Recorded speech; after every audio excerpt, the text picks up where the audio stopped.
Good morning, everyone, and welcome to the STADIO School of Education Flexible Hybrid Support Session for the 4th of September 2021. Our first session today will begin at 8:10 and will be TP100 for the January intake with Mrs. Teresa Rickett and Mrs. Vanessa Midley.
So for those just joining, our first session is TP100 for the January intake with Mrs. Vanessa Midley and Mrs. Teresa Rickett.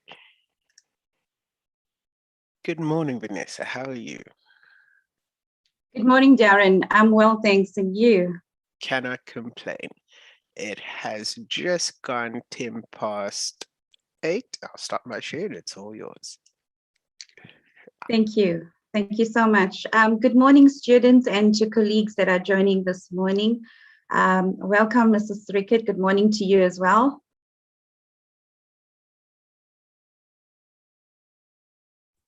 Good morning, Mrs. Moodley, and good morning morning, students, and good morning, Mr. Plaatjes. Wonderful. So students, I'm sure that you have lots of questions. I'm glad to see that we have 56 students that on the participant list. I'm hoping that we have a lot more students. Sorry, Darren, a student says that she cannot hear anything. Is there a problem on our side? Because my sound is fine. That would not be on our side. Sound is coming through loud and clear. All right. So, Semi, I think you need to investigate on your side to investigate as to why you cannot hear us, because I've got all my sound checked and everything's in order on my side. So, students, without further ado, I want to get on with your submission templates. I think it's very important for us to. Good morning, Nicole. Welcome to the session of to your support session this morning. And welcome to everyone else that's joining. Please, students, it's very important that when we have these support sessions that you try to connect if you are available at the time, or go online later on to watch the recording that's available. This is a very, very important session that we're having this morning. And as much as we have provided you with these submission templates and provided extra guidelines. So if you go onto ECI, we've put on guidelines to, for example, complete your creative arts roster, guidelines on what you should do for reflective activity 4, guidelines on how to do your labels or your poster. So your information is already given to you. This morning's session is specifically to discuss the requirements of the 2 submission templates for semester 2. And we just don't want students to make the mistake or repeat mistakes that were done for part 1, where, for example, the incorrect templates for the lesson plans were submitted by some students. And of course, they didn't get the marks that they worked for. So it's very important for you to join the session and inform your peers that there's some very informative information that was shared with you this morning and that they should access this video, right? These sessions do become available as a recording later on. So students, at any time at your leisure, you can go online and you can watch these recordings. So I'm going to share my screen with you now. But while I'm doing so, students, I just want to let you know that I do know that a lot of you are in the process of completing your teaching practice. Some of you have completed it. Some of you are in the middle of your teaching practice. And of course, we are guiding students who are currently in the schools that are experiencing challenges. And we're dealing with you on a case-by-case basis should any problems arise as a result of COVID-19 conditions, right? So please feel free at any time to contact us, your lecturers. As you know, I deal with the degree students and the diploma students, and Mrs. Rickett deals with the higher certificate academic queries as well. However, students, in the case of TP-related problems because of COVID-19, if you could please direct your queries directly to me so that I'll be able to resolve them and provide guidance on how you can complete your teaching practice this year. We do know that quite a few of our students have recently tested positive, and that is a reality that we face right now, where COVID-19 is still rampant, and we do have situations where I will have to grant a concession to some students just to get those TP days completed. So please feel free to email me, and I promise to respond to those queries within 2 to 3 working days, right? On that note, students, I'm going to tell all students today, even those that are affected by COVID-19, and how you're going to submit these templates so that you can still fulfill the requirements of sending through the documentation on time, but it will just be a matter of outstanding teaching practice days that you will need to complete. So you can still pass this module irrespective of whether or not you have tested positive or if the school has closed for a short period of time, right? Let's just go through the first template. Now, you remember, students, that at the beginning of this year, well, the middle of the year actually, on the 11th of June, you had to submit part 1 of your portfolio. And in that, we had some of your writing activities, You engaged in a forum discussion and you had to post your discussion, and then you had to comment on someone else's discussion, right? And then you had your teaching practice placement which needed to be confirmed by a certain date, and the writing activities as well as the one informal lesson. Now that was marked, and students, we released those marks to you provisionally on ECI, and you had an opportunity to view your results within that 5 working days and send through your queries. Remember, students, that if you have submitted any part of an assessment, you are not allowed to resubmit it. The second opportunity is only available to students who missed the primary submission and who then have, for whatever reason, if you've been ill, if there's been a death in an immediate family member, religious reasons, or whatever, a genuine reason, basically, to actually extenuating circumstances. Sorry, that's what I was looking for. And for those reasons only, you fill in the second application form, and then, of course, that's submitted through to the assessment office, and they make a decision on whether or not you can be approved for the second opportunity. And the same will apply now to the part 2 of your portfolio as well. So in this part of the portfolio, so when you did part 1, remember, we couldn't capture those marks on my Embury because part 2 was not completed. So once this process is done, we will then bring all these marks together. And Mr. Plaikes is actually very, very helpful, and he's been assisting me with setting up your marks on the ECI and getting everything prepared so that when we're ready to release your marks at the end of the year, everything's going to be ready for you. Right, so today we're going to look at the sections A, B, C, and D. I'm not going to go into detail with the introduction and the instructions, but it's very important, students, for you to read the introduction, to read the guidelines as provided. Lots of instructions are given here, so you need to adhere to that as well. So as you are aware, part 1 was submitted. This is now part 2 of your PoE. And this is due on the 30th of September, 2021, right? So that's on a Thursday. Now, students, you've had these assessments from the beginning of the year. And I know we've received a lot of queries from students asking, where's the template? Now, remember, you do not wait for the template to complete assessments because you have access to your assessments. The template is merely a document for you to now upload your completed assessments. So by now, all of you should have finished your assessments, and you are just working on transferring that information onto these templates.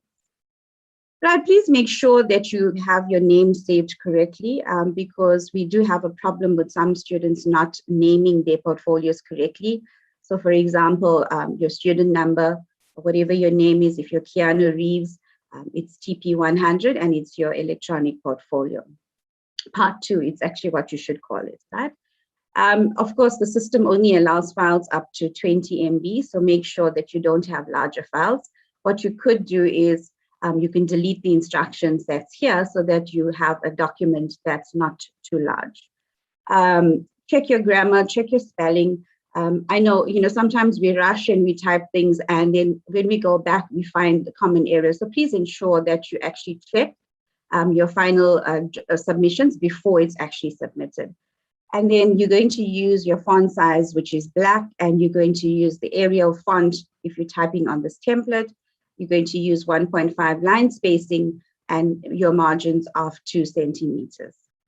Right, your referencing guide is on ECI, so please make sure that you are referencing correctly.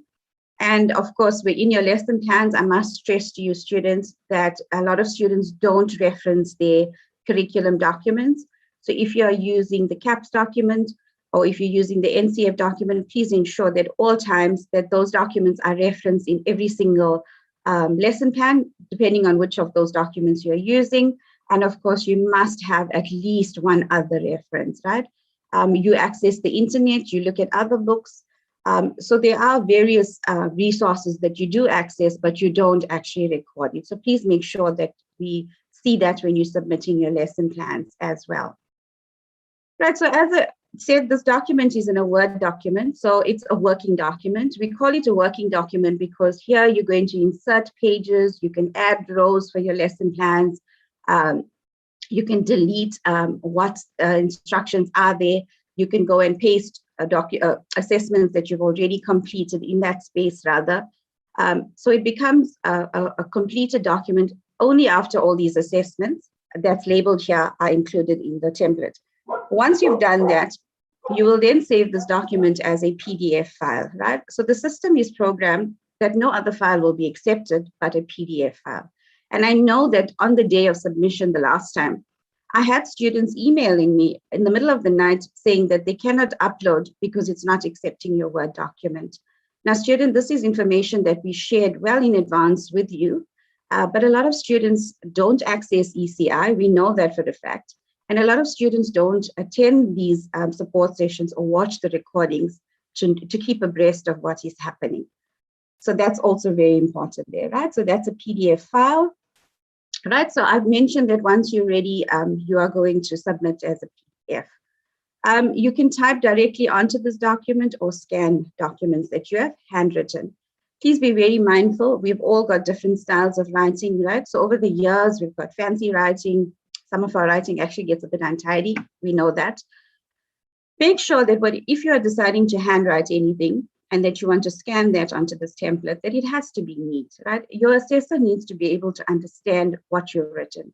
And also, when you're putting your documents together, upload it correctly.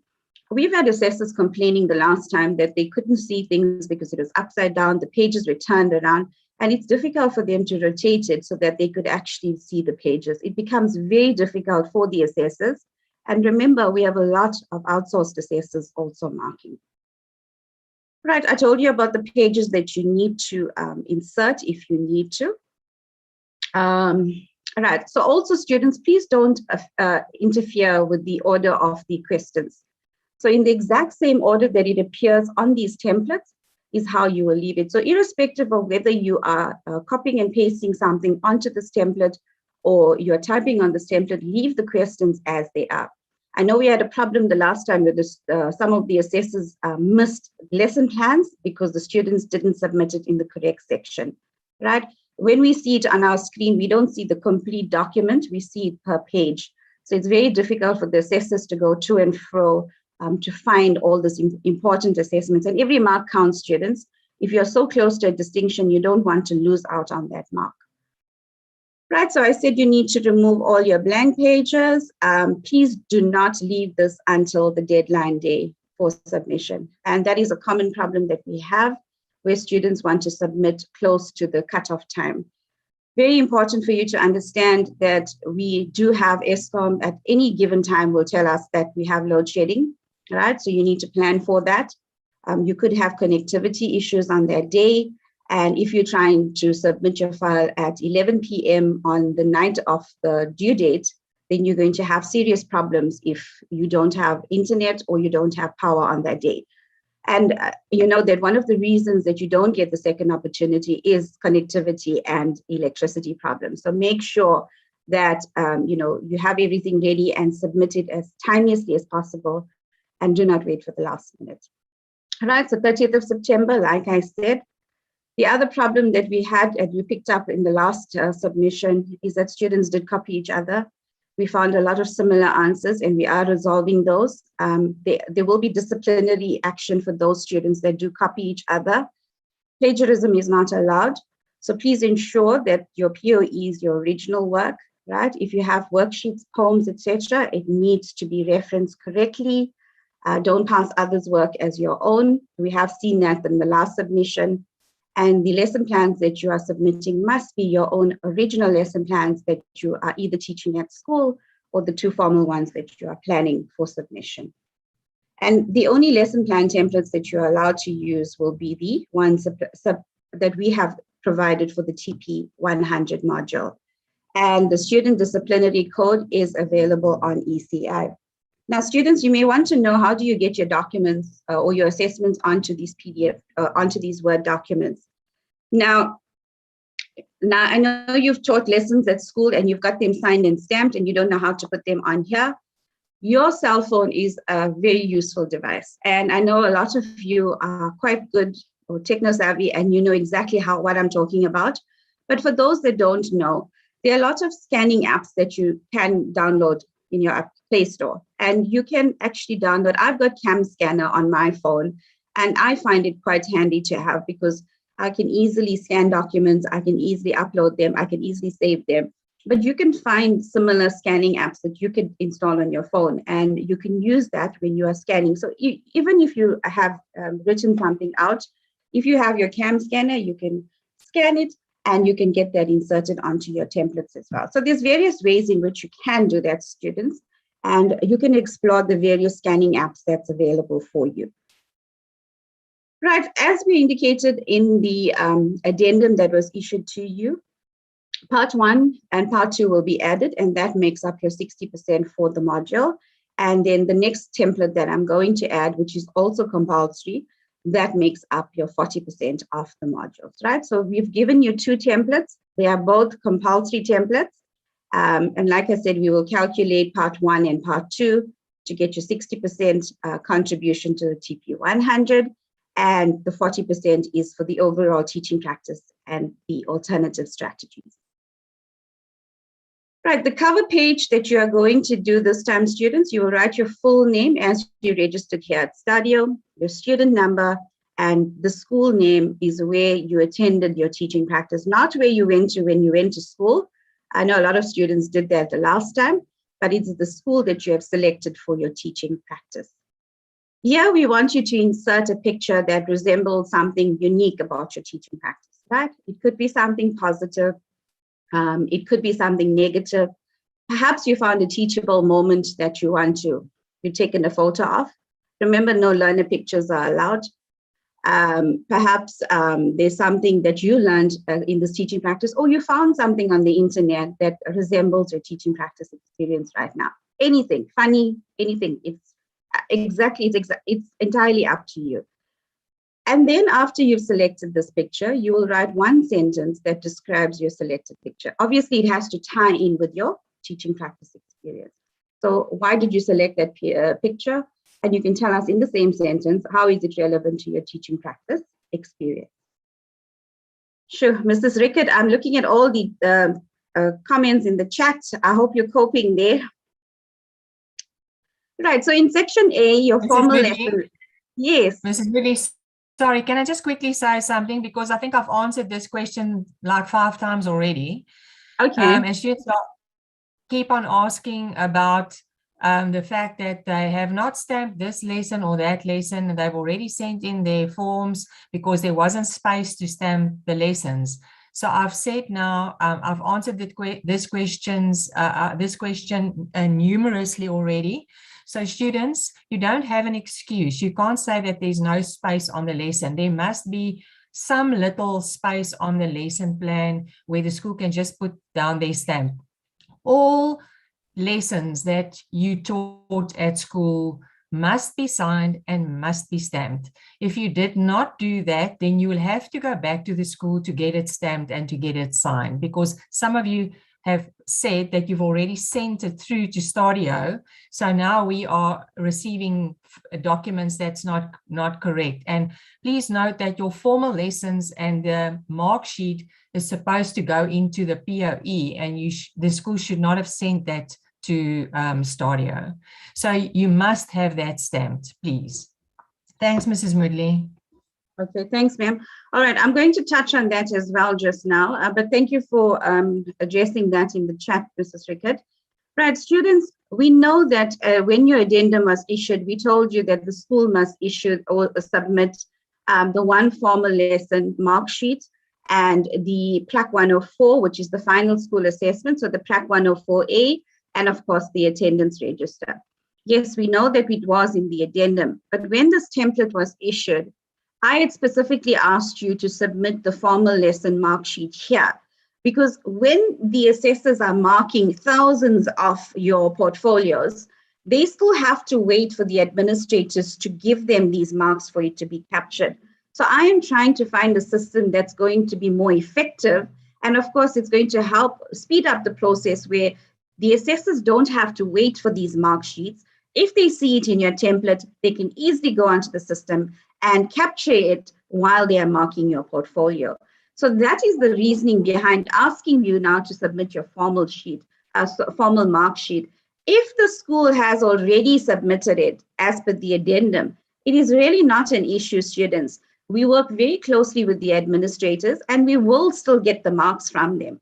Even though they receive documents and verify it, I still have to go through all of those documentations. I still go and read all the comments from the school, and then only do we capture these marks on the system for you. So I know you must be concerned that some of these mark sheets have come in via the school and you don't have the formal mark sheet. Please don't be despondent about that, because we can still capture your mark, right? But coming back to the formal lesson plan, on this template, you need to insert your formal lesson mark sheet here and the one formal lesson that you taught at school. Now, I cannot understand why some of the schools are emailing the lesson plans, because nowhere on the addendum or this template or any instructions on ECI does it state that the school must email lesson plans to us, right? The lesson plans are your responsibility and you need to submit them in this portfolio of evidence booklet. So we only want the one formal mark sheet. As Mrs. Rickett indicated, every lesson plan that you taught at school has to be signed and stamped, and you have to ensure that it's submitted here in your portfolio of evidence booklet, part 2. Right? We know that there's not enough space for the stamp on the actual lesson plan, but you can find a spot where the stamp can go on somewhere on the lesson plan that doesn't interfere with what you have written there. Right? And remember, students, all these lessons that you taught at school, because you taught the lesson, you need to reflect on it. So the reflection, the self-reflection has to be completed on all lesson plans that you have taught at school. Right, so after you put in your formal mark sheet and your formal lesson plan, remember there's only one page here. I've had students asking me, how do I put the entire lesson plan on the template, because there's only one page. Students, you can go and insert pages on this document, right? It's a working document, and as you put the rest of these will move below. So there is space, enough space on the documents for you to put your entire lesson plan on here. Right, so writing activities, your writing activity 1 will then go on. Remember, there's 4 parts to this. The reflective activity number 4 was replaced. So when you received your portfolio of evidence booklet, you had reflective activity 1, 2, 3, and 4. You will still do 1, 2, and 3 as it appears in the POE booklet, but refer to the addendum, because we changed reflective activity 4, where you are now submitting these photos. I'm not going to go into detail with these because I put guidelines on ECI for you, and you need to go and read the information available. You will then put your writing activity 2B, self-explanatory. Remember here, students, for each of these elders, you need to write a proper outcome. The learners will be able to. The learners will, but whatever, and a full sentence. I don't want to see phrases. I don't want to see one word, right? And then you'll have a suitable example of that particular elder based on the outcome that you have written. And then you'll say what outcome that you think is not being met at the school or improved upon at the school. Right, in writing activity 6, it's a daily program. Please refer to the detailed daily program that we have in your study guide, because we find very often that students just put a basic daily program and the mark allocation is 15 marks, and you only get like 5 or 6 marks based on the lack of information that's provided here. We have detailed examples in the study guide, which you should be following, but not copying. In professionalism, please ensure that every single block is completed here. So the 9 guidelines are in your study guide. You will write or type your 9 guidelines here, and then the 10th guideline is something that you will make up on your own. And then for each one of them, we all have strengths and we all have weaknesses. So none of us can say that we don't have a weakness. You need to include that as well. Right, so in writing activity 9, students, your classroom rules, which is the poster that you are making, you have to make an actual poster. You are not making an electronic one. So you need to have a poster that's like A3 or larger. You are going to write the poster out using the ball and stick or the Natalia font, and you are going to indicate which grade that you have done your teaching practice in, and you're going to insert a clear close-up image. Anything that is typed will get a 0, right? Then in writing activity 10, I'm not going through the instructions here, but this is your final reflection where you are going to summarize your teaching practice experience. And in addition to that, you also must reflect on your teaching practice experience during COVID times. Right, and then the 5 informal lessons, this refers to the 5 lessons that you taught during your teaching practice. Remember, I said that the self-reflection needs to be completed here for every lesson that you have taught at school. Please ensure that there's a variety of informal lessons. So you could have a mathematics, a language, a life skills lesson, right? For the informal lessons, you liaise with your mentor teacher and you decide what content will be taught. However, with the formal lessons, we've been very specific about what you need to do for those 3. Here you have the freedom to speak to your mentor teacher and decide based on the content. And remember, we're not in your classroom, so we don't know what content is being taught currently. You need to ensure that your mentor actually advises you on this. And, schools have adapted their teaching plan. So the annual teaching plan has changed over the course of the year because schools have opened, schools have closed, the holidays have been moved. So only the classroom teacher will be able to inform you best on what content you should plan for teaching these formal lessons. Right, now in section C, you need to submit your 2 formal lessons that you did not teach at school. Right, so with regard to the formal lesson, if you look at your portfolio of evidence booklet, in section A, we told you the language has to be a storytelling lesson, the mathematics has to be an outdoor lesson, and your life skills has to be a creative arts lesson. We've been very specific about that. But when you went to school, perhaps you've only taught the language lesson. Perhaps you didn't teach the mathematics outdoor game and the life skills lesson. So this is where you plan those lessons and you insert the lesson plans and the resources. Because you didn't teach these 2 lessons at school, the self-reflection needs to be completely blank here, right? You only reflect on lessons that you taught. So that's, so you're going to insert firstly the 1 formal lesson that you didn't teach at school here together with its resources, and the 2nd formal lesson that you didn't teach at school together with its resources. And then in section D is your online test 1 and 2. Remember, students, this has been available. Easy marks to get here. Please ensure that you go online and you complete both your online tests because that also contributes to your final marks. Right. Okay, so Mrs. Rickett is pretty much in control there. I'm going to quickly go over 1 more. And then after that, we'll take over the questions that are live. All right, so students, the next template that you're working on is the overall teaching performance assessment and your alternative strategies, which is section E of your mark sheet. So please refer to your mark sheet in your addendum, right? These assessments have been extracted from your POE and the addendum and put together here to assist you in finding out exactly which assessments you have to submit and which are going to be marked to make up your final marks for TP 100. So as I indicated earlier, this makes up 40% of your final TP 100 marks. Right, we had to add something here because students have, after this template was released, we then had students emailing us, asking us, why are you now asking for the overall teaching performance assessment here? Has this now changed? Because we know we have to submit it by the school. Nothing's changed here, students. All we said here was that these marks will be captured by the STADIO assessor, right? That means we will receive the PRAC 104A marks from the school and we will go in and capture the marks for you. There is nothing that you need to do here because we will do that. We are just telling you that because this is part of your section E marks, this is how we are going to go about doing it, right? The teaching practice email address is where all the documentation needs to be emailed to the school. For those of you who want to courier the documents, or if this, because the school doesn't have an identifiable email address, then of course courier the documents to the Durban campus, refer to your welcome letter because the address is there for you. Right, and then the other question that I got was, Mrs. Motley, there are 2 alternative strategies. Are they compulsory? Must we do both? Yes, students, it's on the template. It is compulsory. Nothing there indicates that one or the other. Both are listed there so that it means both have to be submitted. So for the first one, students, please ensure that, in section C of your PoE booklet that I just discussed, there were 2 formal lessons that you're not teaching at school.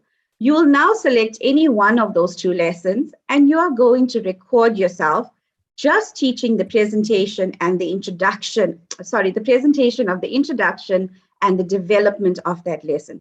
That is where you stop. You teach the children the introduction of the lesson, and then the actual lesson itself, which is going to be between 8 and 10 minutes long, and that's it. The guide for your YouTube videos, that's on ECI, right? So please make sure that your links are working. If any links cannot be opened, please note that we are not going to contact you. You will be awarded a 0 for that. So when you're saving those recordings and getting your YouTube link, your video must be on unlisted, because if it's on public, everybody can see it. If it's on private, only you can see it. And we have students who come back and say, but I have checked it on multiple devices and I can still view it. You can, because you set it on private and only you can view it, right? So please ensure that your assessor is the one who's able to view that link. And of course, that YouTube recording link will appear here. The other problem that we find with the recordings is that students don't copy and paste the entire link, and then we cannot open it. So make sure that the entire link is pasted here, so that when we click on the link, we will be able to open it easily. Right, so we're going to use this rubric here to mark your video recording, and then alternative strategy 2, which is actually a very exciting one. And I know some of you already made a vision board when you did your first year orientation at the beginning of the year. Nothing stops you from submitting your vision board here because you've already done it, right? But for those of you who haven't, you are now going to make a vision board that's either electronic. Yeah, so this is the only one where you allow the electronic, right? Or you can make one that is A3 or larger. So in a vision board, you will have quotes, you'll have images, you'll have sayings that will reflect the kind of teacher that you would like to become, right? So education, this environment is evolving.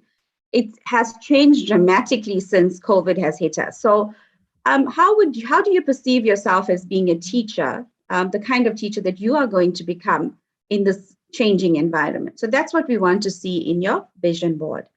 And then you're going to submit a written or a typed response of half a page where you're going to discuss those different images that you selected, the different quotes that you've selected, the different sayings that you've selected, and tell us why you selected it, right? Firstly, you have to tell us what you selected, why you selected those images, and how are you now going to work towards becoming the great teacher that you see yourself becoming, right? So that's basically it with regards to your 2 templates, students.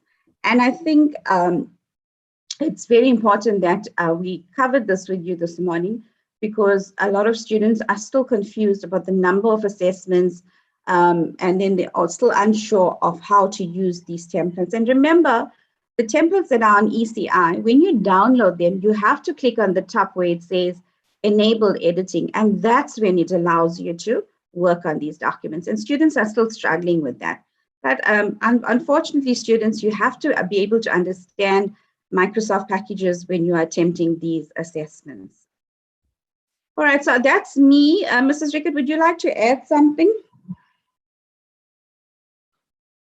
Mrs. Moody, I think there's 2 things that you have to address. The one thing is the video recording.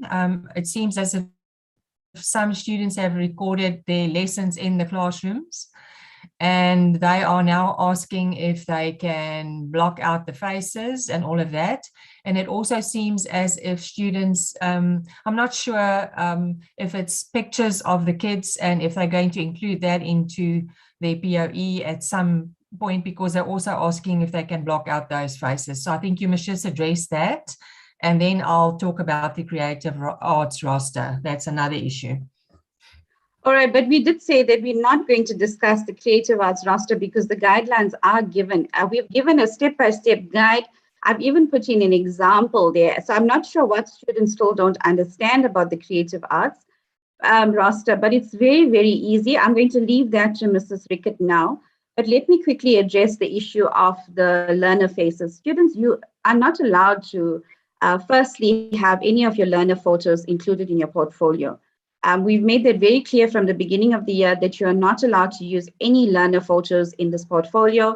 And if it's going to be there, those sections will not be marked because of the fact that you've used learner photos.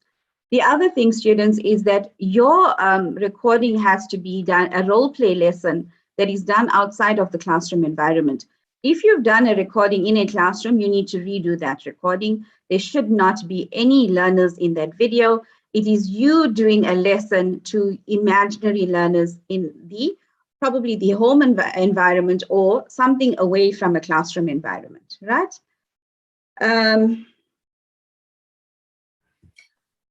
Mrs. Moodley, I don't know if, do you want me to talk about the creative arts roster? Because there's some students saying that they're only doing one art activity a day at their school because of COVID. So they don't know how to go about to complete that. I don't know if you want them to come up with their own, make up their own activities to complete that creative arts roster. So I wasn't sure how you wanted to respond to that problem. Okay, no problem, Mrs. Rickett. I'm going to, I will do it. I just want to go through it quickly. Okay, let us spend a few minutes to clarify this with you, student. So maybe by doing it live, it's going to be a lot easier to understand if someone's actually explaining it to you. Sometimes when we read information, it's also difficult to understand what the person is thinking when they put it down on paper. So let's just look at these snips. Sorry, Mrs. Rickett, can you see that on the screen now, the roster? Yes, yes, I can. Okay, all right. Let's just help you now, students. So this is basically snips of the creative arts roster that I've placed on ECI for you, right? So in this roster here, students, you've been told to design a roster. Nowhere in the introduction or in the instructions does it indicate that you have to teach all of these activities, right? That's the first important point that I have to stress on, because students have indicated that they cannot teach it. But we didn't ask you to teach this roster, right? We asked you to design the roster for the week. So as per the daily program, in a grade R classroom, for example, when the teacher plans, I'm just giving you a little bit of background here. The teacher plans various activities for their learners for creative arts, and then they'll have drawing, painting, coloring, cutting and pasting, molding activities, right? So I'm not going to read the information because that's general information that I gave you to understand why this creative art roster is actually being planned by you. So now the teacher will then plan maybe activities based on these 4 that we've given you for different groups of learners within the classroom. So on any given day, the teacher will probably have one group of learners. Now, remember, you're just planning. You are not teaching these lessons. So the teacher will perhaps have a cutting and pasting activity on the Monday. They will have a painting activity on the Monday for another group of learners. They will have another desk of learners where they'll be doing a drawing activity. Another group of learners will be doing the molding activity for the day. So you could have, and the common example that Mrs. Rickett and I love using is the transport theme, because I find that you could do so many activities on that. But I mean, of course, it's based on the content for that particular week that you are planning for, right? So for example, if the theme or the topic for the week is on transport, on a Monday, the learners could cut and paste pictures of the cars. So maybe you have pictures of a magazine that they're cutting out and they're pasting it onto maybe a large poster paper, or they're pasting it onto those little cardboard. So that is the Monday activity. So then, of course, you will state what the activity is. You will write the outcome for that activity, which is the learners will be able to cut out pictures from the magazine or cut out transport pictures from the magazine and stick onto the cardboard, right? So that is your outcome. The resources that they're using for this lesson, you just list them. They're going to use the scissor firstly, magazines, right? They're going to have their Pritt or their glue, and they're going to have the cardboard, which they're going to stick on. That's all you do there. Then you do the same for the painting activity. Maybe they are going to be painting different types of transport, or maybe you specified that they're only going to be painting cars on that day. You can get them to dip little objects into paint, and then they can trace out their cars or paint out their cars thereafter, or onto the template, any activity that you feel that is relevant to painting itself. With drawing, you could give them crayons or roll-ups on one table, pieces of paper, and you can get your learners to draw the different cars or the different types of transport that they want to. Then on the molding activity, you could have Play-Doh on another table, and you can give the children cookie cutters, and they could then play with the Play-Doh, and then at the same time, they can cut out their different types of transport and make their vehicles with that. Now, on that Monday, I've only used Monday examples, right? On that Monday, perhaps you feel that the cutting and pasting activity is the focus of the day, and that's the main activity for the day.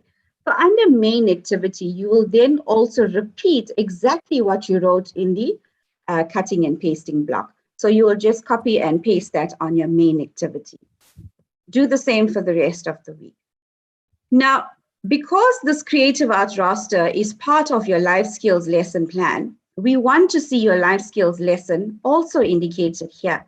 So if this is the formal lesson that you're teaching at school, then maybe your mentor says to you, Vanessa, you are now doing maybe it's a painting activity, right?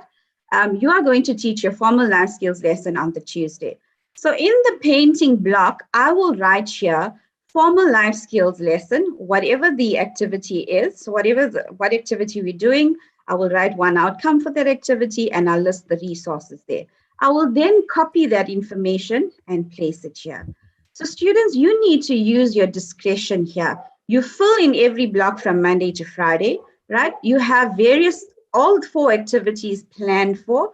Of course, it's not possible to have every activity completed in one day by all the learners. So by all means, you can repeat the activities on a Tuesday, right? You are allowed to do that because in COVID times, remember, schools have had rotational systems in place and not all the learners are there every day. So nothing stops you. Remember, this is the new normal that we're talking about now. So nothing stops you from planning for any of these activities to be repeated. You are not going to be marked down for any of that because we know it's COVID times. We know that activities cannot be completed in any given day, even prior to COVID conditions. It all depends on the learner's behavior, the learner's abilities in a particular day, where teachers use their discretion and have to repeat lessons. So by all means, students, you can repeat the activities, but use the guidelines that I provided for Monday only and fill in the rest of your roster. But as you can see, I've given you examples. I've given you practical examples. I told you exactly what needs to be done in each day of the roster. So I think it pretty much covers basically what's indicated here with the notes that I've given you. I hope that this helps you. But if you're still unsure, then of course you can just email us and we'll guide you further.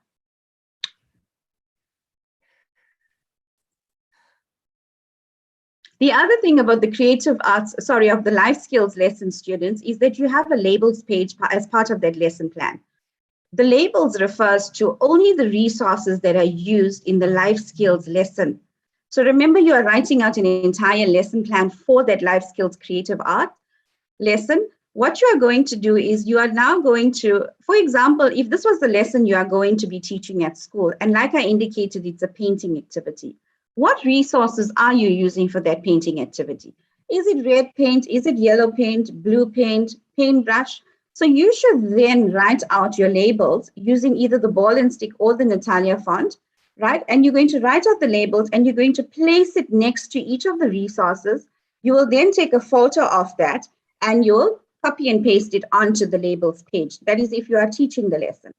If you're not teaching the lesson, obviously we don't expect you now to go and get the resources because you don't have it with you at home.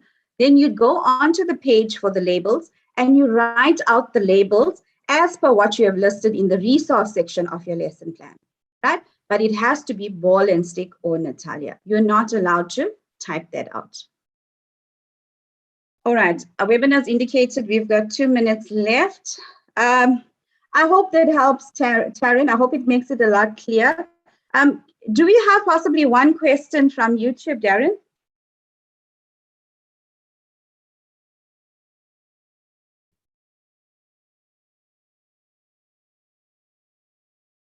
Most of the questions on YouTube you've answered already. Wonderful.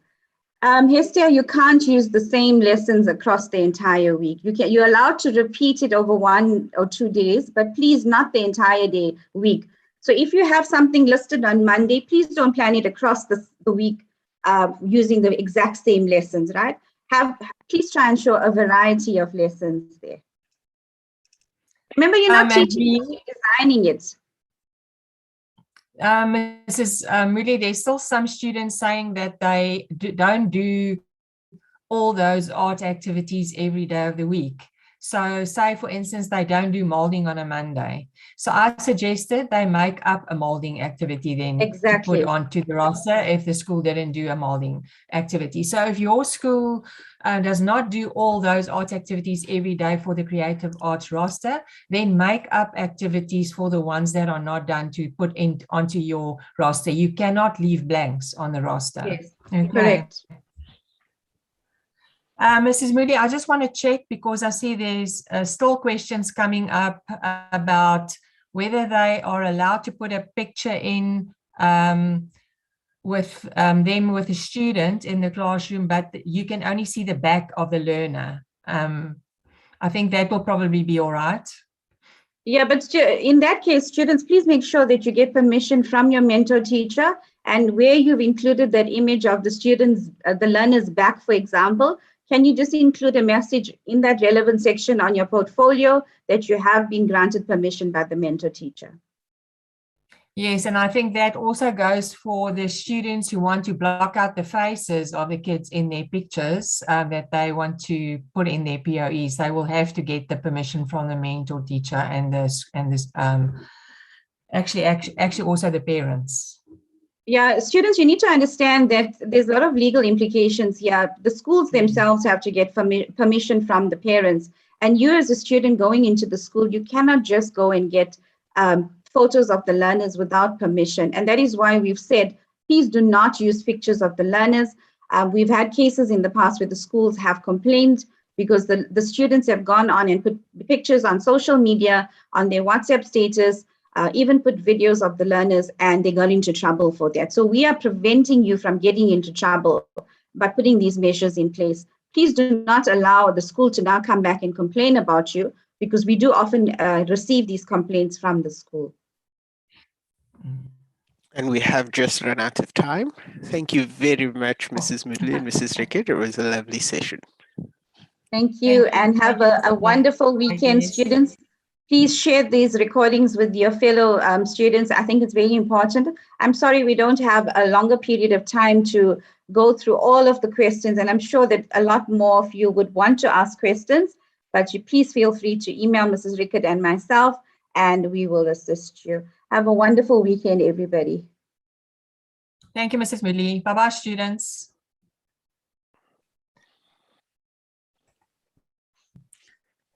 Our next session will be EHLF 200 with Mrs. Tammy Bax, and that will start at 9 a.m.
So for those just joining, the next session is EHLF 200, and this is for the July intake with Mrs. Tammy Bax. Good morning, Mrs. Bax. How are you? Good morning. Good, thanks. And you? Good morning, Not students. complaining. Yeah, We I'm just- have 31 students in attendance at the moment. We've got about 11 watching on YouTube. I'll stop my share and it's all yours. Thank you very much.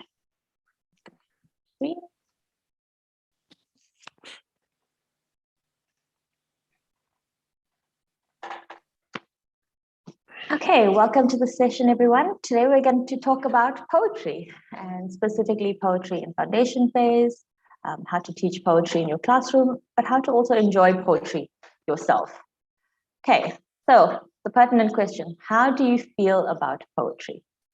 I'm sure as students you have mixed emotions, your experiences of poetry when you were a child, your experience of poetry as you were growing up may have been vastly different. So I would really like to hear from you in the chat. How do you feel about poetry?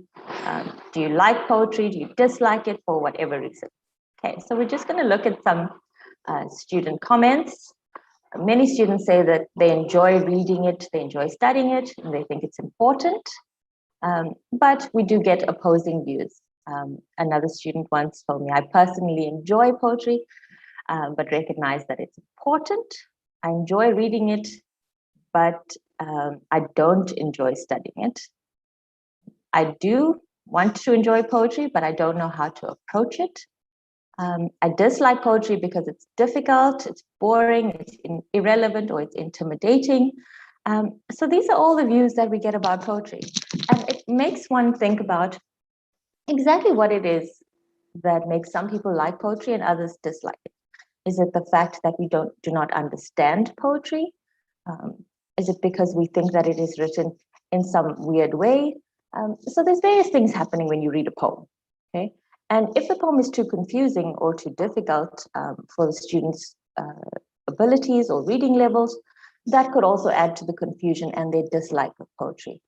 Remember, it is your duty as an aspiring teacher to foster students' interests in various aspects of children's literature, and poetry is a vital, important aspect of that.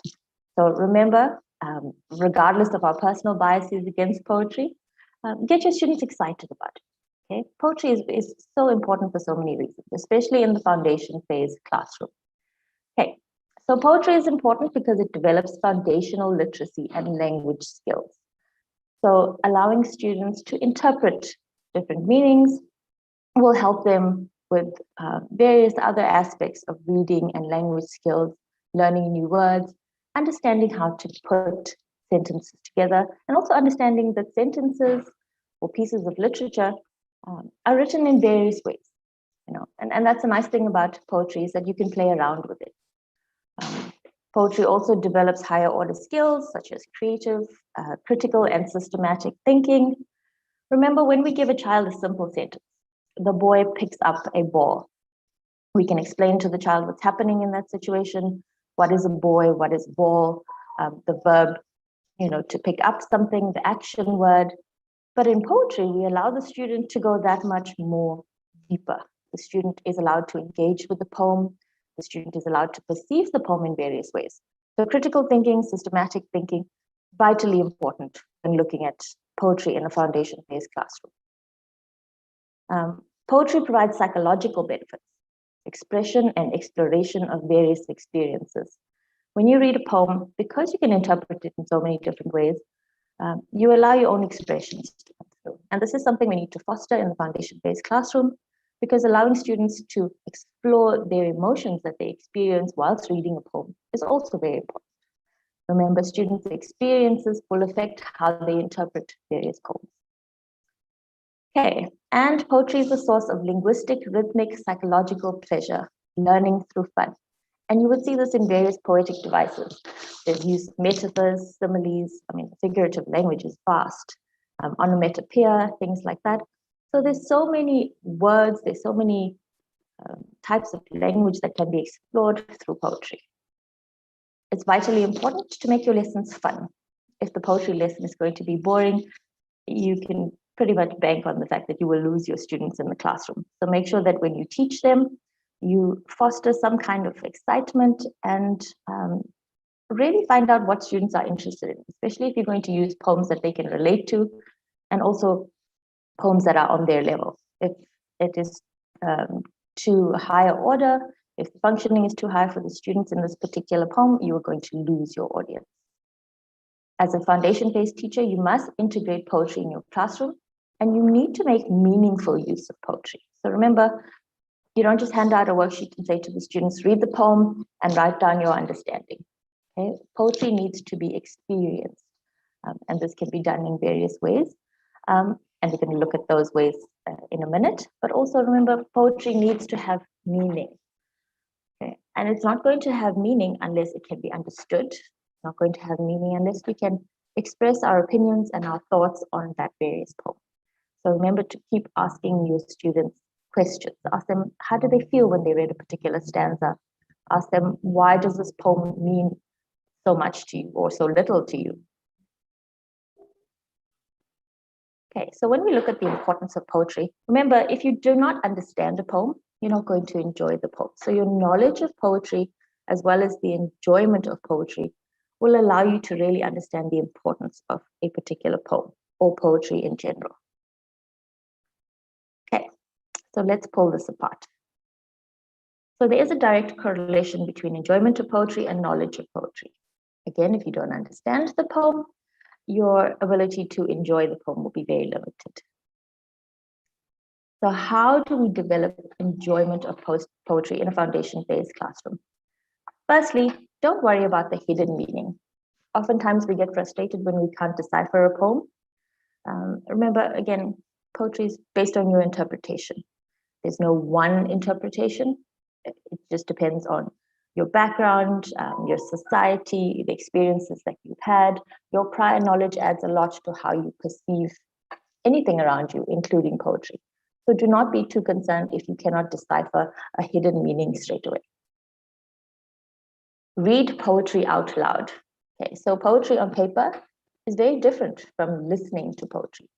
So if you read poetry out aloud to your students, again, they will experience that poem in a different way. Especially auditory learners, sometimes when we read, we just read for the sake of it and we don't actually engage with the content on the page. But listening to it allows us to experience it in a different way, and we might absorb more or less depending on the student, but ideally read poetry out aloud. Okay, listen to watch poems being performed. Thankfully, we have access to technology. So online, you will find various YouTube videos and other educational videos where you can watch poems being performed, okay? And this adds another dimension because the person reading the poem out loud or the person reciting the poem allows you to experience it differently because now you're looking at their body language, the way they pronounce the words, their tone, how quickly or how slowly they read the poem or recite the poem. So there's a lot of things happening when you watch poems being performed. And remember, performance is an art, again, open to perception. So do not be hung up if you cannot decipher the hidden meaning, even once you've watched a poem being performed. Find out more about poets that you like. Remember, we are always interested in certain aspects. If you are sporty, look for poems that talk about sport. And yes, there are poems that talk about sport. Look to your students in the classroom. What are their likes and what are their dislikes? And use examples like that to create more engaging lessons. Remember that your students can also teach you. Allow them to bring examples of poems to the classroom and analyze that as well. Read poetry more often. And again, I don't mean read poetry for the sake of it, but allow students to see that poetry can be integrated in all aspects of learning and development. And that poetry is about so much more than just reading a piece of information and trying to figure out what it means. Right? There are times where poetry can foster various types of emotions. So remember, poetry and any type of literature elicits emotions. So allow your students to develop those emotions and allow them to read their poems to each other as well as to you.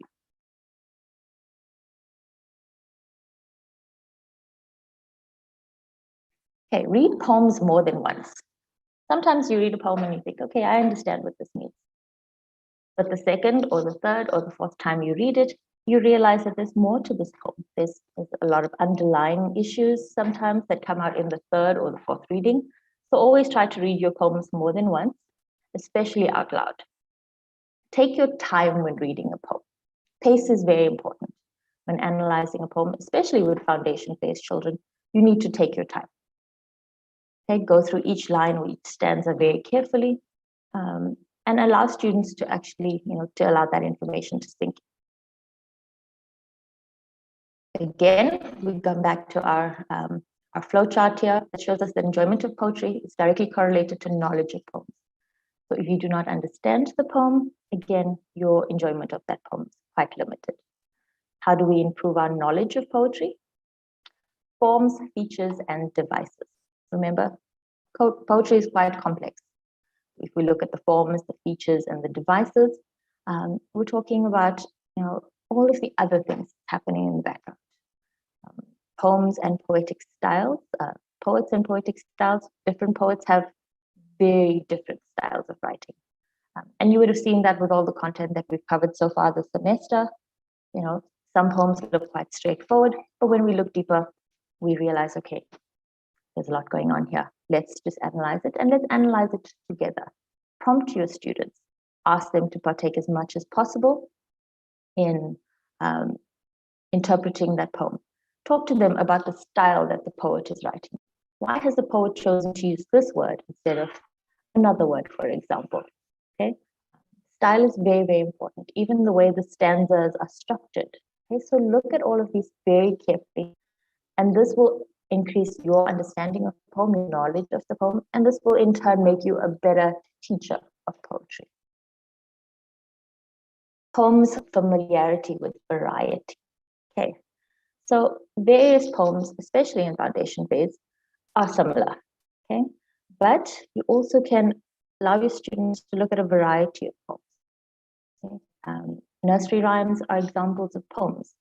You get haikus, those 5-line poems, which we think are quite easy, but when we look carefully, very, very complex, very carefully thought out words, things that are happening in those poems really get us to think. How do you put so much emotion? How do you put such clever words in a short little poem? And then we look at longer poems, which sometimes tell a story. So allow your students to become familiar with a variety of poems. Remember, your study guide and your course reader has a wealth of information. So explore all of these poems. Nobody can tell you that you have to love poetry. Okay? That will come naturally as you start to engage with them and as you start to kind of decipher the hidden meanings. And remember, it's open to interpretation. So there's various meanings. Okay? No one answer is the right answer. So just make sure that you have fun with your literature and that you do the same thing in the class. Okay. Okay, so how to use your knowledge of poetry to go from general knowledge to specific knowledge. Okay, so analyzing poetry, again, there's a lot happening. There's many things that we need to do. So we're going to talk about knowledge, application, and evaluation. So yes, when you have a knowledge of poetry, of poets and poetic devices, you're automatically at an advantage.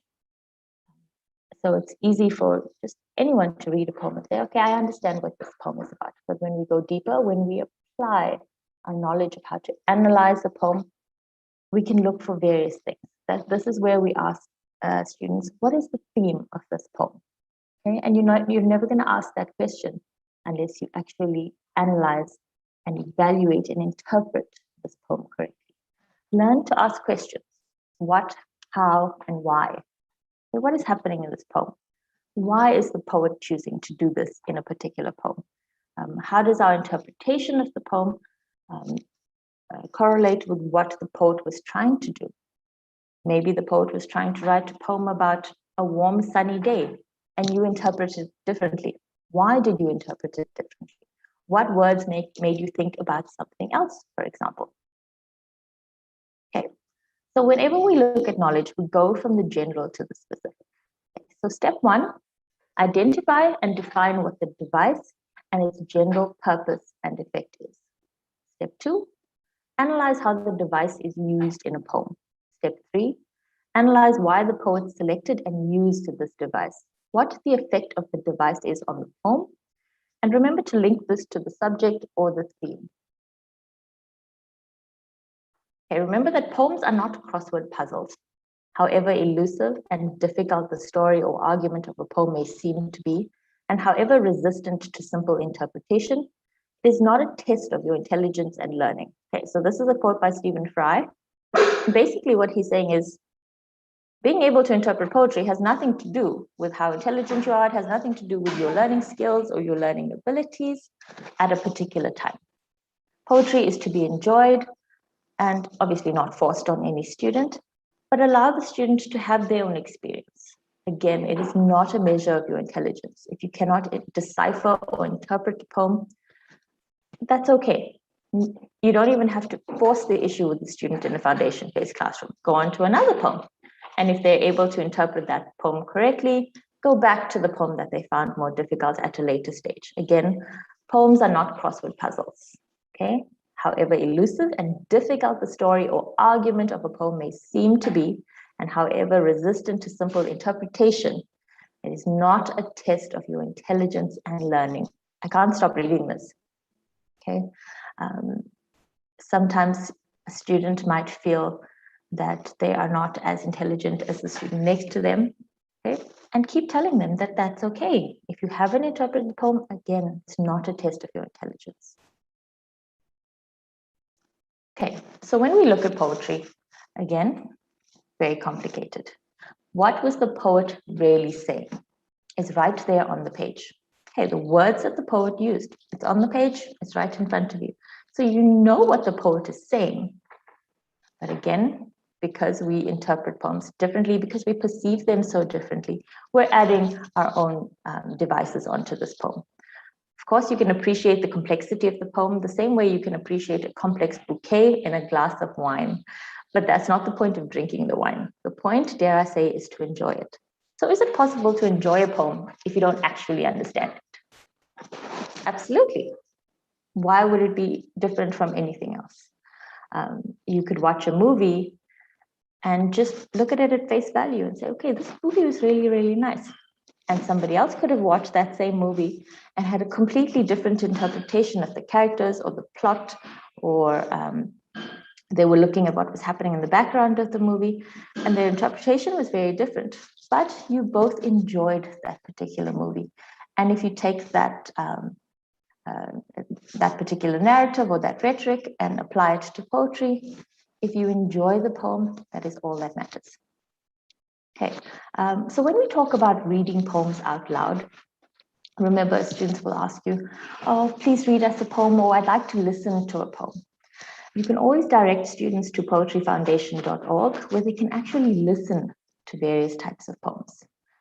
There's also a poem of the day, so students can log in every day and listen to a different poem.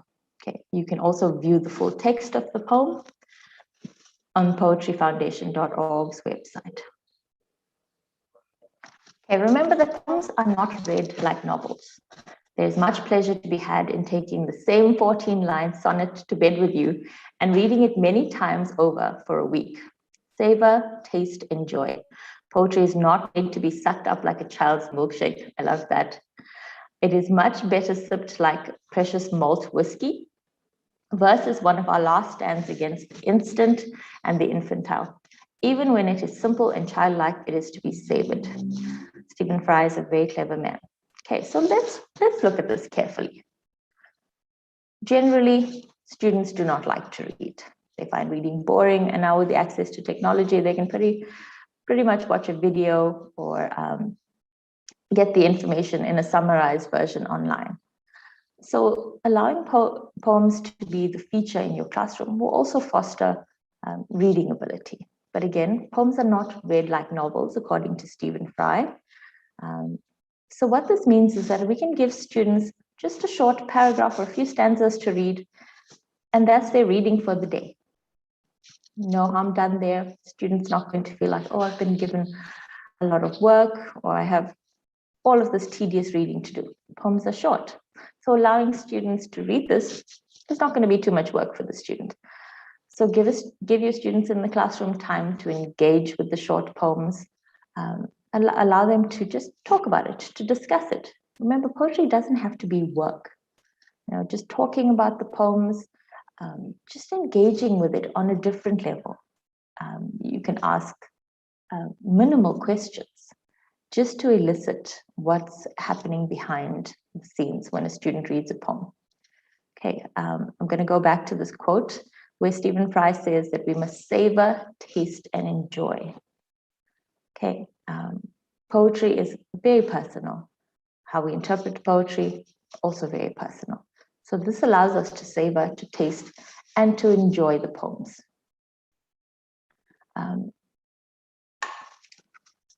So I just want to look at tips for to effectively teach poems in the classroom. Okay, so when you are teaching poetry, we've already gone through this, a lot is happening. Okay, so try to start with introducing poetry with poems that your students can relate to. Look at your students. What do they like? What are their dislikes? How old are they? What is their reading level? Remember, as the educator, it is your job to do all of this background information so that the students can have a better poetic experience. Remember to read each poem aloud to students more than once. We've already touched on this. Why is it important to read it out loud? Because you experience it differently. Why is it important to read it more than once? Because sometimes we pick up on different things as we go through the poem. Remember to try different things. Okay, not everyone will be accepting of poetry. Not everybody likes poetry, and that's okay. But ways that you can allow them to become interested in poems is perhaps to set up a poetry corner in your classroom. Also, it's important that you learn about the poet prior to reading their poetry. Because when you have background information on a particular poet, then you have a little bit more insight into their line of thinking, maybe what they did for a living, maybe the experiences that they've had that have now influenced their writing and the way that they've structured a particular poem. Spend time analyzing poetry to really understand the author's purpose. As an educator, this is tantamount. You need to spend the time analyzing the poetry. You need to make sure that you understand the poem, the purpose, the author, and that you've explored various poetic devices that have come up before you can teach any of this to students in your foundation-based classroom. Start each day with a read aloud poem. So if the next 2 weeks is dedicated to poetry, begin each day by reading the poem. And then you don't even have to ask students to do anything with that poem. You don't have to make it a point to discuss the poem. Simply read the poem and continue. And it would be interesting to see if students question you about the poem. Oh, but ma'am or sir, you read us this poem in the morning and we didn't discuss it. Or I'd like to know more about that poem. Okay. And these are just little tips to foster an environment where students can appreciate poetry in the classroom.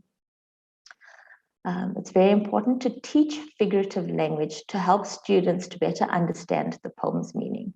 So before you even get to poetry, teaching figurative language is the basics of figurative language will really help students later on when they do start to analyze poetry. You can start with a simple simile or a metaphor, and just ask students, what is the implied meaning here? What am I trying to say? But what words have I actually used? And when later on, when they actually analyze the poems, they'll realize, okay, we've come across this type of figurative language before, and that will help the engagement. I can't stress this enough. Get excited when you teach poetry. Oftentimes students can pick up on the fact that we don't like poems ourselves and we're just teaching it for the sake of it. But if you get excited about the poetry that you're teaching, your learners in the classroom will feel exactly the same way. And those that aren't very interested might even pretend to be excited until they really like it. Give learners a chance to write their own poetry. This is very important. Whether you like engaging with poetry, whether you like reading poetry or listening to poetry, it's not the same as trying to write your own poems. And it can be something as simple as just putting down a few words. It can be a funny poem, it can be a serious poem, but allow students to just tell a story through their poetry. Obviously, you can tell them things like, this line has to rhyme with that line, and allow them to just run with that. Encourage students to share their poetry. But you'll find that students are shy and that they don't want to necessarily share their poems. But we're hoping that by sharing the poems with their fellow students, that they will allow this excitement to grow and to fester and to be quite contagious. So when students write their own poetry, when they share their own poetry, their appreciation for poems in general increases. And then you can allow them to compare their basic poetry creations to more sophisticated nursery rhyme type poems and progress from there. But again, it's about allowing the student to engage with the process. Poetry is not a one-directional thing. It's not I give you the poem, you read the poem, and then you figure out what it means. Okay? It should be a back and forth. You really need to close this feedback loop in terms of what is a poem, how is the poem written, how do we interpret the poem, what meaning does this poem have for us in general, and then go all the way back, even if you have to keep going back to various poetic devices and looking at it from different angles. This will really help the learner to appreciate and to understand the poem. These are the various references that I've used, and I will share this with you on ECI. Just going to stop sharing my screen so that we can have a chat. So students, let me know your views. How do you feel about poems in general? And are you comfortable teaching poems, whether you like poetry or not? Are you comfortable teaching this to students in the foundation phase? And how's everything that we discussed prepare you for your first assignment on poetry?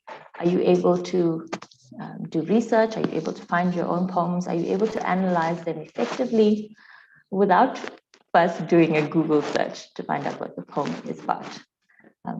So just let me know your thoughts on the chat or on the Q&A if you have any questions before we move on to the next segment. Are there any questions?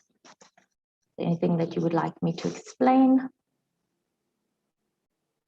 Should we look at an example of a poem? Perhaps you have something that you would like to share.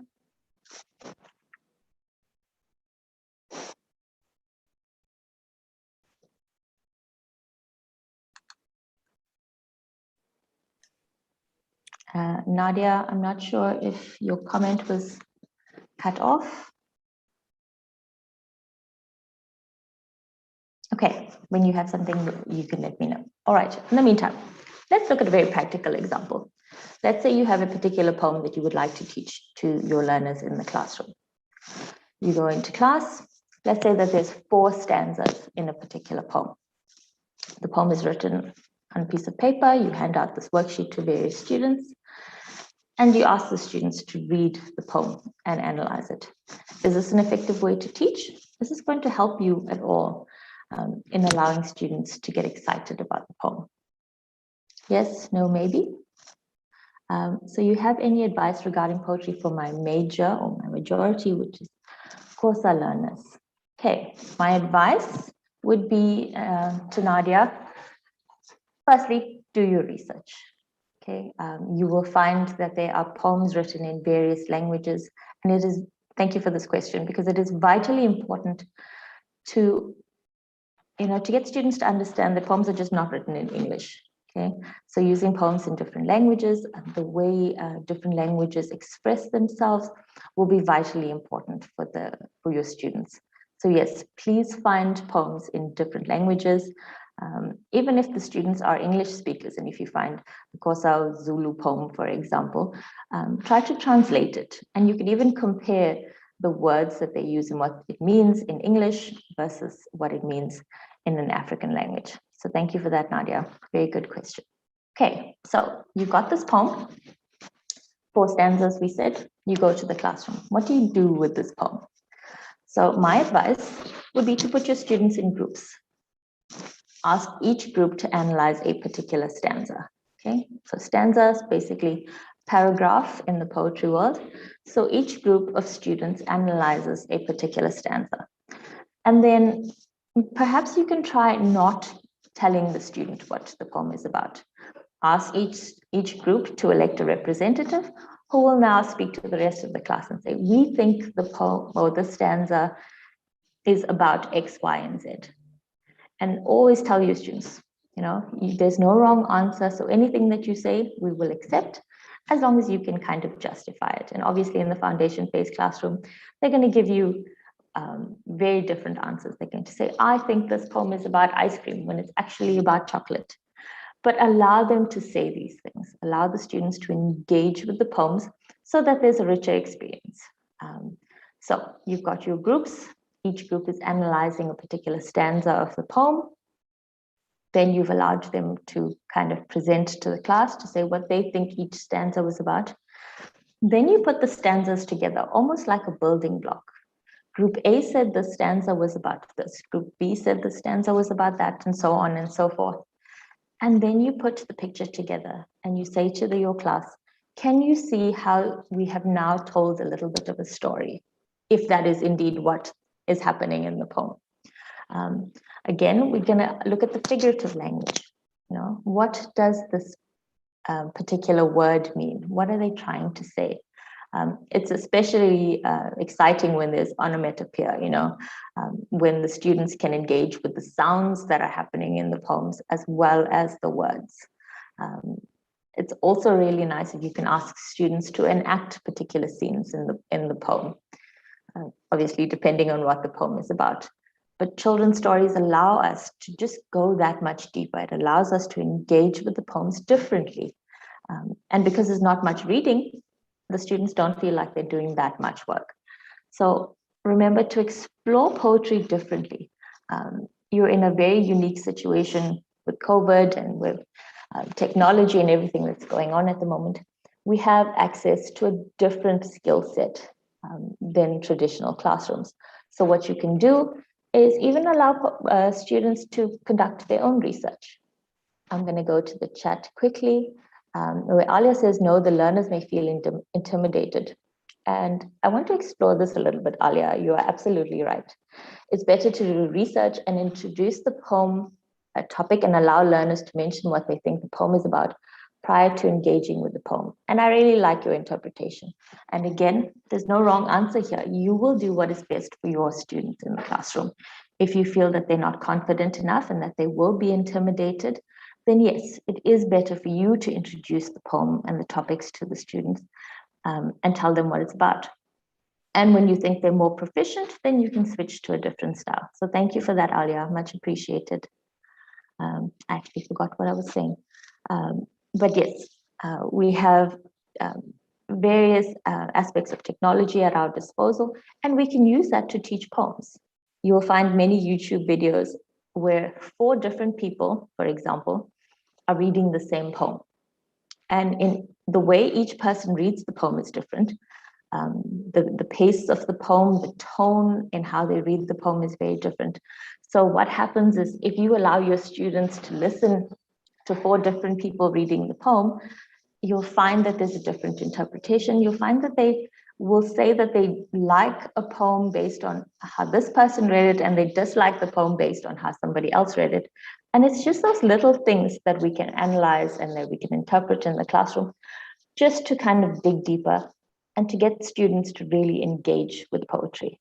Does anybody have any other suggestions for how you would like to teach a poetry lesson in your foundation-based classes? Do you have any experiences of poetry, even your own experiences of poetry?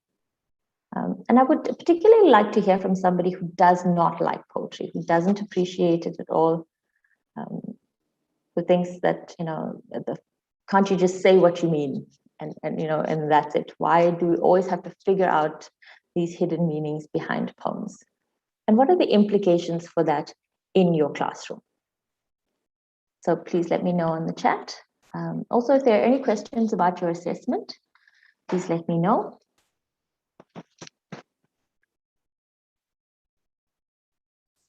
Okay, so let's pretend like you have taught your poetry lesson. Your students loved the poem. They thought it sounded very different. They love the fact that the words rhyme, and these play on words makes them want to say the words over and over again. They really like it. Okay, how do you step up that lesson? Do you just give them another poem? Or do you stick with the one they like and ask them questions like, what do you dislike about this poem? Have you ever thought about asking your students that? Yes, everybody's like, oh no, I really like this poem. And if you ask them a particular question, just to get them to think critically, what do you dislike about a particular poem? Most of them would say nothing. I don't dislike anything. You know, I think the poem is lovely. I like how I like the flow of the poem. I like the words that they use. I like the play on words, even though the students may not use those particular phrases. But again, ask them questions like that just to foster critical thinking, just to get them to look at things differently. Remember, our job as educators is allow students to make up their own minds. It is to allow them to be able to express their opinions. And that's vitally important in poetry, because poetry is so, it's based on interpretation so largely that we can allow these things to happen. So please, if you have any ideas that you would like to share, if you have any techniques for how we can improve poetry in the classroom, and just get students to learn to appreciate that poetry is about so much more than words, that there are emotions, there are experiences, and there's a lot of social aspects happening in poems. Again, I'm going to say this, remember that you do not have to teach poems in English. Yes, you can translate them in English so that your students, or your English-speaking students, will understand them, but introducing students to poems in different languages, what always gets me is that in a particular African language, the poem is really long, and if I translate it to English, sometimes it would get shorter, or sometimes it could even get longer depending on the word choice. So an entire phrase in a particular language is only 2 or 3 words in English, for example. So, allowing students to see that distinction, again, builds on their interpretation of poetry, but allows them to understand language a little differently. It might be too complicated for a foundation phase class, but I'm sure you'll find ways to be innovative and creative and to do these things. Remember, prior to engaging your students, engage yourselves. Okay, teach yourself how to appreciate a poem before you can try to teach somebody else to appreciate it. I'm just going to go back to the chat where Nadia says, to be honest, I always tried to find a way to avoid poetry, and I really have to do research just to understand the basics and understand it on the level of the child for me to get the feeling of enjoyment. I really appreciate the session. Thank you for that, Nadia. But I'm going to go a little deeper. I'm going to look at your comment. To be honest, I always try to find a way to avoid poetry.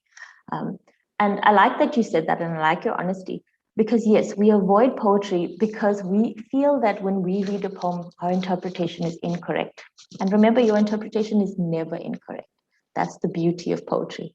But it's always a good idea to do research. So I'm really glad that you do that. I'm really, really glad that you do the research, you understand what other interpretations of the poem are out there, and you use that in your classroom. But remember to also bring your own experiences. If you interpret it a certain way, share that with your students. It might even teach them that it's okay for them to look at things differently from what is accepted, especially from what is put out on the internet. What's on the internet isn't always the truth. And again, very open to interpretation. It's just somebody else's perception. So use that, bring that into your classroom.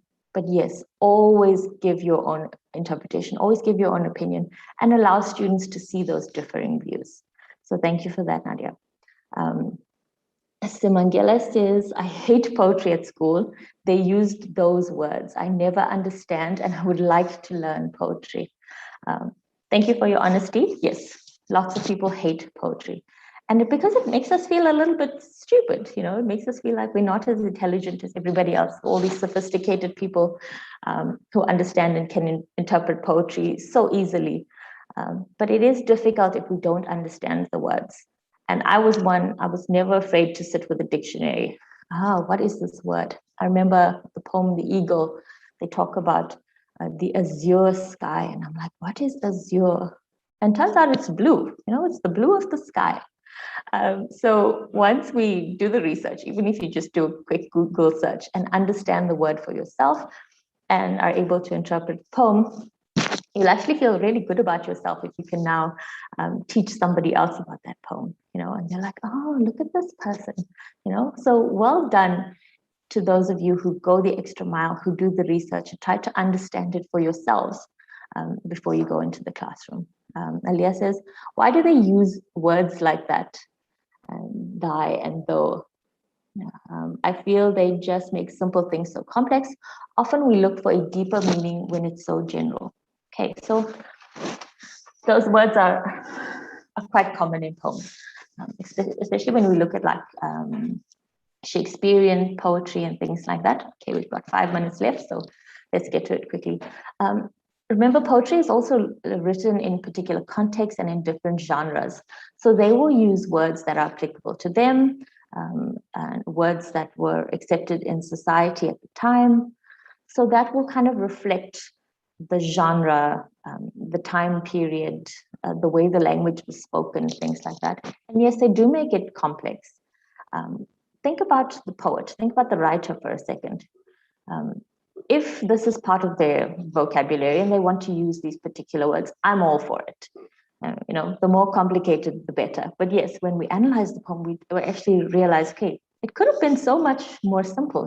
This person didn't have to use all of these words. But again, in using those words, initially they confused us a little bit, but afterwards we realized, okay, we have the capacity to figure this out. We have the capacity to look deeper. And even if it means us doing again a Google search or doing some research, we can still figure this out for ourselves. And that in itself is the challenge, which excites us a little bit, right? Everything shouldn't come so easy. And poetry is one of those things that we're just going to have to, really muddle down and kind of get through it. So yes, please do not be frustrated. Please do not be despondent when you come across these poems that you don't understand, that you feel are just so complex. Just work with it. Annotation is key. Use a pencil and just kind of make notes and say, okay, I can figure this out. And sometimes as much as it's a challenge to us as educators to figure it out, it's really nice to see in the classroom how, sometimes students would figure out a lot more easily than I would, and I never felt bad in any way. I always thought, wow, these students are brilliant and we can learn from them. So teach your students that complexity is not necessarily a bad thing, even though it frustrates us at times. So Alia, I hope I've answered your question. And yes, we're always looking for a deeper meaning when it is so general. And it can be general, and there's nothing wrong with general. General is really okay. So we're almost out of time. Does anybody else have a question? Is there anything that you're struggling with regards to poetry? You're welcome to send me an email. We can continue the discussion at a later stage. So just let me know your thoughts. If you're having any trouble with your assessment, please get in touch with me. There's a wealth of information on ECI. Please go through all of those poems and we can talk about the activities. Please post up your discussions as well, respond to the activities, and just engage with the content. Remember, we're asking the learners in the classroom to do the same thing. So if you don't engage with it, if you don't understand it, you're going to struggle, and so are the learners in the classroom. So thank you very much, students. I really enjoyed the session, and I hope that you will try to read more poems going forward.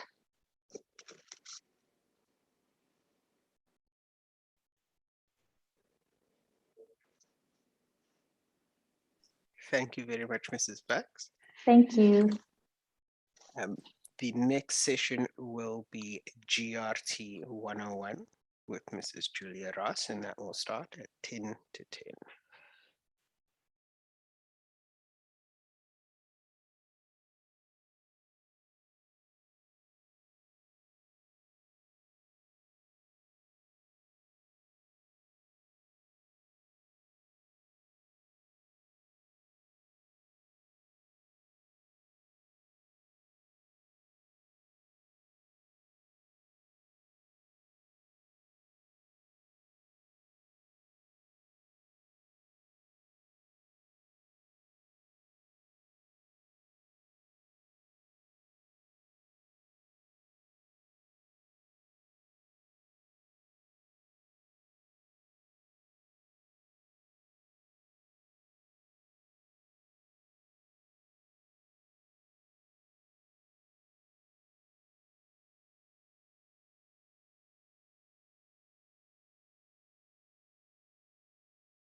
For those just joining, the next session will be GRT 101 with Mrs. Julia Ross. Good morning, Mrs. Ross. How are you?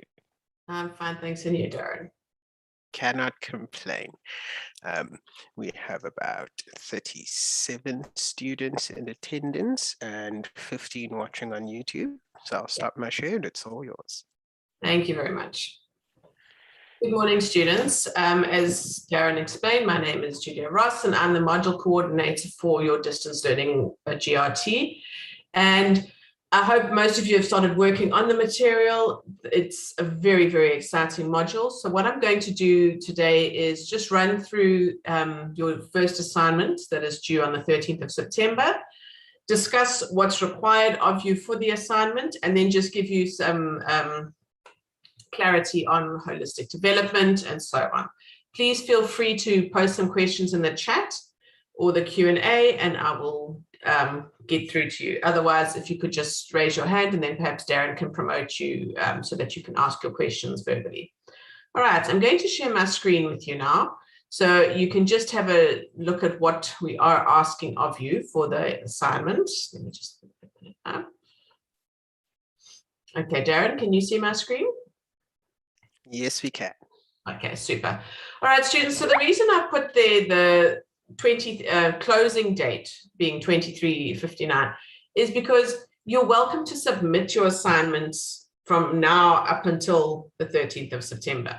I'm not only wanting you to submit on the 13th. So the closing date for the assessment is the 13th of September and it closes at 1 minute to midnight. Okay. So please don't leave it to the last minute to submit your assignments. I think this is probably one of your first ones. So there are often teething problems. You need to submit it in a Word format or PDF. With regards to PDF, please don't print out your typed assignment and then scan it as a PDF because it won't read the scanned document. Don't handwrite your assignment either. It must be done on a laptop. Okay. And then you'll submit it through to Turnitin, which then scans for plagiarism, and you don't have to submit it anywhere else. I will extract your assignment from Turnitin and we will mark it that way. Okay, so don't panic about another place to connect. All right, so what do you need to do to start with your assignment? You have to have worked through units 1, 2, and 3 in your study guide and read through the relevant pages linked to the study material through the textbook as well. This is outlined in the in your study guide and the lecture plan, which has been posted up on ECR. Okay. Next, you will need to find articles or other sources related to school readiness to help you in the writing of your assignment essay. EBSCOhost, which can be accessed through my Embry, the library tab, or Google Scholar are very helpful in this regard. Okay, so school readiness, holistic development, those are the kind of things you want to research. And then the pages from your textbook are listed here as well, but again, in your study material, in your study guide, the study schedule, it's all listed there. Okay. Please don't use all these different fancy fonts because it's very difficult to read. Stick to the standard Arial size 12, 1.5 line spacing or 1.5 spacing, 2 centimeter margins. Don't use bullets, numbering, or paragraph headings because your paragraph should be clear enough for myself and the other markers to know that you've now moved on from the introduction to the first aspect of holistic development, for example, physical development. It shouldn't have to have a heading, physical development. We should know about what you're talking about and that you're saying. In physical development, there is this, and this. We should be able to ascertain that that is what you're discussing. You don't need to have headings. Remember, in essays, we don't have headings. Okay. Then please name your file properly. Don't just name it GRT, because if I download a whole lot of files, I'm going to have to open each file to figure out which student it is. So make sure that your file name has your name there. Okay, so when you upload it onto Turnitin, make sure that it's got your name in the file name. So for example, as you can see there, your student number, and then I've put my name there, Julia Ross, DLGRT 101, assignment 1. That's all we need. Okay. You don't need a contents page or a table of contents, but we're not going to penalize you if we've already submitted one with a table of contents. Okay, that's not the end of the world. Sorry, I thought a monkey had gotten into my house. All right. You please, if you can, and you haven't already submitted your assignment, have a separate cover page with your name, student name and surname, student number, and the module code. It's just easier when we open the assignment, we can see whose one it is, and we can just go straight through into marking, okay? Your reference list must be on a separate page at the end of your assignment. And in your reference list, you will include every document that you referred to or every book that you referred to in your essay. Remember, a reference list is not the same as a bibliography. A bibliography is any book that you've looked at. A reference list is stuff that you have included in your assignment. So if you've referred to the Davin textbook for information and you've included some of it and you've cited it in your writing, that is what then gets listed in your reference list. Okay. Please read through the referencing techniques guide, which is available to you on ECI as well, because that explains it quite easily and puts it in quite simple terms for you and for you to understand. All right. Your essay should be 3 to 6 pages in length. A page or more is okay, but we don't want you to go too much because invariably you end up waffling. But please note that these 3 to 6 pages do not include your cover page and your reference list. This 3 to 6 pages is the actual content of your essay. All right. Just want to see, we've got a chat here. Okay, Savannah, you've asked if you've already handed it in, do we need to redo it? No, please don't redo it. Just make sure that we've got all the requisite information. Okay, you don't have to now go and resubmit. Just make sure that so long as your name appeared somewhere in your assignment, that's fine. If it didn't, then possibly resubmit. Okay. And just with that, students, if I could just ask you, once you've submitted it, please take a screenshot because you will get a Turnitin receipt. Take a screenshot of that and save it somewhere, as well as a screenshot of your Turnitin similarity, just so that you've got it, because in case the similarity goes up and it's queried with you later, you've at least got the screenshot of when you submitted it and what the similarity was. Okay, just for safety's sake. All right. Okay, so it says now take out 5 different color pencils. Okay, when you're doing it yourself. Okay, you'll take out 5 different colored crayons, pencils, crayons, whatever you want. Okay, but 1 for each domain or criteria of holistic development. So, for example, you'll have an orange one for physical development, a red one for moral, and so on. Okay, we're going to go into holistic development now.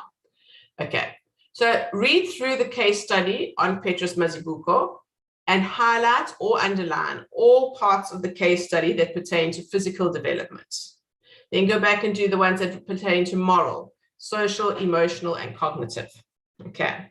Please note, however, that there are some overlaps. For example, some of the issues pertaining to Petrus's development that are cognitive might also be linked to his emotional development. Okay, so just bear that in mind. Okay. All right. So when starting your assignment, point 1 is your introduction. So your first paragraph will be your introduction, and this will foreground what you will be covering in the assignment and provide a definition of school readiness. Okay, so there is a definition of school readiness in the assignment brief.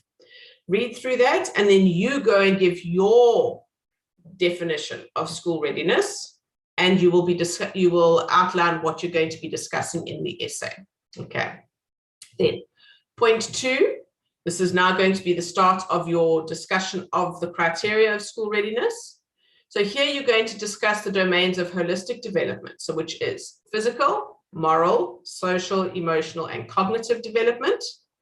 And then within these paragraphs, you are now going to explain what each of the domains are, the characteristics of them, and we will provide some examples of what a grade child who is competent in that particular domain should be able to do. So, for example, a child that is a child who is physically developed with regards to fine motor skills will be able to thread buttons, will be able to button their shirt, will be able to zip their clothing. They'll be able to hold the pencil in the correct manner, and so on. That's all fine motor development, which is also connected to physical development. All right. You can also include readiness to learn factors like concentrating and paying attention, motivation to learn, health and environment, and all of these contribute to a child's readiness for formal education. And all of this information can be found straight out of your Davin and David textbooks. And obviously there'll be a lot more available on the internet as well. Just with regards to this, if you choose to rather, because point 3 is now where you're going to be connecting the case study on Petrus to the criteria for school readiness. So you'll look at Petrus's background. Okay, Petrus can do this physically, but he can't do that. Okay, that's what I'm saying now. You're going to say, Petrus is able to do X, Y, and Z, however, he can't do that. And this is physical development and so on. You can connect all of that in one paragraph. So you can talk about the physical development, as we say in point 2, and then you can link Petrus to it as well. Or you can discuss them separately. It's completely up to you, whichever is easier for you to work through. Okay. So now in point 3, you're going to be discussing the case study and how Petrus's abilities or inabilities affect his school and learning readiness, and provide discussion and examples. So don't say Petrus can't do this. Provide examples and reasons why he can or reasons why he can't. Okay. And then in point 4, so this is going to be another paragraph. Based on your research and your discussion of the case study in relation to the criteria for school readiness, you must make an informed decision as to whether Petrus should be able to progress to grade 1 or not, and provide justification for your decision. Now, there is no right or wrong answer here, provided you substantiate and justify your rationale. So if you feel that despite Petrus's issues, he can progress, you can't just say Petrus should progress. You need to tell me why Petrus should progress. Okay? What could be done to remediate the issues that Petrus has in order to progress? Perhaps he needs to go for occupational therapy, or he needs to go for counseling, or whatever the case may be. If you can motivate as to why these things would assist him in progressing, then that's fine. But you can't just make a blanket statement of yes, he can progress, or no, he can't. You have to have reasons behind it. Okay. Then you've got to have a conclusion. Please note that the informed decision and the conclusion are not the same thing. They are 2 separate paragraphs. Okay. So in the paragraph of the conclusion, you will consolidate your findings and wrap up your assignments. Okay. And then obviously there's your reference list as well. You can use both of your prescribed textbooks and one journal or internet article, and remember to refer to your sources in your essay. So that's in-text referencing. Okay, so I just want to quickly say good morning to Ms. Schneider, who's our head of department for the Early Childhood Education Studies. Ms. Schneider, would you like to add anything? Or can I just continue with discussing the case study with the students? Good morning, Mrs. Ross and students. Julie, I think you've given a really good comprehensive overview, so I'm happy for you to continue. Okay, super. All right, students, I'm just going to quickly run through the actual case study because some of you didn't seem to be aware of where to find it. So I'm going to discuss that, and then we will run through holistic development if we've still got time. All right, so let me share again. There it is. Okay. All right, let me make it a little bit bigger. Okay, I'm hoping you can all see that. So this is in your assessment guide, okay, under assignment 1. So on the previous page, here's the whole discussion of what you need to do. Okay, so it's telling you all the stuff that I've just told you, identify the different criteria for school readiness and so on. Okay, and then on the next page, okay, is your case study. So the child's name is Petrus Mazibuko, and he was born on the 6th of November, 2015. Okay. Now, while you're reading through this, before you start underlining, read through it and start identifying aspects of physical development, moral development, social development, emotional development, and cognitive development. And even if you just write the letter P, M, S, E, C, whatever, above each paragraph, above each sentence, that's fine for now, and then go through and underline or highlight. Okay. So Petrus is an only child whose home language is Zulu, but he is fluent in English. Petrus attends Happiness Pre-Primary School, a feeder school to the local prestigious primary school, where the medium of instruction is English. Petrus is one of the youngest learners in his grade R class. He lives with his father as his parents are divorced and his mother has immigrated to England. Petrus's father is a successful pediatrician at the local hospital and works long hours. As a result, Petrus is taken to and fetched from school by his au pair, Tanya. Tanya is a live-in au pair and performs most of the parental duties. She cares for him, takes him to extramurals, and puts him to bed. Tanya is studying towards her degree in education, and when she is studying, Petrus spends much of his time watching television or playing on his tablet. His parents' divorce has affected Petrus deeply, as he is often tearful and cries for no apparent reason during school activities that require him to work with his peers. Petrus often talks about how much he misses spending time with his father and rarely speaks about his mother. Petrus struggles to leave his au pair during the arrival routine in the morning and is overjoyed when she fetches him. Petrus finds it difficult to grasp concepts taught during the Grade R daily program. He battles to grasp concepts like one-to-one correspondence and categorization. Petrus can form patterns using tangible items and can identify geometric shapes, but is unable to draw them. Petrus enjoys spending time in the emergent reading corner where he reads to himself using the pictures in the book. Petrus battles to concentrate when he must complete a task independently.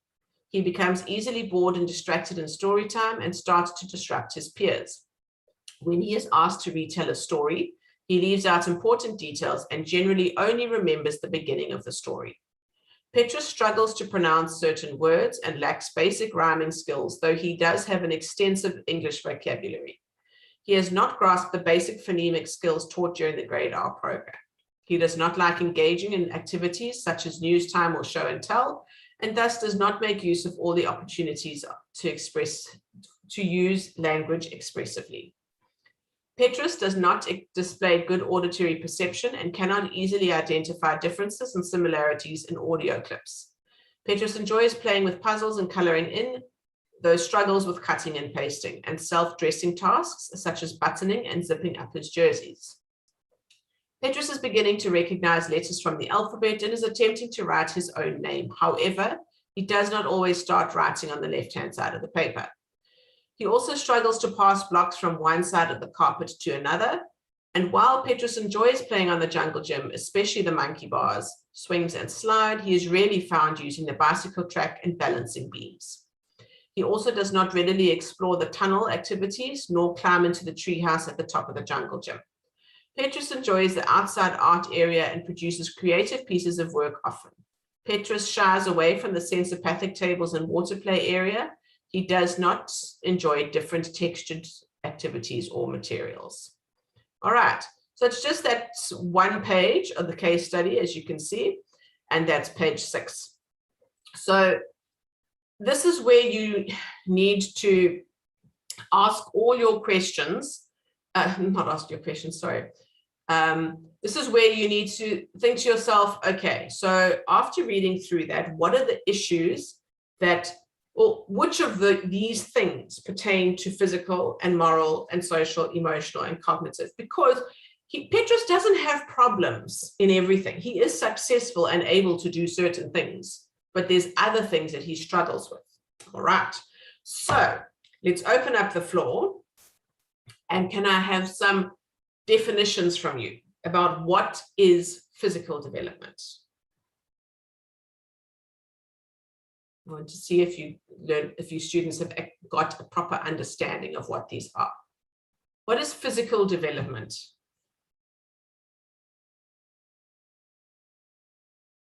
If you're too shy to say it verbally, you're welcome to type it into the chat.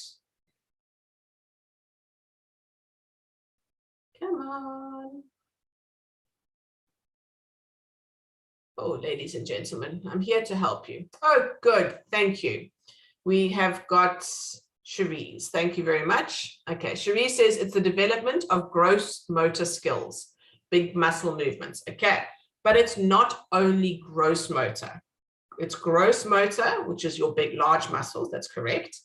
And it's also your fine motor skills and your perceptual skills. So there's 3 aspects to physical development. So your gross motor skills are the use of your core and your arms and your legs. Okay, that's the most obvious one. Okay, then your fine motor skills are your fingers, usually, your toes to a degree, and also your eyes, because your eyes have got fine motor, so they're the tracking when the child is reading, for example. Okay, and then your perceptual skills are auditory perception and visual perception. Now, they've mentioned in this case study that Petrus struggles with auditory perception. He cannot differentiate sounds.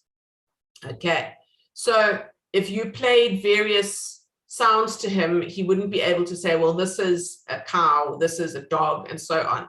Or he can't say whether a sound is near or far, those types of things. Visual perception as well is to deal with the differences. You get visual discrimination, you get visual, oh no, I've gone blank, sorry. I had my COVID vaccine the other day and it's messed with my brain.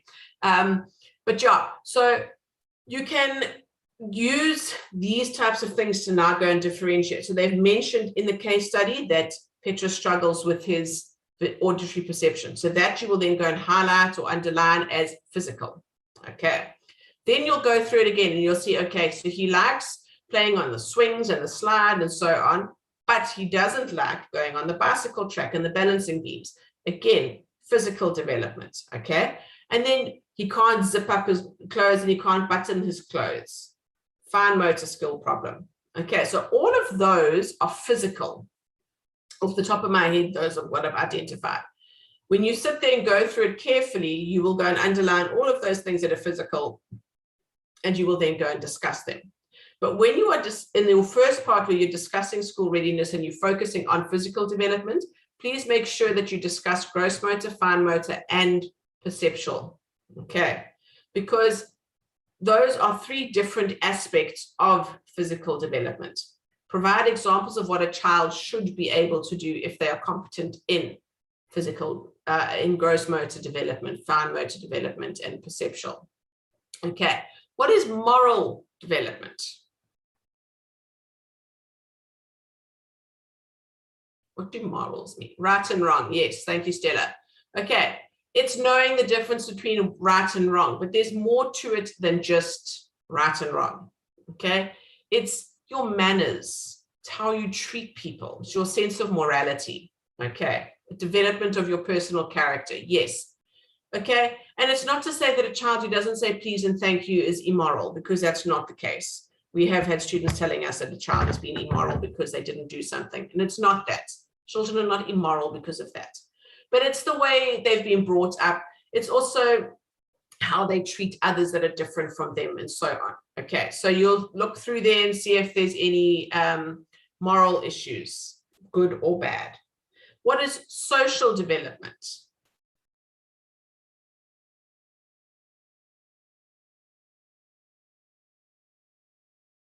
Interacting with peers and teachers. Thank you, Stella.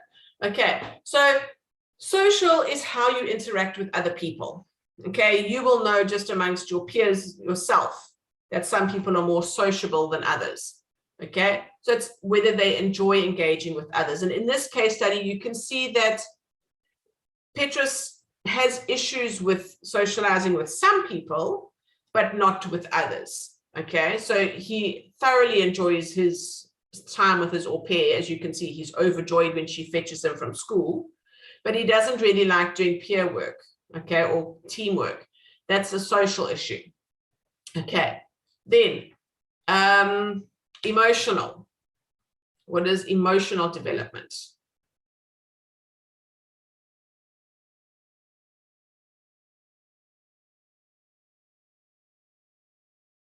It's very close. Emotional and social are very closely linked, but they are separate. Okay, good. Thank you, Stella. They are how you handle your feelings and reactions. Okay, and yes, Leonie, it's where a child starts to understand who they are. Some children have got very big emotions. Okay, and some of them can deal with them, some of them can't. And it's just the emotional development of a child often impacts on the social development of the child. They're very closely linked, okay? And because if a child doesn't feel acknowledged emotionally, often they act out.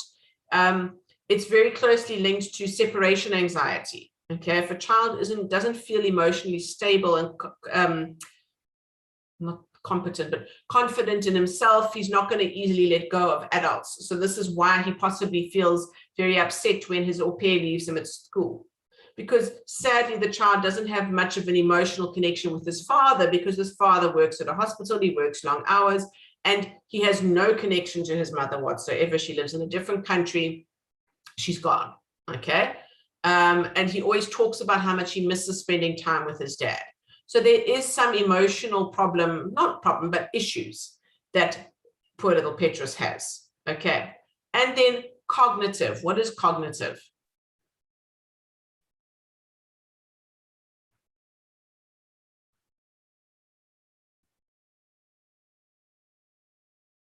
Anyone? What's cognitive? Okay, so thank you, Rochelle. It's your higher order thinking skills, ability to grasp deeper concepts, your thinking and reasoning. Thank you, Chantal, as well. Okay, so it's your intellect, your intelligence, your intellectual development, and so on. Okay, it's your thinking. So often cognitive development, people put the visual perception and auditory perception into it. Okay, it is linked, but it's not what cognition is ultimately. Okay, but everything, when you look at it holistically, which is what you want it to be, this is how we determine whether a child is capable of progressing, is when you look at him or her holistically. Do they tick enough boxes that they will cope in a grade 1 situation? Because grade 1 is hard. I mean, we as adults don't remember it being difficult, but it is difficult. My little girl's in grade 1, and it's a big jump from grade R. Even grade R from double naught is a big jump.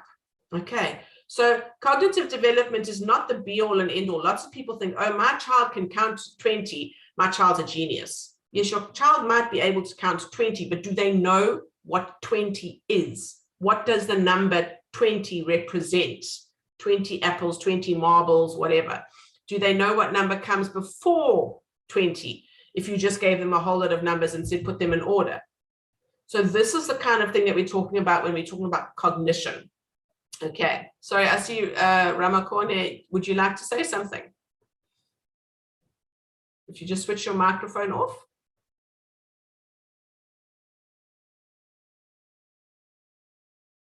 Okay, all right. I'll just carry on until you're ready to join the conversation. Okay, so as Ms. Schneider said in the chat, it includes your problem solving and decision making, your reasoning, your development of wonderment and curiosity for learning.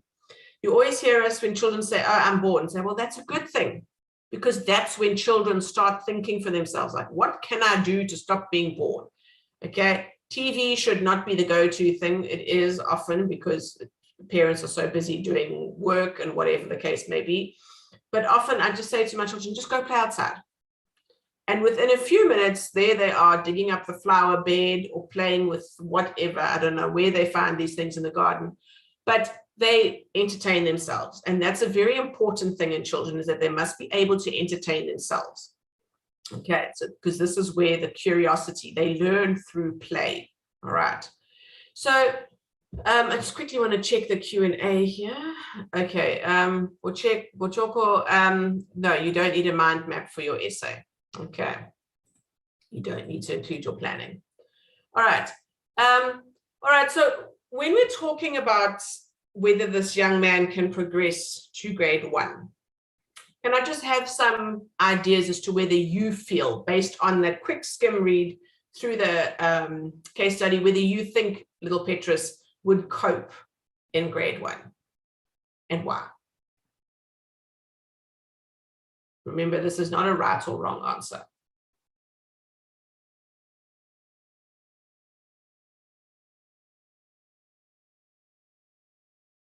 Please remember, you are welcome to ask in the chat.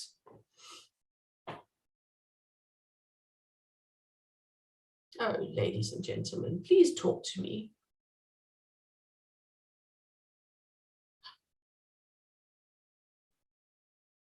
Okay. Just also, now, when I was teaching, I taught in grade 6 at one stage, and there was a little girl who had to repeat the year. Stella, I'll get back to you now. And she was obviously older than the other children, but that repetition of the year changed her outlook on school completely. Okay. She came to school the following year and was a different child. Her mother said she didn't have to nag her to do homework. She just went home and did her work. Her marks increased exponentially. She was passing maths brilliantly as opposed to like failing maths, because emotionally she was ready. And this is where the sad thing is with school, is a lot of the parents just believe, well, my child can read, she must go through. That's not the case. Especially in the lower grades, that's the time to hold them back so that they are better prepared rather than keeping them back when they're older.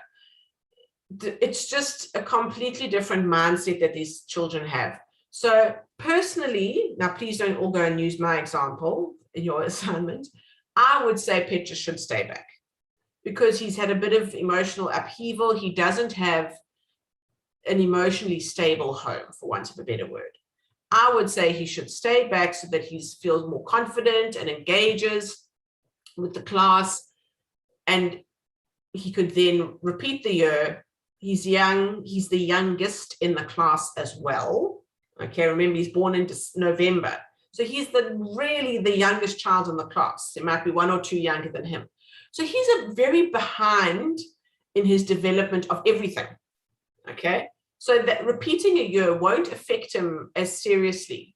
So I would recommend that he repeats the year, because then he'll be ahead of everybody else the following year.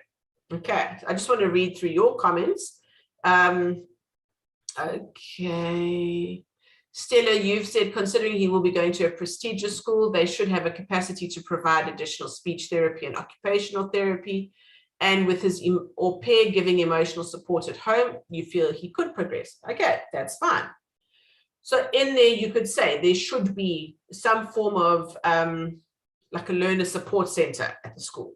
Many of the schools do offer that, even if it's just one person who assists all the children at the school. Other schools do have separate therapists that come in. Okay. All right, Stella, you've also commented that he doesn't state that he's got very strong ties with his friends, which would also be a consideration because he already has attachment issues. Okay. Yes, it doesn't say that he's got one best friend. This little boy seems to be very isolated to me emotionally. There's no talk of there's a specific child in his class that he's attached himself to, or even the teacher. There's nothing like that. So to me, he seems like a very sad little boy. Okay. All right. Let me just see what other comments we've got. Okay. Rochelle, you think that he should rather repeat. With his developmental problems, they needs more hands-on remedial support than what could be offered in grade 1. Yes. Okay. And also, hopefully, his dad could get some form of intervention. Being a pediatrician himself, he should have picked these types of things up, hopefully. And he would probably have contacts that could support his son. Okay. All right. Let me just see. Okay. All right. Any other comments? Do you have any questions? Darren, I'm not sure how much time we have left. Could you just update me?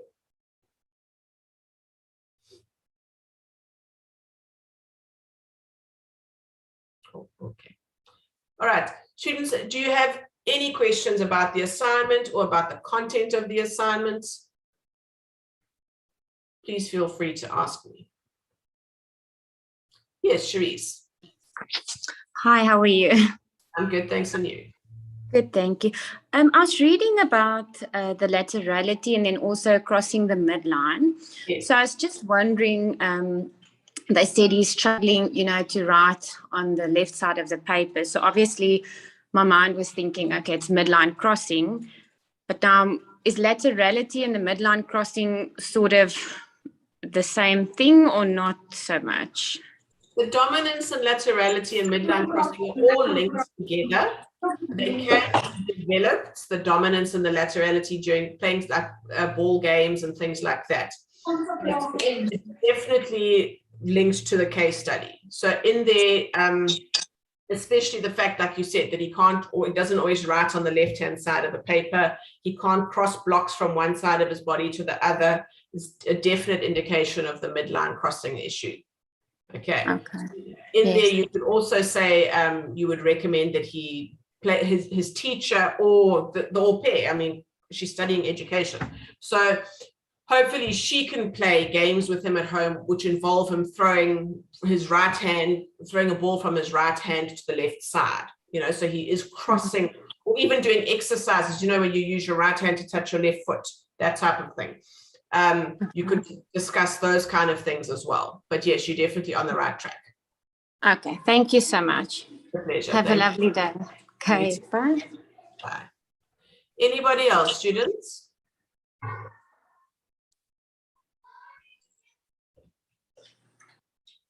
Sorry, Sharice, can I just ask you to mute yourself, please?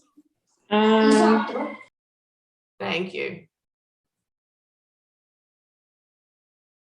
Rochelle, I see you're asking, when giving reasons for his developmental problems, we're asked, should we give reasons for each and every problem we identified?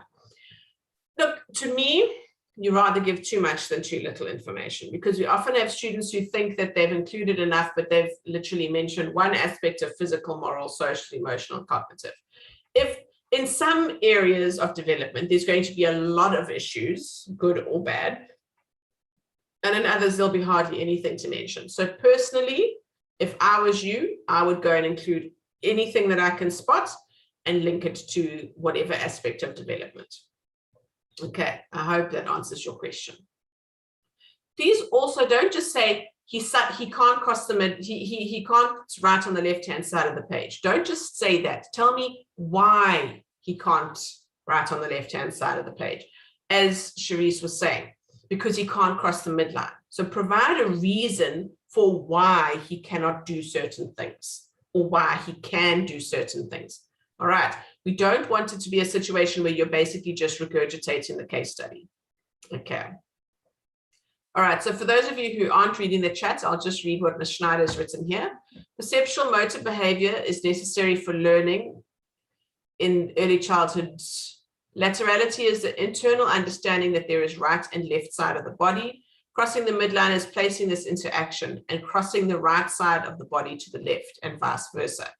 For example, touch your right knee with your left hand or hold your left shoulder with your right hand.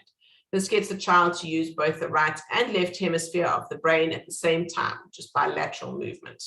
Okay, all of these things, and when you go and do your teaching practice in a preschool next year, yeah, it will be next year, you will find after doing GRT that there's so much that they do at school that you never realized was part of getting them ready to go to grade 1. Okay, those of you who are doing the degree program will be in a grade R classroom, and you will see this in practice. But the smaller, the lower age groups will also be doing these types of things, making the children go outside and use the monkey bars, making them climb on the balancing beams, because it's all part of their physical development. Their fantasy play is all part of developing their social skills, their emotional skills, their cognitive skills. It's just mind-blowing when you see it in action compared to when you just read it in a book. But honestly, this module is such an interesting module because it literally gives you so much background into everything. And it's so nice for me as a mom, because I've got a daughter in grade 1 now and my son's in 000, I think.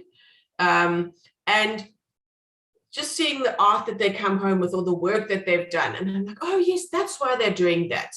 Because normally as a parent, you don't know why your child's doing certain things at school, but now I can see why they're doing it. Okay. Are there any other questions, students? Please feel free to ask. If you have now listened to the lecture and you've decided, oh, crikey, you are on the wrong track with your assignment, you are welcome to redo it, fix everything. Savannah, I'm answering your question here.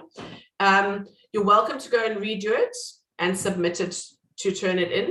You don't have to delete it from Turnitin. You just submit it over your previous one.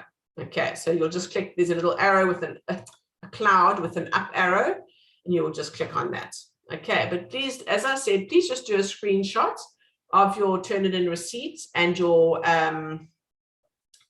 similarity percentage. Okay, and just keep a copy of that so that when everybody is submitted, because the later you submit, obviously the higher the similarity is going to be because you're all using similar phrases and similar concepts, then you don't want yours to be ridiculously high when previously it was quite low, and then at least you'll have evidence that it was low when you submitted it. Savannah, it doesn't matter how many times you submit to turn it in. If you submit it more than 3 times in a day, I think you then have to wait a day to resubmit it.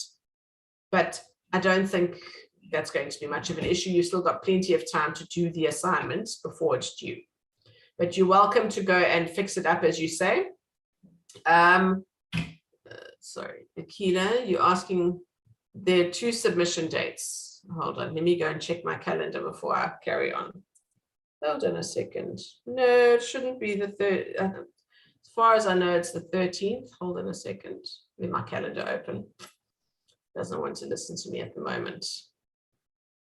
It's blank. But yeah, your dates are there. Hold on. No, it's definitely the 13th of September, students. Only those of you who were late registrations will get a different date. Okay, thank you, Darren. I see we've got 5 minutes left. Those of you who were late registrations will be notified by student support, but I mean, you'll know if you were a late registration or not, and you'll get a few days grace. Okay, but please note this only applies to the first assignment, this one. It does not apply to your task 1 and your task 2 assessments. Okay, so it's the 13th of September. You can submit it from now until then. It closes at 23:59. Please don't submit to turn it in at 23:58, because often just before it closes, there's a bottleneck and you wait for ages to get your turn it in similarity report back. And the last thing you want to do is have a report of 60%, which you're not allowed, by the way, it's 30%. And then your assignment can't get marked. Okay, so please, be careful. Remember to reference carefully.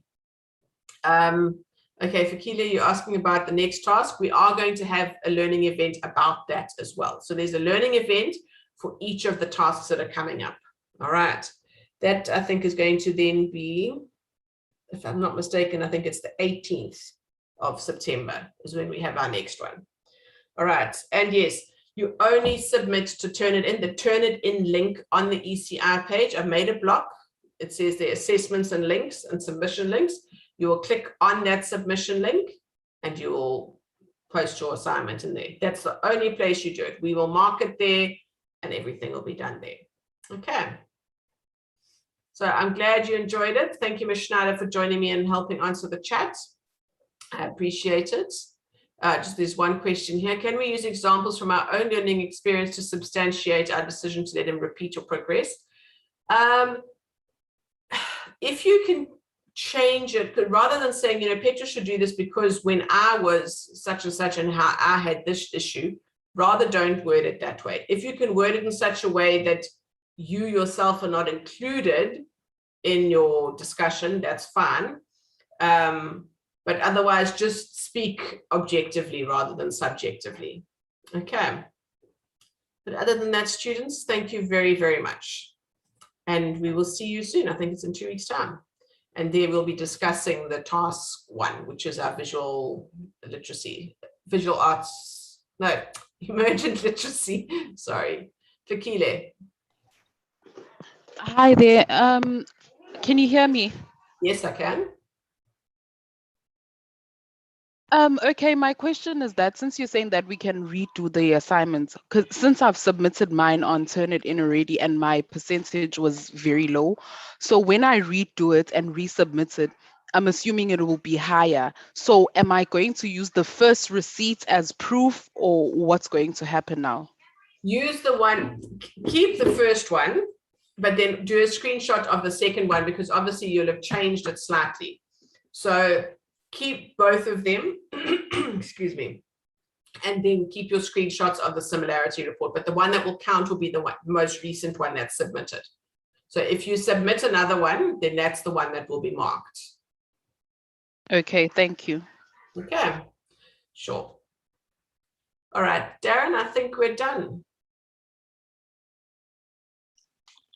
Thank you very much for the session, Julia. I hope you enjoy the rest of your morning. Thank you very much. Bye. Right.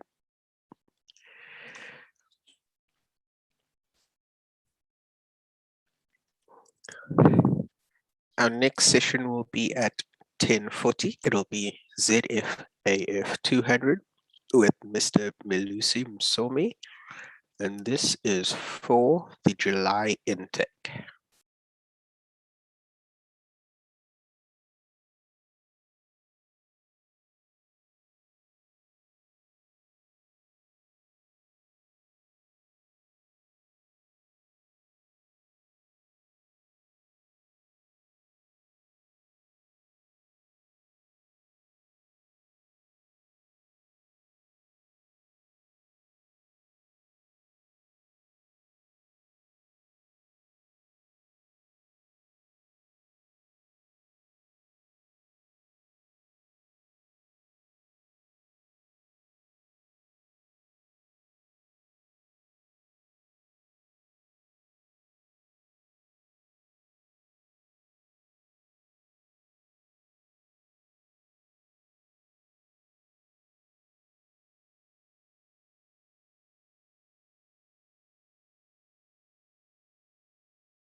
For those just joining, the next session will be ZFAF 200 with Mr. Melusi Msomi, and this is for the July intake. Good morning, Mr. Morning, Msomi. how How are are you? you? I I'm am good. And all good. yourself? It has just gone 10:40. I'll stop my share and it's all yours. Okay, thank you.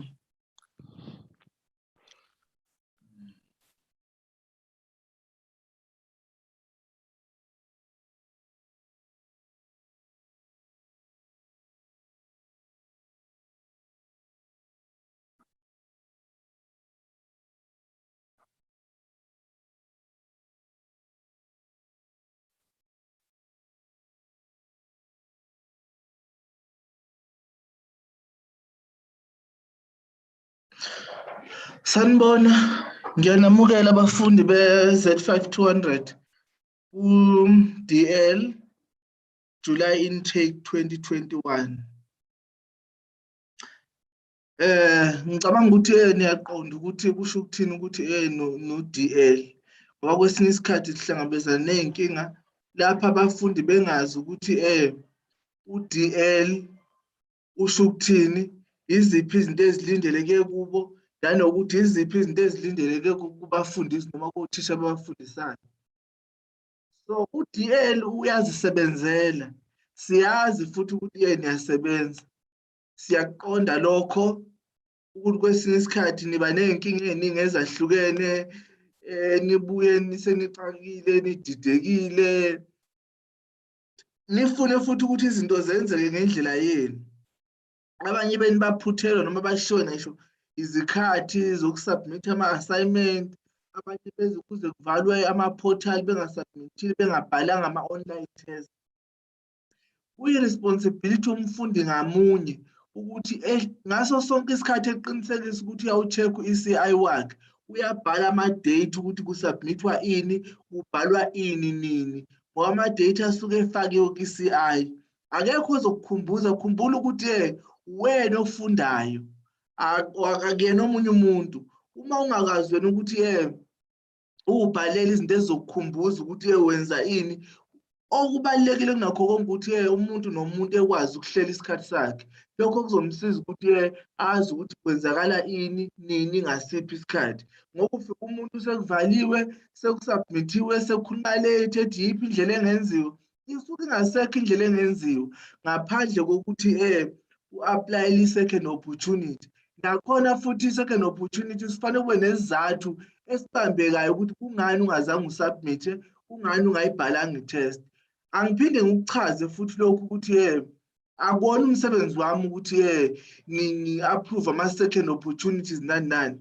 Futhi lokho izinto okufanele niyiqondise kwa-student support lokho. Mina ayibona aba-approve-ayo ukuthi why ungabhalanga, bavumelana ukuthi uthole i-second opportunity. Angikwenzi lokho. Iy'nkinga ezimayelana nalokho zinto ezikancane kimi. Mina ngithatha ilist eqhamuka kwa-student support ithi namba abafundi aba-approve ukuthi bazothola i-second opportunity. Akusikona okwami. Ungacabangi nokuthi uze utshele mina noma ungisendele i-email noma ungisendele i-WhatsApp noma ini. Angeke ngikwazi ukukusiza lapho. Wena qondisa iy'nkinga zakho zonke ongase uhlangabezane nazo kwa-student support, angizidingi.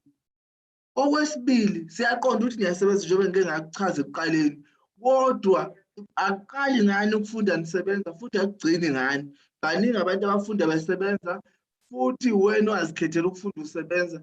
Akungabi umthwalo wokuthi kube yijo ukuthi angizukwazi ukubhala ngoba ngisemsebenzini.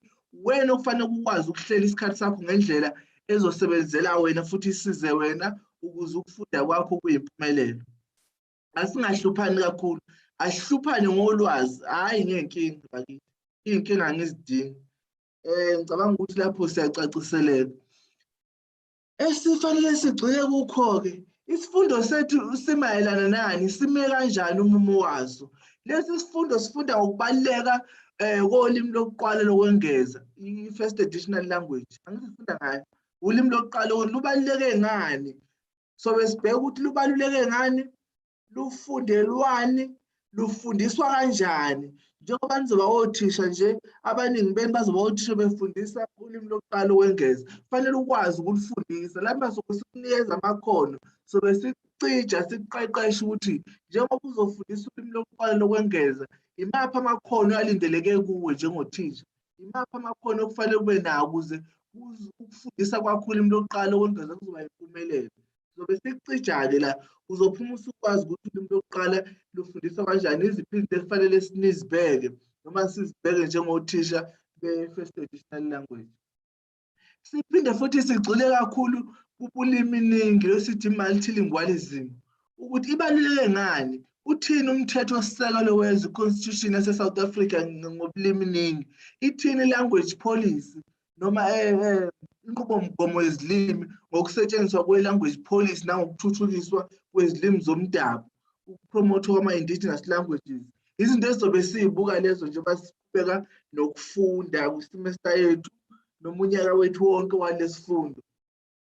Siphinde sibuke imibhalo yobuciko uma sikhuluma ngembhalo yobuciko lapho sikhuluma khona ngama-novels sikhuluma ngama-drama mhlambe ne-poetry lokho sikubiza ukuthi imibhalo yobuciko ikakhulukazi novel thina esizogxila kuyo nina njengabafundi baka-DL Z5200 inovel ethi zibanjwa zisemaphuphu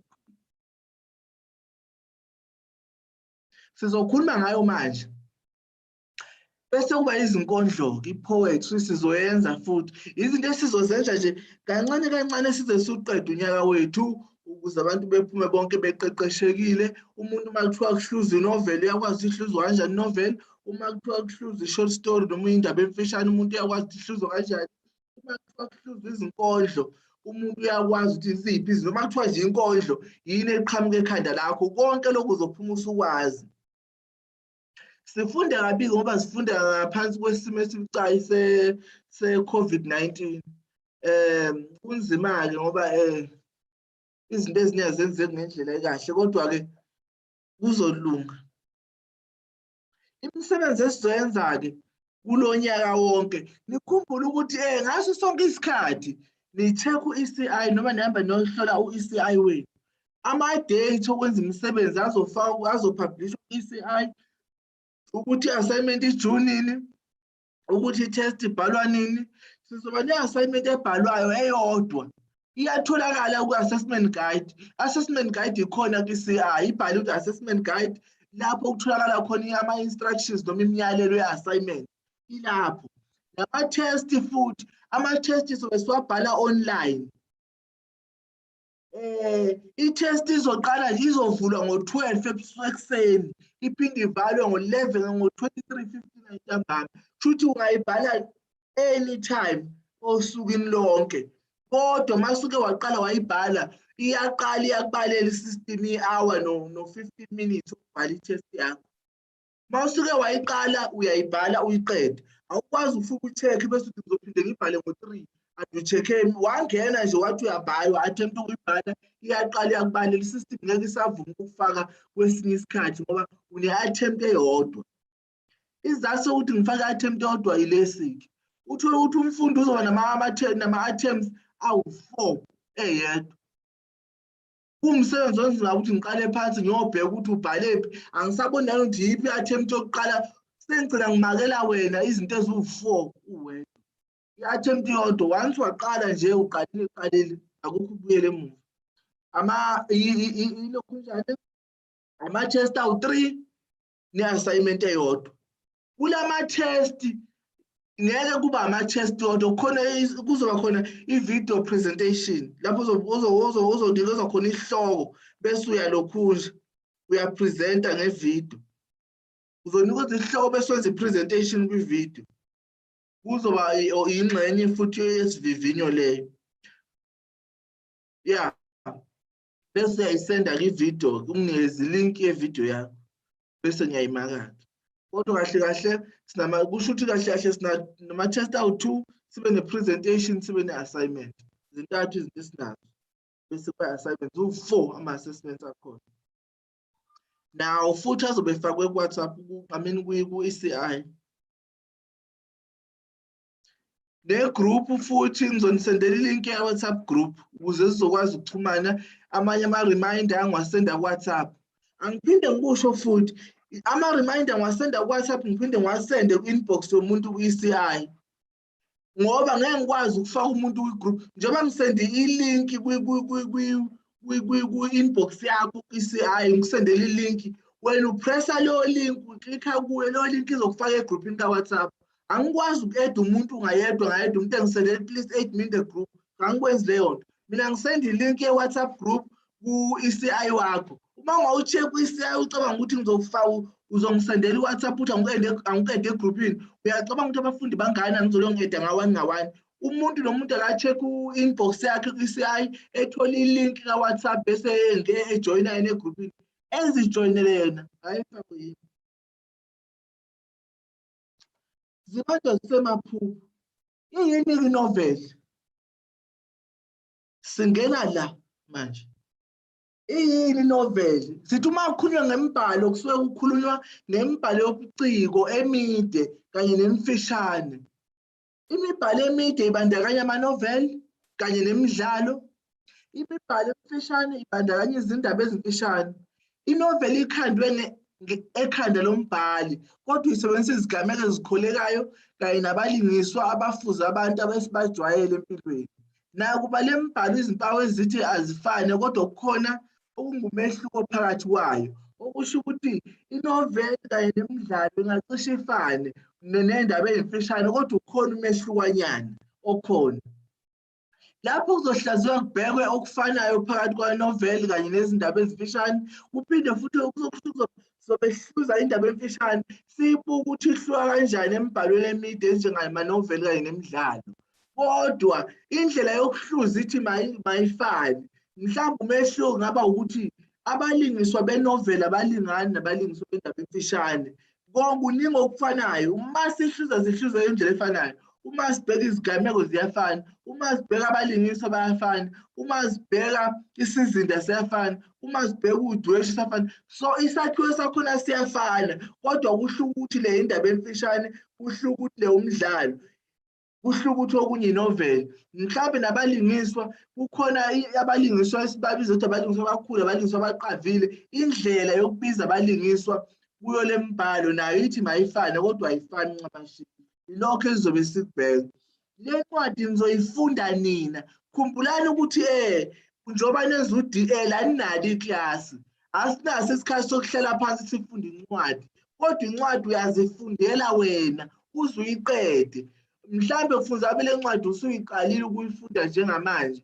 Ukuthi kuze uma kufika isikhathi uma ubhorekele nje unethuba funda i-novel yakho ukuthi kufike isikhathi Kambe kufika isikhathi nje sokuthi sesiyayibhala usuyayazi. Futhi le ndaba ikhona ihluziwe ku-study guide sakho esikhona ku-ECI. Kukuwe konke unikezwe lonke ithuba, unikezwe wonke ama-resources okwakho ukuthi uwasebenzise uwafunde uzicide wena. Kukhulunywa ngani kuma sikhuluma ngesakhiwo se-novel noma isakhiwo somdlalo? Uma kukhulunywa ngesakhiwo kusuke kubhekwa i-novel kusukela esingenisweni kuze kuyofika esiphethweni sayo. Suke siyibuka. Uma sikhuluma ngesakhiwo sesibuthi i-novel yakhiwe kanjani? Inani phakathi? Kusuke iqala izofika ekuqaleni. Sibheka abalingisi bawuhlobo lwabalingisi. Abalingisi bahlukene kanjani bona nezinto abazenzayo ubunjalo babo. Sibheka ukuthi yini abayenzayo bona abalingisi. Lento abayenzayo bayenzela kuphi? Yini lesusa umbhali phansi we-novel ukuthi ebhale? Ubefuna ukudlulisa kuphi umyalezo kubantu? Lokho sikubona ney'nkinga akanikeza abalingisi. Umbhali uphinde yakhe indaba yakhe ukuthi yenzeke endaweni ethile. Lokho sikubiza ngesizinda. Uyenza endaweni ethile, uyenza ngesikhathi esithile, ngenhloso ethile. Phinde sibuka ukuthi kulesi zinda-ke endaweni lena ekhethwe umbhali ayiqoka ukuthi ufuna ukuyisebenzisa enovelini yakhe. Abantu bahlalisene kanjani? Ngabe bahlalisene kahle kunokuthula? Ngabe kukhona izimpi? Ngabe kuyaxatshanwa ngezombangazwe? Kunobugebengu? Kuyaxatshanwa ngezenkolo njalo njalo. Izinto lezi umbhali asuke efuna ukuveza kahle ukuthi kwenzekalani, abantu bahlalisene kanjani baphilisene kanjani kule ndaba yakhe akakhetha ukusibhalela yona. Khumbula ukuthi uma sifunda asifundeli ubumnandi kodwa sifundela inhloso yokuthi apho amanoveli ongafundela ubumnandi uma uhlala ekhaya le ithi imnandi kodwa sikhumbule ukuthi sizohlelwa ngayo. Futhi awuyifunda ugcine icala uyayifunda nje impela uyayifunda. Uma sibuka isingeniso-ke yini etholakala esingenisweni? Esingenisweni sethulelwa umlingiso omkhulu kanye nenkinga yakhe. Ngaso sonke isikhathi uma ufunda incwadi, igama lokuqala nje elitholakala endaweni noma igama lokuqala lomlingiswa nje elitholakala endabeni okuba yilona elivela ekuqaleni, lo mlingiswa simthatha ngokuthi umlingiso omkhulu ngoba umthetho wokuhluza imibhalo ithi esingenisweni sethulela umlingiso omkhulu nenkinga yakhe. Kwesinye isikhathi singeke sisho sithi inkinga yakhe sithi sethulela umlingiso omkhulu nesisusa sodweshu. Igama elisha lelo kufanele ulijwayele ukulisebenzisa elithi isisusa sodweshu. Kusho ukuthi mathi isisusa sodweshu kuchaza ukuthi yini eqale zonke lezi zibhelu noma eqale zonke lezi inkinga ezikhona enovelini. Umlingiso omkhulana usuke elwa namasu ukuthi engaphuma kanjani kule nkinga asezithola ekuyona. Izinkinga ezibhekene nomlingiso omkhulu izona ezisusa udweshu endabeni. Yezwa angithi inkinga izona ezenza ukuthi umlingiso kungaba ukuthi umlingiso uzama ukucazulula inkinga zakhe bese kungena nabanye abalingiswa abamlekelelayo ukuthi inkinga zakhe ziphele. Abanye bafuna inkinga zakhe zibhebhetheke ziye phambili. Nabo labo balingiswa banegama labo esibanikeza lona ukuthi bawuhlobo luni lwabalingiswa. Suyazi ukuthi uma sikhuluma ngesingeniso kungaba isingeniso somdlalo, kungaba isingeniso senoveli. Esingenisweni sethulela umlingiso omkhulu nesisusa sodweshu noma sithi sethulelwa umlingiso omkhulu kanye nenkinga yakhe. Yilokho esikuthula khona. Ngale sikhathi uzobona mhlawumbe amanoveli amaningi uzothola ukuthi mhlawumbe uhleli uthula uyacabanga noZipho. Sesiyazi ukuthi umlingiso omkhulu kule ndaba unoZipho. Uyahlala inkinga yakhe yini? Ilento-ke ayicabangayo. Iyona-ke ezoba inkinga yakhe. Kusho ukuthi indaba izothi uma ikhula nje kodwa okuyisusile ile nkinga esimthole unoZipho ehlele icabanga. Emzimbeni sethulela nabanye abalingiswa kanti nodweshu lusuke selibhebhetheka mawala. Izinkinga abhekene nazo umlingiso omkhulu ziyanda kube nezixakaxaka okuyizona ezikhula zize ziyofika uvuthondaba. Siyakhumbuza novuthondaba ukuthi kusuke kuyisigameko esuke amaphaphu esezokwehla. Khumbula ngale sikhathi uqhubeka indaba uyifunda uba nolangazelelo nelukuluku ngenxa yokuthi indaba inoheho olwenza ukuthi uqhubeke uyifunde uze ufise ukuthi ube nomlingiso othi mina ngithanda lo mlingiso ukuthi kaze kuzokwenzakalani, kaze kuzokwenzakalani. Hayi sezibona ukuthi ubuka i-TV kukhona into amasophizi wabukayo ethi uma ephela uNkosi yami kaze kuzokwenzakalani uze ujaha ukuthi ngcono base kuyikusasa khona leyo sophizi oqhubeka. Yini yenza lokho na? Ilukuluku noheho olusetshenziswe umbhali ebhala lowo mdlalo lokuthi fisa ukuthi uyilandele kodwa uma sifika uvuthondaba ilapho kodwa uthi hawu emva kovuthondaba liyaphela-ke lolu lukuluku loheho ngoba suke sekufike emphelandaba lapho khona amaqiniso esehlala obala sekuhlaluka yonke into ivele ukuthi kungani kade yenzeka. Mhlawumbe nomlingiswa ade isigebengu usuke sebanjiwe izinqa zakhe sehlela obala ngenxa yokuthi amaqiniso kufanele vele ovuthondabeni. Ingakho sithi izigameko ziqhubeka zize ziyofika kuvuthondaba. Angisaboni ukuthi sigcinele. Isiphetho-ke lapha sisuke sesibuyela kwesijwayelekile lo sithi yiphola vuthondaba. Lapho sekupholile izinto mawude kunezimpi kubulawa abantu kuxatshanwa mase sifike esiphethweni ukuphola vuthondaba inkinga seyixazululwa sekuxolelwana kukhunyelwana imilotha kuthelelwana amanzi. Isimo sesibuyela kwesesijwayelekile sezingekho iy'ngxabano sekunani. Lokho sikubiza ukuthi yiphola vuthondaba.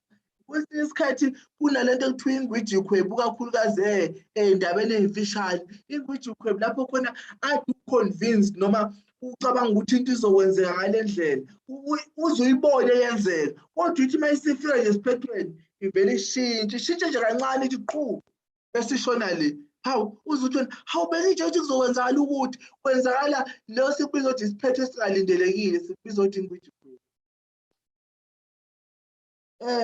Izinhlobo zabalingisi, abalingiswa banikeza amagama ukuthi lo umlingiso nje, lo umlingiso nje. Yingani sibanikeza amagama? Amagama avele entweni abazenzayo. Abalingiswa bangabantu abasemqoka endabeni ngoba indaba yenziwa yibo. Abalingiswa bangaba abantu abasho noma benza okuthile novelini. Angiphinde lokho. Uma kuvela igama lomuntu enovelini, lowo muntu asimbizi ngomlingiswa. Umlingiswa ungumlingiswa ngoba simbona enza okuthile endabeni. Ukuthi bakhulume ngaye lavela igama lakhe asimbizi ngomlingiswa. Umlingiswa ngoba simbona enza izinto ezithile kuphi endabeni, sithi umlingiswa. Uma yenzanga lutho nje asimbizi ngomlingiswa. Kezwakala. Kukhona umlingiswa esithi umlingiswa omkhulu. Leyo sithi umlingiswa omkhulu. Onjani lo mlingiswa? Umlingiswa lo esithulena endabeni. Lo mlingiswa esithulena ezama ukuxazulula inkinga abhekene nayo. Sithi umlingiswa omkhulu. Zonke izigameko ezenzakalayo zincike kuyena. Konke okwenzakala okuncike kuyena uheho. Noma zingaba khona ezinye iy'ndatshana ezenzeka eceleni ezikhulisa indaba, ezilekelela indaba enkulu noma ezilekelela isakhiwo esikhulu, sithi zincike kumlingiswa omkhulu. Uma kuphela yena izinto ey'ningi ziyaphela, lo heho nolangazelelo kuyaphela. Sithi umlingiswa omkhulu ngokujwayelekile kwinoveli, kodwa emdlalweni noma kwidrama simbiza ngomlingiswa osemqoka kuthiwa iqhawe noma iqhawukazi lomdlalo. Kuthiwa lapha lona ngumlingiswa obaluleke kunabo bonke endabeni. Indaba eyenzeke enovelini mayelana naye iqala ngaye iphinde iphele ngaye. Lo mlingiswa utholakala ebhekene nezingqinamba ezithile, ezama ngawo wonke amandla akhe ukuthi lezi zinkinga abhekene nazo zixazululeke. Kuyenzeka ukuthi kuphumelele ukuxazuleka inkinga zakhe, futhi kuyenzeka engaphumeleli. Kujwayelekile ukuthi abafundi benoveli bazwelane nalo mlingiswa futhi bafise ukuba lo mlingiswa aphumelele ezifisweni zakhe futhi nezinkinga zakhe zishabalale noma ziphele. Uvamise ukuba umlingiswa othandekayo yena. Kuyenzeka abanye bengathandeki ngezathu ngezinto abazenza endabeni.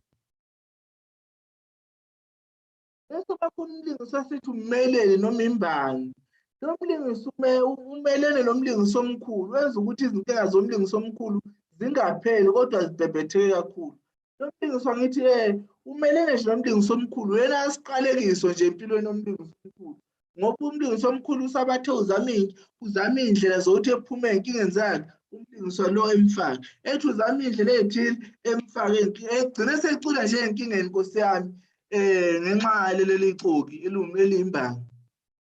Nguyena ovimbela umlingiswa omkhulu ezifisweni zakhe. Lo mlingiswa oyimbangi kujwayelekile ukuthi abafundi benoveli bengahambisani naye ngenxa yokucasulwa izenzo zakhe zokumelana nempumelelo yomlingiswa omkhulu. Akathandeki lo mlingiswa oyimbangi ngenxa yokuthi abantu sebethanda umlingiswa omkhulu. Manje lo kwenza iy'nkinga zomlingiswa omkhulu zingaphumeleli, zingashabalali iy'nkinga zakhe. Umelele nje nenjabulo. Akafuni ukubona umlingiswa omkhulu ejabulile. Simbiza ukuthi ummeleli noma imbangi. Bese kuba khona umlekeleli Nkosi yami lo mlabantu. Lona mlekeleli lomlingiswa, lolu hlobo lomlingiswa luvuka lulekelela umlingiswa omkhulu. Nakulapha kuthiwa lolu hlobo lomlingiswa luvuka lulekelela umlingiswa omkhulu ukuze afeze noma alwisane nezinkinga zakhe. Laba balingiswa bangabelekeleli umlingiswa omkhulu ngembono, amasu, imali, imithi, izikhali, izikhwepha njalo njalo. Bengamlekelela ngako konke okusemandleni abo ukuze egcine ephumelelile. Okubalulekile ukuthi usizo lwabo luqonde ekutheni umlingisi omkhulu aphumelele ezifisweni zakhe. Bakwenza konke okusemandleni abo ukuthi lo mngani wabo noma lo mlingisi abamthandayo omkhulu aphumelele. Uma kufanele bemsize ngemali bayamlekelela, uma kufanele behambe bejokole bofuna izinyanga bezothola umuthi bayakwenza lokho, uma kufanele benikele ngezibhamu bayakwenza, uma kufanele bona belwe befinqe impela izikhwepha befinqe inqindi beshayane ukuze iy'nkinga zomlingisi omkhulu zishabalale bayakwenza lokho. Bastika nomlingisi omkhulu nje kusukela ekuqaleni kuze kuyophela. Kuthiwa lo mlingisi wabo noma lolu hlobo lwabalingiswa abalekeleli. Umlingisi oyisicaba lona ngumlingisi oba into eyodwa Nkosi yami kusukela indaba iqala kuze kuyofika esiphethweni sayo. Uma ekholwa uzokholwa noveleni iqala ize iyophela. Konke akwenzayo uzomfakazela okholweni lakhe. Lo mlingisi akashintshi ngisho ezinqumeni azithathayo. Umelana nazo sekukubi noma sekukubi kangakanani, imvu yenkosi wenza lento yakholelwa kuyona nje. Akashintshi ngeke umthole enye into uhleze into eyodwa. I-opposite yalo mlingisi wabo umlingisi oyindilini. Lo mlingisi ungamfica namhlanje into ethile kusasa into ethile uyaguquguquka nezikhathi. Umlingisi osingathi ngeke umkholwe, kodwa umlingisi oyisicaba umlingisi okholakalayo owazi ukuthi manivumalane ngento nangempela kuze kube sekupheleni kwezwe lokhu ime nje lapho lento enanivumelane ngayo. Angazi uma ikhona imibuzo, angiboni. Awukho lutho. Akukho mbuzo. Shuthi niya-understand abantu abami. Osiphokazi noTamara. Wakithi usiphokazi wagasi. Tamara, Nadia, Christine, Angelique. Okay, asiqhubeke. Uma sikhuluma ngesizinda senoveli sibe sikhuluma ngani isizinda? Uma kukhulunywa ngesizinda enovelini usuke kuqondwe isikhathi okwenzeka ngaso indaba enovelini. Indaba ingenzeka esikhathini samanje noma esikhathini sakudala. Kubhekwa nendawo okwenzakala kuyindaba. Kungaba indaba esemakhaya noma indaba yasedolobheni. Kubhekwa nesimo senhlalo ukuthi abantu bahlalisene kahle noma kabi endabeni. Kafushane nje isizinda siphendula umbuzo othi indaba yenzeka kuphi, yenzeka nini futhi uhlalisene kanjani kuyo. Izinto lezi ngoba kuyamangaza ukuthola abafundi mawubuza ngesizinda uthi umfundi akahlazi izinda senoveli engazi ukuthi umfundi uzoqala ngapi. Uma kukhulunywa ngesizinda ekhanda lakho makuduma izinto ezintathu. Yazi ukuthi makuthiwa nje kuvela igama ethi isizinda ekhanda lakho akuthi qa indawo, kuthi qa isikhathi, kuthi qa isimo senhlalo. Izinto efanele zigcume ekhanda lakho lezi. Mawuzwe igama ethi isizinda kuthi indawo, isimo senhlalo nesikhathi. Mawukhulunywa indawo ukuthi indawo indaba yenzeka endaweni yasemakhaya noma yenzeka endaweni yasedolobheni. Isikhathi samanje noma isikhathi sakudala bese ukuthi abalingiswa bahlalisene kanjani. Lokho kuvela ezintweni ezenzakalayo. Uyabona njani le mpilo yasemadolobheni? Izinto ezenzakala endabeni nje nanendawo ukuthi makuthiwa indawo yenzeka eMontana uyazi kusedolobheni lapho. Uma kuthiwa indaba yenzeka eMhlanga uyazi kusedolobheni lapho. Uma kuthiwa indaba yenzeka eMlazi nomlazi uthatha nje ilokisi uthatha njengedolobha. Indaba yenzeka kwaMashu, indaba yenzeka koFolweni, yenzeka koMbumbulu, yenzeka koNanda, yenzeka koPhoenix, yenzeka koStenga kwamaphumulo emakhaya, kwamaphumulo uMasungene, yenzeka koMandeni emakhaya, yenzeka koSoweto, yenzeka koSoshanguve. Uyabona uthembisa yonke lezo zinto lezi zasemadolobheni. So uma kukhulunywa ngendawo kusuke kukhulunywa ngesimo esinjalo.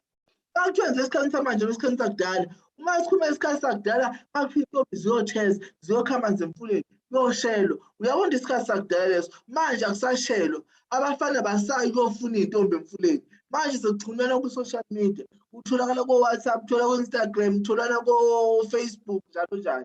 Uyabona okay isikhathi samanje lapho khona osengenise khona izinkundla zokuxhumana abantu sebeshelana ezinkundleni zokuxhumana uyabona uma kuthiwa wangena ku-WhatsApp wakhe bayaxoxa ku-WhatsApp kodwa uma kuthiwa basabhalelana incwadi mhlawumbe bayafonelana indaba yakudala ukufona-ke ngangena manje nakudala kodwa nje ziningi izinto ezikukhombisayo ukuthi isikhathi esaningi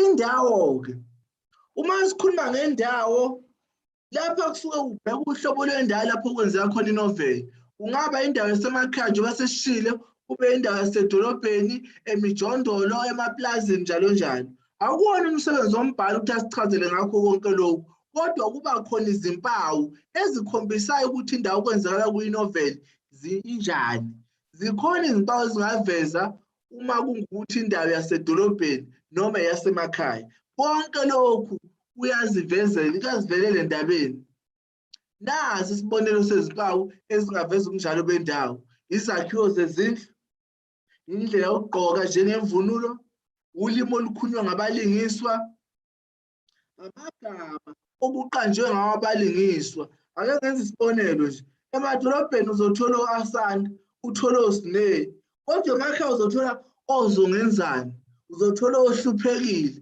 uzothola ontombizodwa okay naselokishini kuyenzeka nasedolobheni kuyenzeka kodwa amagama lapha kuchaza ukuthi amagama okuqanjwe ngawo abalingiswa nawo engakutshela ukuthi indawo yasemakhaya noma indawo yasedolobheni kanye namagama ezindawo noma izigodi nendlela abalingiswa abaphila ngayo iyakhombisa ukuthi le ndawo yasemakhaya bekhuluma ngama-restaurants njalo bekhuluma ngokuya emapaki bekhuluma ngokuya enxanxatheleni ezitolo emall yakhona usedolobheni kodwa emakhaya awekho ama-malls ayazama ukungena kodwa awekho futhi amapaki emakhaya bahlala ngaphansi kwezihlahla nje beyemfuleni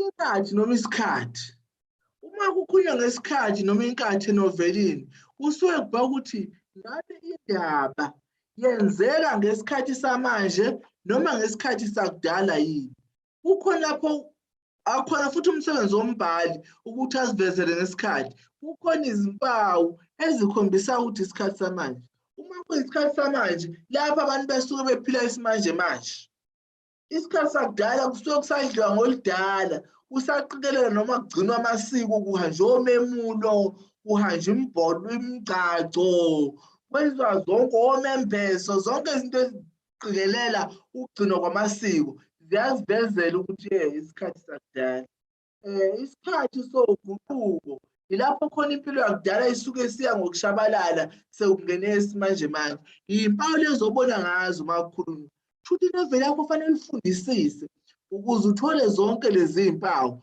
futhi kuzonisiza ne-study guide yesona ezizonisiza ngoba siyihluzile yonke lento sayibeka ochaza uma ungafunda i-study guide ungayifundi inoveli ngizwa ngokuzwela ngizwa ngishaya uvalo ngoba uzokhala ngaphansi okuhle kwentshebe yakwamanje asiqhubeke isimo senhlalo kukhulunywa ngani sike sakuchaza mfishane ukuthi uma sikhuluma ngesimo senhlalo suke sibuka ukuthi abalingiswe noveleni bahlalisene kanjani ngabe kuneziphi ngabe kunengxushunxushu yini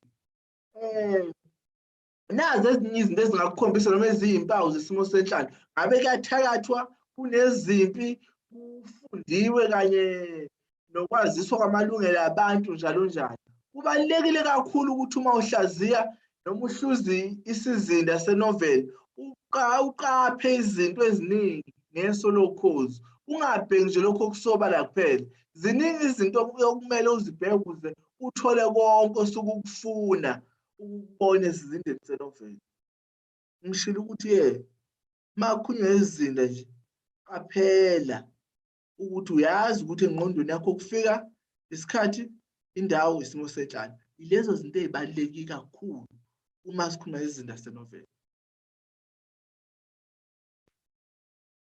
uma sikhuluma ngodweshu luyini kudweshe novelini noma emdlalweni noma endabeni emfishane?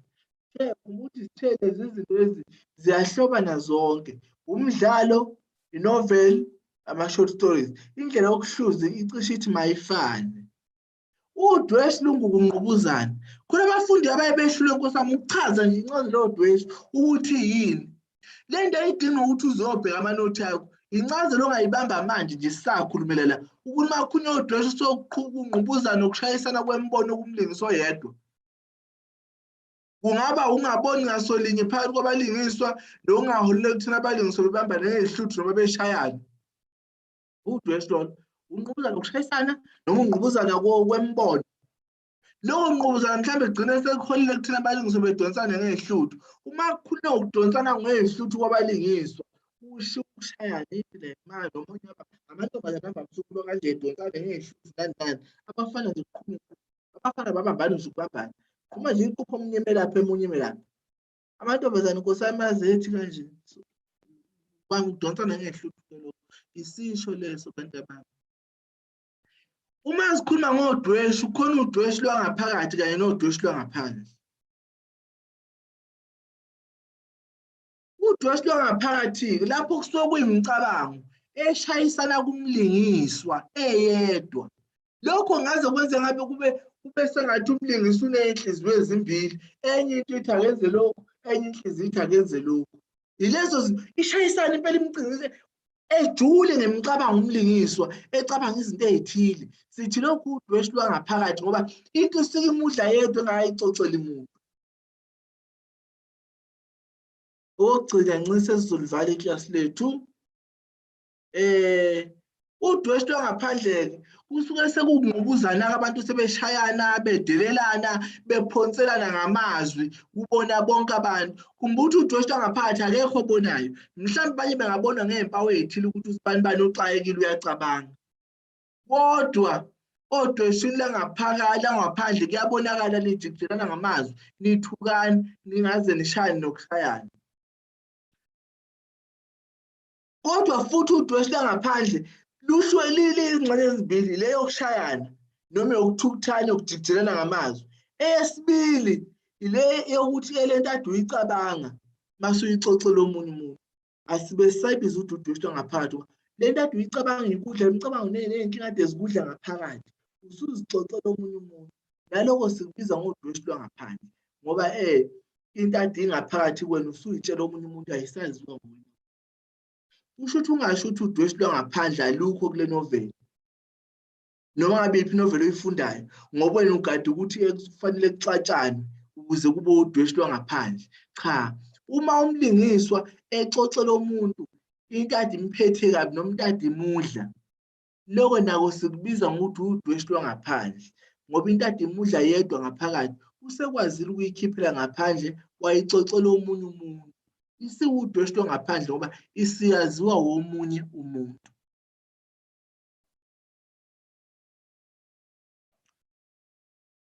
Kwethu asime lapho kwanamhlanje. Uma ninenkinga ningisendela i-email kwi-email address ethi melusi@stadio.ac.za. melusi@stadio.ac.za. Email address yami le. Ya, ngiyabonga. Nibe nempelaviki emnandi. Sesiyobonana. Ama-date ayatholakala ku-ECI. Konke nikudinga uzotholakala ku-ECI.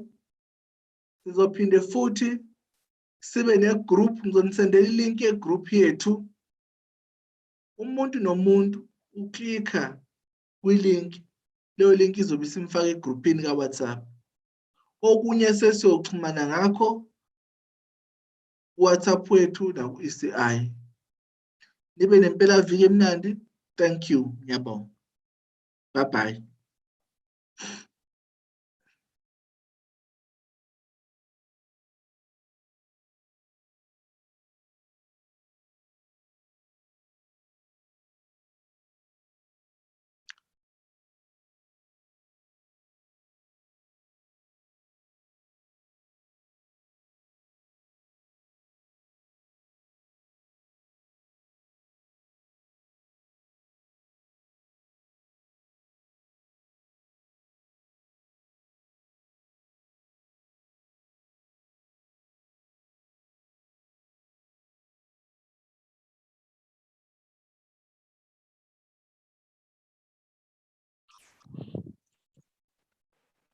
Our next session will be at 11:30 and it will be ZHL 100 with Mrs. Temba Molefe.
For those just joining, the next session is ZHR 100 with Mrs. Themba Molefe.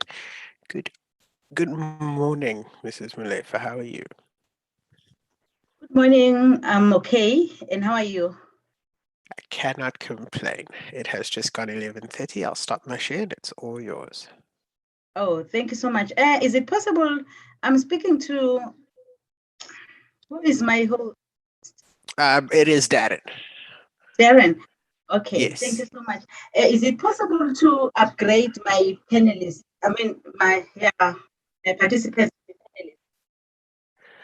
We don't know if all the participants are your students or not. It would be best to just leave them as is. If any of them would like to speak, they can raise their hand and I can allow them to talk. Oh, okay. Wonderful then. Okay then. Sanibonani bafundi. Ngiyathemba ukuthi sizozwakala, sikhulumisane. Darren. Hi, Darren. Yes. There is a background of some sort. It's like there is an echo when I'm speaking. Can you please help me? Okay, I think that should sort it out. Oh, okay. Yeah. There we go. Now there's no echo now. Thank you so much. Okay.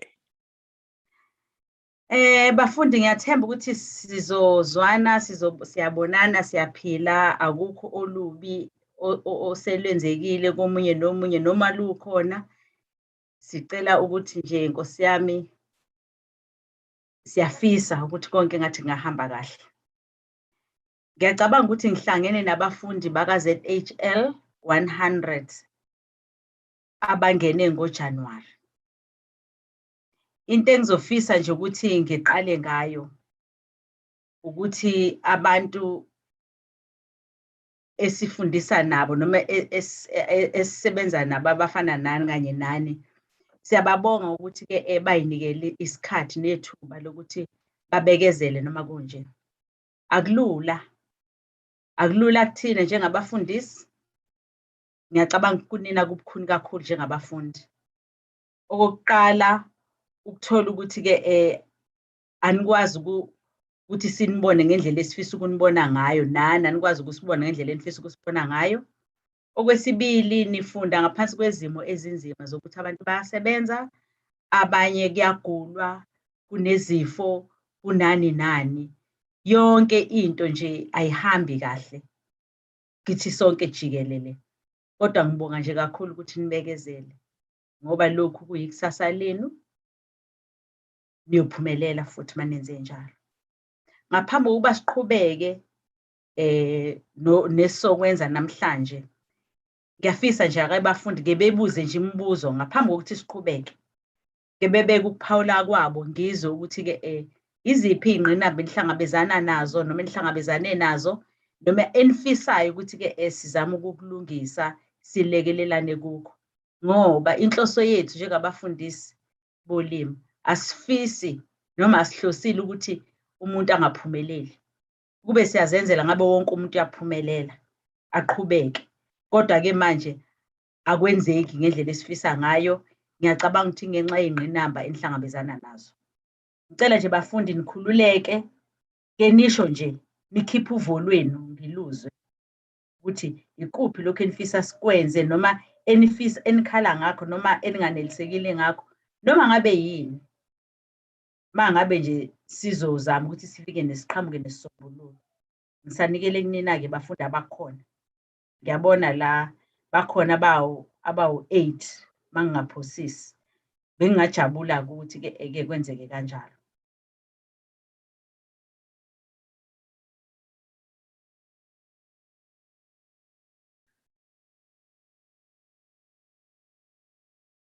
Ayikho imibuzo ekhona?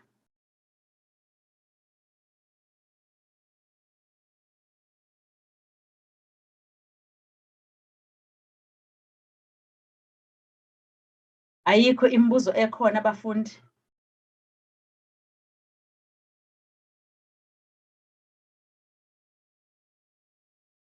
Ngiyocela sibhale kwi-chat noma siphakamise isandla ukuze sizwakale ukuthi-ke mhlambe yini esinakho esifisa ukuyisho.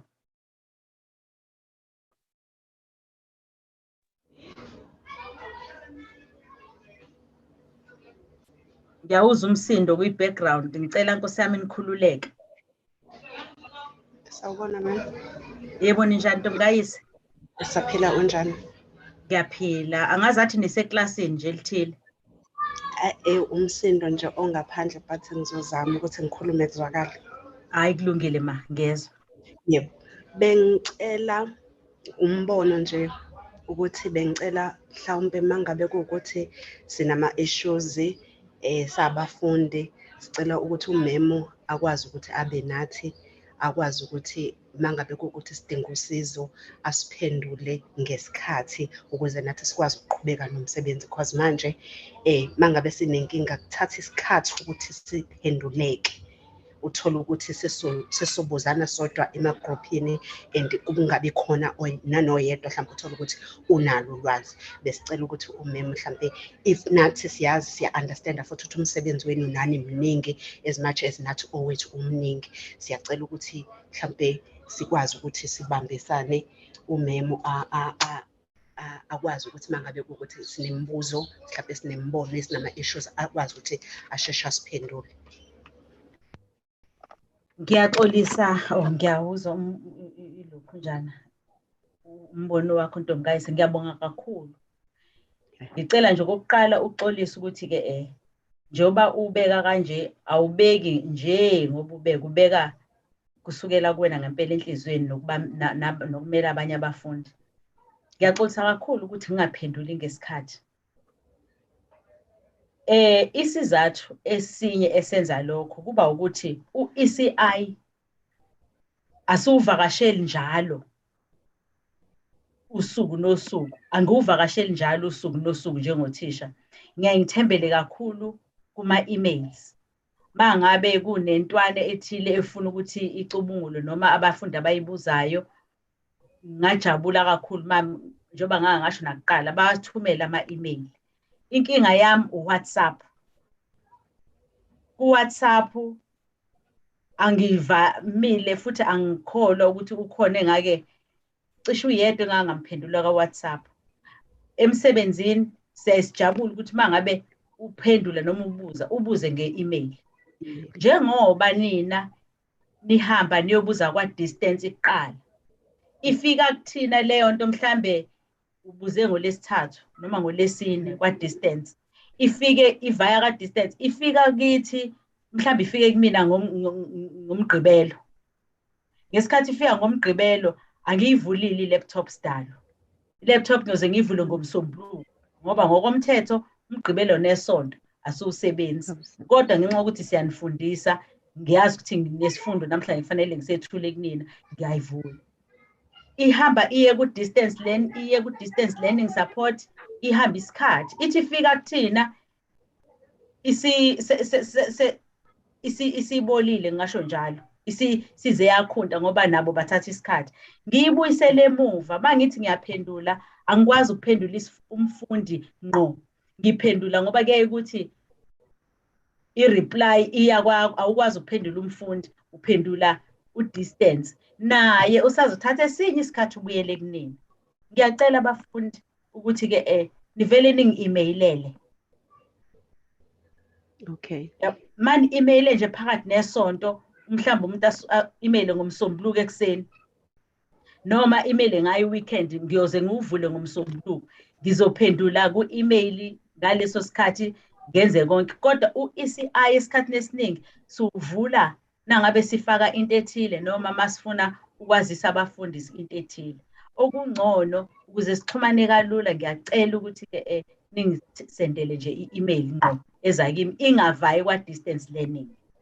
Okay. Ngiyaxolisa kakhulu ukuthi akwenzeki ngendlela enifisa ngayo, akwenzeki ngendlela futhi enilindele ngayo, akusheshi. Kodwa nje indlela engcono ngiyacela ukuthi ningi-emailele ngqo, ningayi kwa-distance. Okay. Kungenani umuntu i-email yami ngiyathemba niyayazi. Yep. Ngiyabonga kakhulu mama. Yep. Omunye mhlambe.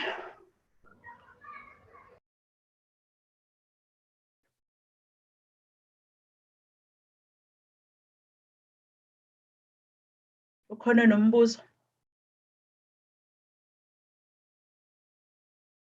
Ayi ingazathi akasekho. Ngisacela ke sibuyele emsebenzini esiwubhalile ngoba kuyafuneka ukuthi siwubheke ivivinyo ama-test ivivinyo esiyibhalile kanjalo nama-assignment. Isivivinyo sokuqala bafundi saphenduleka, ngiyathemba imiphumela yakhona ninayithola. Okokuqala nje ngeyivivinyo besiphuthumisa kakhulu laba kade begcina ngoJulayi. Imingqondo yami iye yagxila kubona ngoba baningi okwabo. Senzele ukuthi baphume bathole imiphumela yabo. Okuka-CL nokwenu njengoba nirejiste ngoJanuwari sasitshe ukuthi isikhathi sizoba naso sokuma. Njengoba le test yesibili, isivivinyo sesibili nizosithola kuleli sonto njengoba lizoqala.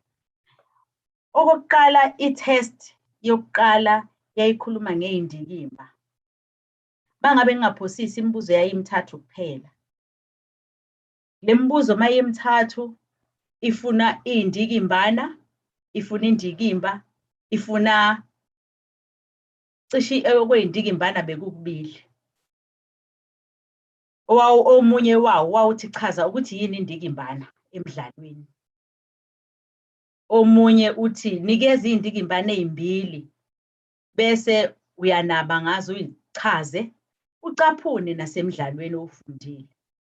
Eyesithathu umbuzo wawuthi yini indikimba ngokuqonda kwakho emidlalweni. Yonke le mibuzo ibikhuluma ngendikimba, i-theme, kodwa emibili yayo ibikhuluma ngama-sub-themes. Into engiyibonile kubafundi bethu ukuthi umuntu uyawufunda umbuzo bese yawujaha angafundisisi umbuzo. Ibixoviwe-ke imibuzo, abanye bebekuthola owesibili okwanti komunye umbuzo wokuqala kanti komunye umbuzo wesithathu. Kodwa into eyodwa. Ngiyacela ukuthi mangabe sifunda imibuzo yesivivinyo siyifundisise. Abaningi bethu baye babhala ukuthi embuzweni njengokuthi yini indikimbana? Chaza indikimbana kafushane bese ucaphuna encwadini isibonelo ulekelela ngesibonelo. Impendulo umusho wokuqala umuntu awubhalayo uthi indikimba ukuthi nokuthi nokuthi. Kanti umbuzo ufune indikimbana, the sub-theme. Kanjalo nasembuzweni othi nikeza iy'ndikimbane ey'mbili. Umfundi uvele nje wabheka ithola igama elithi indikimba waseyamkhohlwa lo ana osekugcineni. Kufuneka iy'ndikimbana ezimbili. Athi mayiphendula umfundi athi izindikimba ezimbili ey'tholakala kulo mdlalo. Lokho kubalulekile ukuthi mangabe umuntu efunda umbuzo awufundisise. Okunye bese kuba ukucaphuna encwadini. Masithi caphuna encwadini sisho ukuthi thatha encwadini njengoba kunjalo noma uzofika ubeke impendulo yakho bese ukulanda encwadini njengoba kunjalo ukuwathatha amagama njengoba njalo uwacaphunile uzowafaka la. Mawucaphuna into awuyicaphune emoyeni. Nayi indishi iphethe amabele noma iphethe umbila.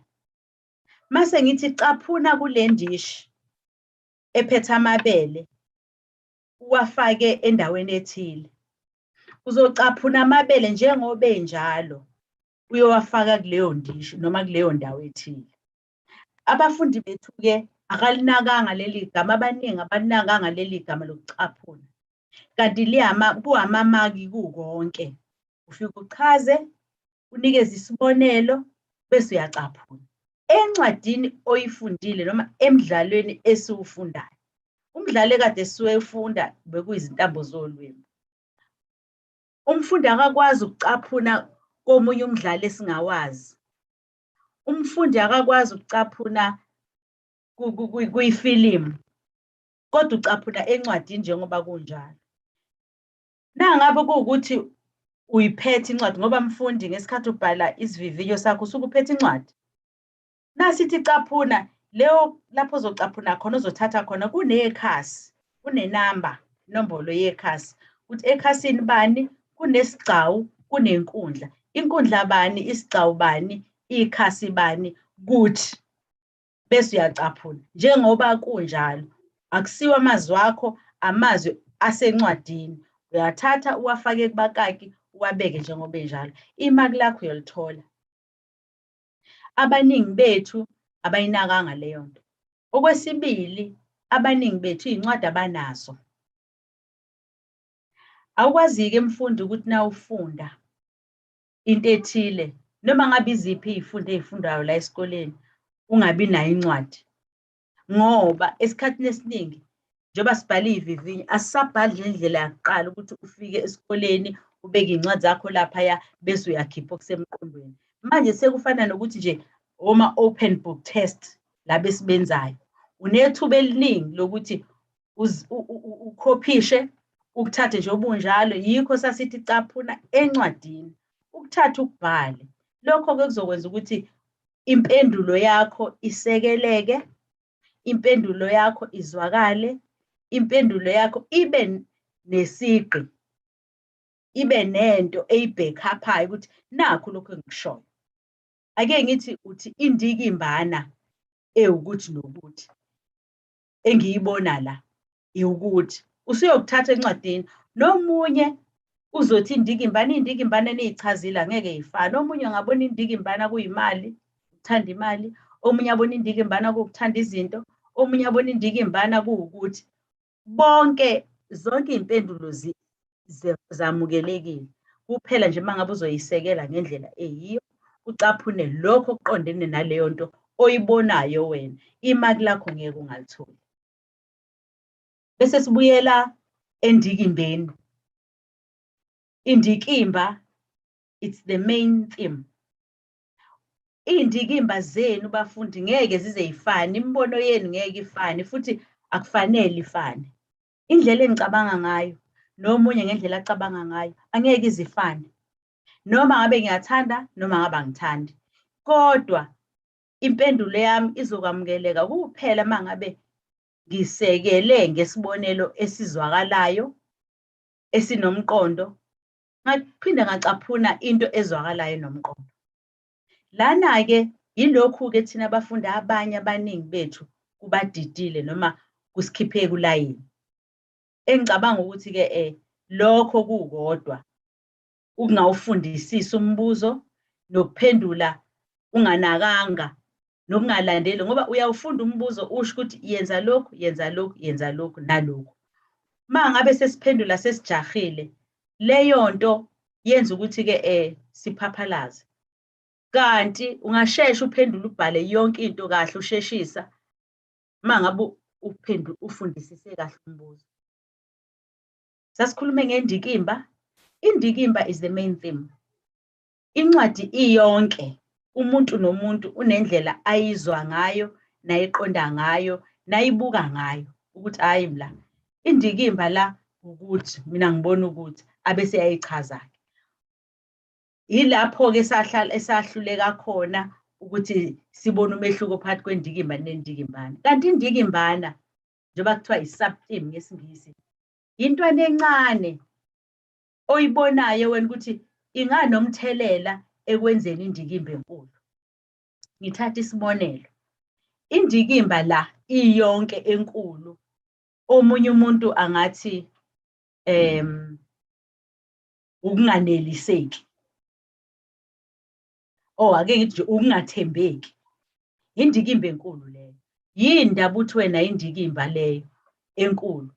Ngithi ukungathembeki ngoba umzamo wenza iy'fungo kunkosikazi wakhe ukuthi ngeke aphinde enze ukuthi nokuthi nokuthi, noma emshadweni ukhombise ukungathembeki ngoba uye wabona omunye umuntu, waqamba namanga, wenza zonke lezi zinto, waqamba amanga kubheki, waqamba wakhohlisa unkosikazi wakhe noma engamkhohlisanga kodwa izenzo zakhe, noma sebesuka besuke lapha babehlala khona sebeyohlala kwenye indawo la sebethutha, akangamchazela kahle unkosikazi wakhe ukuthi isizathu ukuthi nokuthi nokuthi. Nakuxoli futhi akathembekile ngoba khona lapha azathi khona akasikhiphi isisu mangabe kuwukuthi usekhulelwe.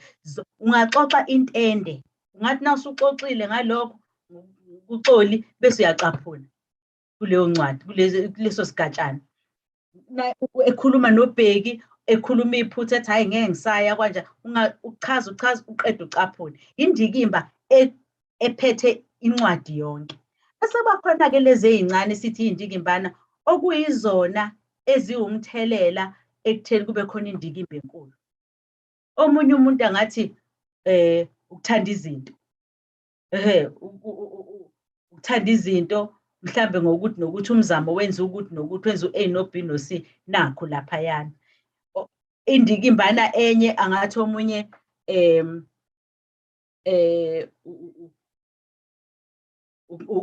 yini nje mhlambe kungaba yini, kungaba imali, omunye wathi imali, ukuthanda imali. Nangu uxoli la ethi hayi kusho ukuthi lo muntu uyisebenzela kahle, unayo yonke into futhi uhlala nasendaweni ewukuthi nokuthi nokuthi.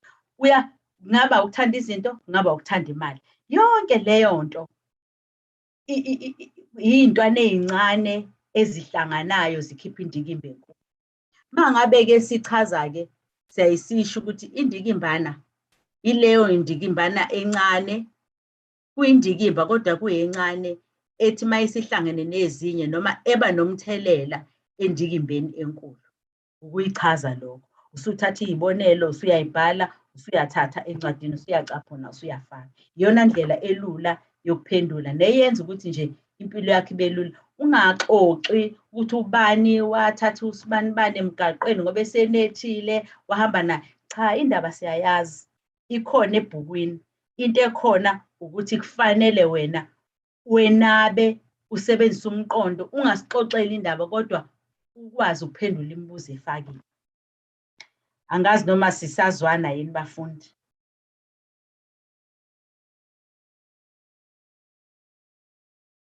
Ukhona nombuzo mayelana nendikimba nendikimbana?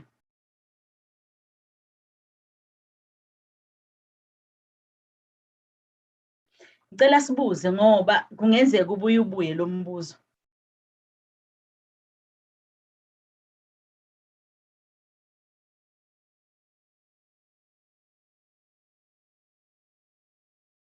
Bafundi, ake sikhulume.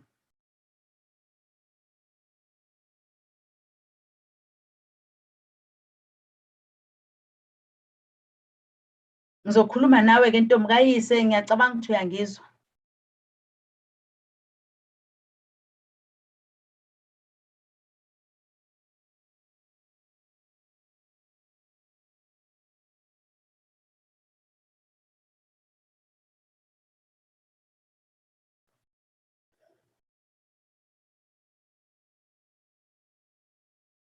Ngicela sibuze mayelana nalo mbuzo wokuqala, nale test yokuqala.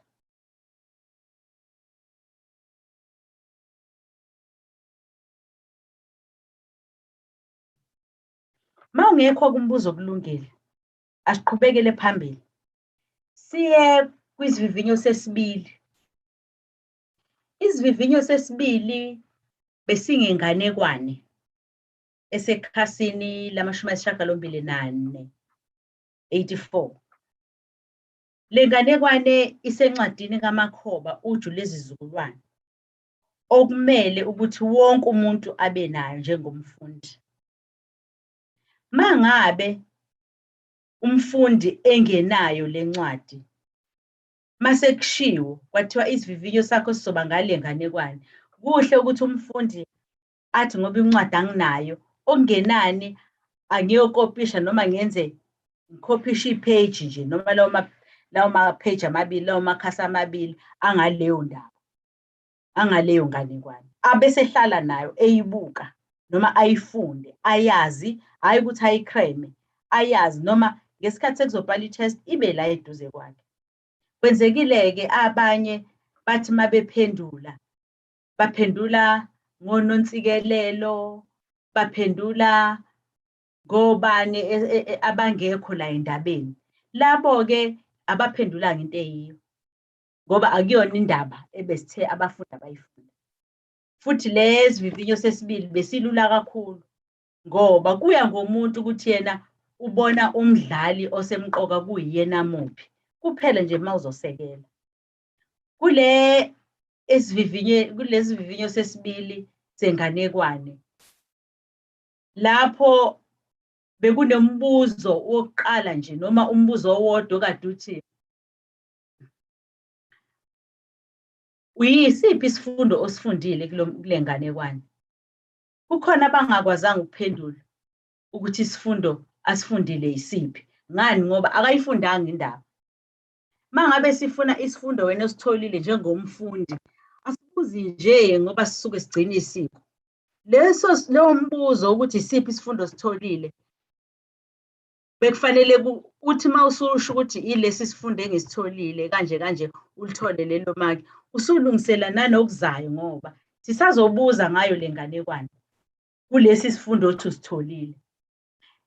Njengomfundi kufanele incwadi ube nayo, noma kufanele ube nayo ikhophi yalokhu okuzofunda, okuthiwa funda ngakho, ukuze ukwazi ukuyiphendulela, ukwazi nokuthi mangabe khona ongakuqondi ukwazi ukukubuza. Thina-ke bafundisi abanaleyo nkinga-ke ukuthi asiyihluphanga noma asiyinikanga isikhathi noma asikucabanganga ukuthenga iy'ncwadi, noma mawuthi incwadi iyabiza awusikucabanganga ukwenza ikhophi yalelo page.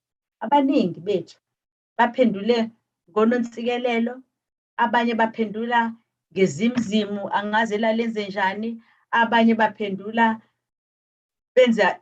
baphendula ngenganekwane yesalukazi esasidla amasomkhwenyana. Zonke lezo zinto esingashongo ukuthi abantu abayifundi. Umuntu kusho ukuthi bese nje mangibhale nje i-test ngadlula kule nkinga kungcono, akufani nokungabhali. Kanti kusho ukuthi uyichithela isikhathi ngoba phela awutholi lutho lapho. Ngiyaninxusa-ke bafundi futhi ngiyaninxenxa ukuthi-ke nikwazi ukuyinika isikhathi noma niyinike isikhathi sokuthi-ke makuthiwe thenga incwadi ewukuthi uyithenge.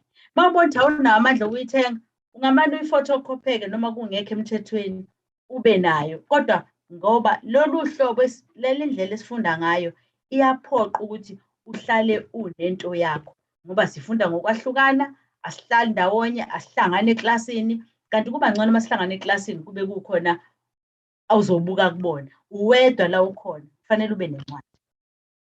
Abantu abaningi-ke baphendule kanjalo, kwacaca ukuthi-ke benza noma baphendula into engabuzwanga. Masufuna ukuthi ubani umdlali ovelele noma umlingisi omkhulu oqavile kule ndaba, asitshele ngomkhwenyana. Akekho umuntu owumkhwenyana kuleya nganekwane, akekho umuntu owunontsikelelo, akekho umuntu oyizimzimu noma alikho izimzimu, akukhulunywa ngalo. Kodwa abantu abaningi basifakele lezo zinto.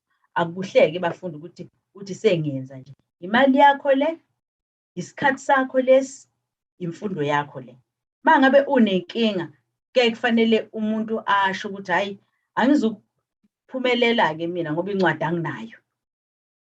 Kusesekuqaleni ngoba iyona ncwadi ekuthiwa i-prescribed esinqunyelwe ukuthi siyisebenzise. Ukhona umuntu onombuzo lapho?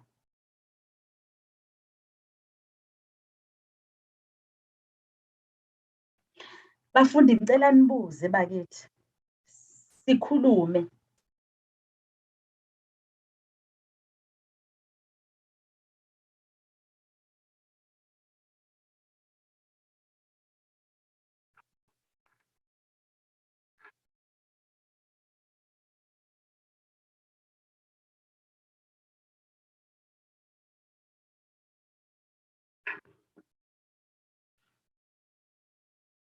Bese sesiya-ke sesibheke manje sikwi-term yokugcina. Ngokomthetho sesibheke isivivinyo esisodwa sokugcina ngaphandle kwe-assignment lesi esiyilethile, umsebenzi obhalwayo. Umsebenzi obhalwayo sizowuthola nawo maduze abantu abaningi kulo msebenzi babhale kahle kakhulu. Kusho ukuthi umuntu sekuya ngokuntwela ezansi ukuthi kufanele ngenze kanje kanje. Esikhathini esiningi iy'vivinyo zokuqala noma imisebenzi yokuqala efunekayo iyaye ibe yinkinga ngoba sisuke inkonyane isathula isinga singakangeni kahle egiyeni, singakazi ukuthi kufunekani. Kodwa le assignment sithe masiyibheka iyathembisa noma ngingazi ukuthi abanye-ke benze njani ngoba sikakayiqedi, kodwa yona iyathembisa. Nanokuthi abantu uma bebhala babhale ngawo umqondo wokuthi baphendula lokhu, bayilandelile imigomo. Kukhona-ke vele ongomyayona ababuyela emuva, kodwa-ke nalokho akusilo iphutha lakhe umuntu, iphutha lisengqondweni yakhe ukuthi angaridi noma angayibambi ngendlela into ekufanele yenzeke. Sesisalelwe-ke ithemu yokugcina lesi siyenza manje, sesibheke ekutheni zonke izinto seziye emaphethelweni. Sesisalelwe isivivinyo esisodwa, sesasibhale sokuqala, nesesibili, ne-assignment. Sekusele sokugcina esisodwa. Okuzofanele futhi nakhona ngizocela ukuthi ninyuse amasokisi. Lesi-ke isivivinyo sokugcina sona simayelana kakhulu nolimi, i-language. I-language iphethe yonke into. Ungathola umbuzo omayelana osemdlalweni esususele emdlalweni owufundile kodwa ube ungena olimini. Uthole umbuzo osenganekwaneni noma osebucikweni bomlomo kodwa kube kuwulimi. Njengokuthi nje mhlambe isaga, njengoba ngeke ngasafuna izaga ngempisi noma isisho. Abantu abaningi bakwazile ukubhala kahle lezo zaga ziwulimi wasazona. Abanye-ke bahlulekile-ke ngandlela thile. Kodwa-ke lokho-ke sohamba sihambe sikubona ukuthi-ke kufanele siyifunde into ey'fana nalezi. Ulimi la esizofunda ngalo kule themu noma esizobhekana nalo kakhulu esivivinyeni sethu sokugcina. Kufaka yonke into. Uma ubheka ku-study guide sakho, kukhona ibizo, kukhona izenzo, kukhona iy'mpambosi, kukhona izenza ukuthi, kukhona yonke inhlobo yolimi ongalibona, ongalifunda ekufanele silwazi. Asinaso-ke thina isikhathi njengabantu baka-distance learning esiningi sokuthi-ke sifunde ngolimi, nanokuthi ama-period njengoba emancane asikwazi ukuthi sisinwebe isikhathi, kodwa okuningi siyayifundela kona. Into engizocela ukuthi uyiqaphele singakafundi, singakenzi lutho ngolimi, ukuthi masibhala noma sibhala yiphi isivivinyo noma ngabe sibhalani, each time uma uqala nje ubhala umusho, uqala ngosonhlamvukazi, ngofeleba. Abantu abaningi abakunaki-ke lokho, kanti kuyima-ke. Angikunakanga kakhulu ngesikhathi senza i-test yokuqala neyesibili. Le test yesithathu naku-assignment, lokho kumqoka kakhulu iy'mpawu zolimi, iy'mpawu zokubhala. Abanye bethu babhala imishqa emide noma imisho emide, uthola ukuthi umusho uwodwa unolayini abawu-4. Lapho-ke ungabe usaqonda, sekulahleka umqondo, incazelo ayisezwakali, uqale ngohlamvu oluncane, akawubekile ungqi, akayibekile ikhoma, akabeke imibuzo, kuwudidi nje. Ulimi-ke lethu luphethe ney'mpawu zokubhala. Ngicela sikuqaphele lokho. Ukubhala igama lomuntu, bebebhala oxoli, athi umuntu uxoli ubonane nomzamo, abhala uxoli ngohlamvu oluncane, nomzamo ngohlamvu oluncane. Okuyinto esiyazi kahle ukuthi-ke akufanele siyenze. Ngike ngaxegisa-ke lapho, kanti la isivivinyo sokugcina sobhala ngaso simayelana nolimi. Lapho-ke angeke kube mnandi. Ngiyocela uqaphelisise kahle ukuthi-ke yikona esikufunayo ngoba phela njengoba manje ufundela ubuthisha, awufundeli ukuthi uyofundisa amatshe, uyofundisa umuntu. Uma ngabe wena ungakwazi ukubhala ukuthi khona uhlamvu oluncane, mangiqala umusho noma igama lomuntu ngibhala ngohlamvu olukhulu, ekugcineni komusho ngibeka ungqi, noma kuwumbuzi ngibeka umbuzo, noma kuyisibabazo ngibeka uphawu lokubabaza, angazi ukuthi-ke uzoba uzobafundisa kanjani abafundi. Kulokhu njana-ke yokugcina, kule term yokugcina lesiyenzayo, sizogxila kakhulu olimini. Sizofunda kakhulu kabanzi olimini ngoba nesivivinyo sethu sobe siqoqa yonke into ewulimi. Yonke into ewulimi. Ngamanye amazwi kufanele ubheke khona ukuthi-ke ngifundile umzamo, umdlalo, ngifundile iy'nganekwane, lukhona ulimi lapho, izaga, izisho, amagama ukuthi aphikisanayo noma avumelanayo, nafanayo nangafani, yonke leyo nto ingena ngaphansi kolimi. Uma ngabe umfundi eza ukuthi khona into angayizwa nangayiboni kahle, ngicela kubuze. Njengoba sengishilo kuntombokayise ngathi ngiyacela ukuthi nithumele ama-email ukubuza aza kimi ngqo angavayi ku-distance learning kuba afika kudala usowaze wagive upha nawe. Ngiyacela-ke ukuthi-ke abafundi bethu bayibambe nje leyo nto ukuthi asiqondile ukubafihlela ukuthi kwenziwani, asiqondile futhi ukuthi bangaphasi bangaphumeleli. Inhloso yethu ukuthi niphumelele niqhubele phambili. Sazi niyasebenza, nithwele kanzima, niyakhokha, ney'fundo enizenzayo ziningi, kodwa uma ngabe sekuthiwa usufeyile ulimi lakho olukhulumayo nolimi lakho okwaziyo ukulibhala, hhayi kusuke sekuthanda ukutsheka kakhulu, akusahambi kahle. Okokugcina ngingaze ngikhohlwe, uma ngabe sizobhala isivivinyo, bafethu, ayikho lento okuthiwa i-scope. Ngisuke sengishilo eklasini ukuthi noma phansi ku-ECI sengishilo ukuthi bheka lokhu nalokhu nalokhu, noma asibhekeni ukuthi nokuthi. Uma ngabe sesikhuluma nge-scope, akukho. Akukho lokho, ilokhu esikwenza eklasini, njengoba ngisho nje namanje ukuthi sizobhala ngolimi, sizogxila kakhulu ngolimi. Isifundo sethu esilandelayo njengamanje, uma ngabe sizobonana, ngizobe ngikhuluma ngegrama nje, uhlelo, ulimi. Engifisa ukuthi abafundi-ke sithi nasiqhamuka noma masibonana, nibe ninemibuzo eniyibekile noma enifisa ukuyazi, siyiphendule, sixoxe eklasini, sifundisane, ningasabi, ningabuyeli ekudeni, ngoba into leyo idala ukuthi-ke kube noqhekeko, abantu bengezwani, bese ubonakala engazathi uwumuntu omumbi, kanti cha, akunjalo. Asibonisaneni, asibuzaneni, asenzeni.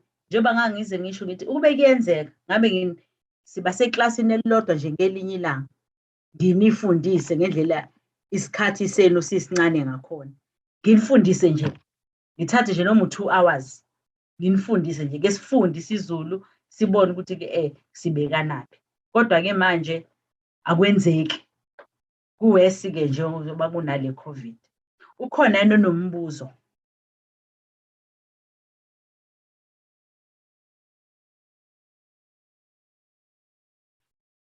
Ngiyacela sibuze bafundi. Kuningi engingakwazi enifisa ukukwazi, mhlambe engingazi ukuthi niyakudinga ukuthi nikuthole.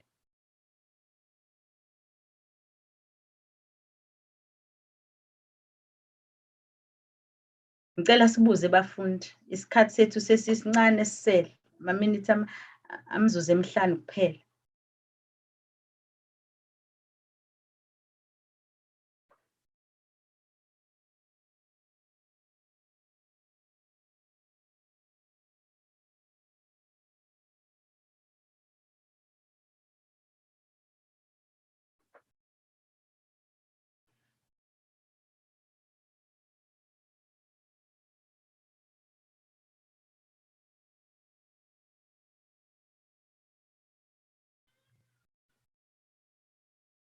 Ngiyacabanga-ke ukuthi okwanamhlanje sesikuphethile noma sesifike ekugcineni kokwanamhlanje. Ngokuzayo mhlawumbe abantu noma niyofika seniphethe izinto eniy'buzayo nenifisa ukuzazi kabanzi nani nani. Kodwa namathela kwi-study guide sakho, ama-test enu esibili nizowathola manje kuleli sonto njengoba lizoqala, bese kulandele ama-assignment noma engeke efike eduzane kakhulu, kodwa azobe lapho. Ngiyocela nilibhekisise ulimi, indlela yokubhala, iy'mpawu zokubhala zibalulekile kakhulu. kulo amanye ezinye ivivinyo sixegisile asangamaka negatively ukuthi-ke ema ubhale wrong kodwa bengikuveza ukuthi i-spelling. Abantu uma eqeda ukubhala umuntu akawuvakashela umbuzo ade ubhala noma impendulo yakhe ayiphendulile, abheke amaphutha awenzile. Lokho kuyasiza kakhulu. Ukhona onombuzo futhi?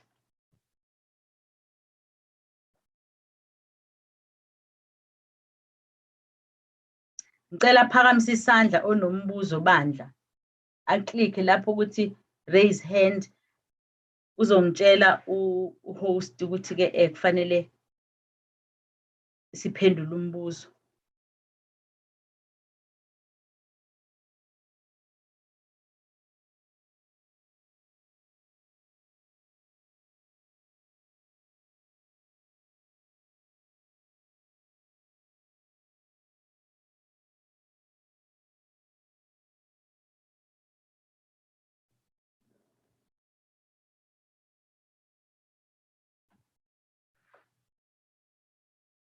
Hhayi-ke, ngiyabonga kakhulu ukuba khona kwenu. Engethemba ukuthi nangokuzayo sisazobonana, siqhubeke, siyidudule le nqola ekufanele siyidudule kuze-ke kufike isikhathi sokuthi siyabhala, siyaphumelela, sidlulela esigabeni esilandelayo.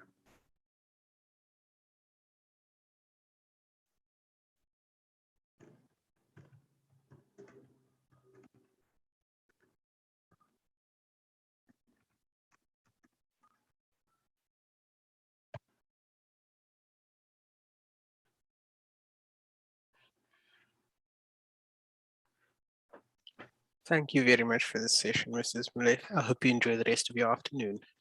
Thank you. Same to you, Darren. Bye. Bye. The next session will start at 12:20. It will be AFAF 200 with Mrs. Tanya Dupré. Thank you.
For those just joining, the next session is AF 200 with Mrs. Tanya Duprier, and this is for the July intake. Good afternoon, Tanya. How are you?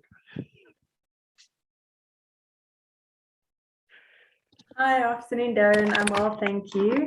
Hello, Awesome. We have about 10 students in attendance at the moment and 7 watching on YouTube. So I'll stop my share and it's all yours. Thank you, Darren. Middag studenten. Ek hoop dit gaan goed met julle. I hope you're all doing well. I'm just going to share a PowerPoint aanbieding wat ek vir julle voorberei het, that I've prepared for you.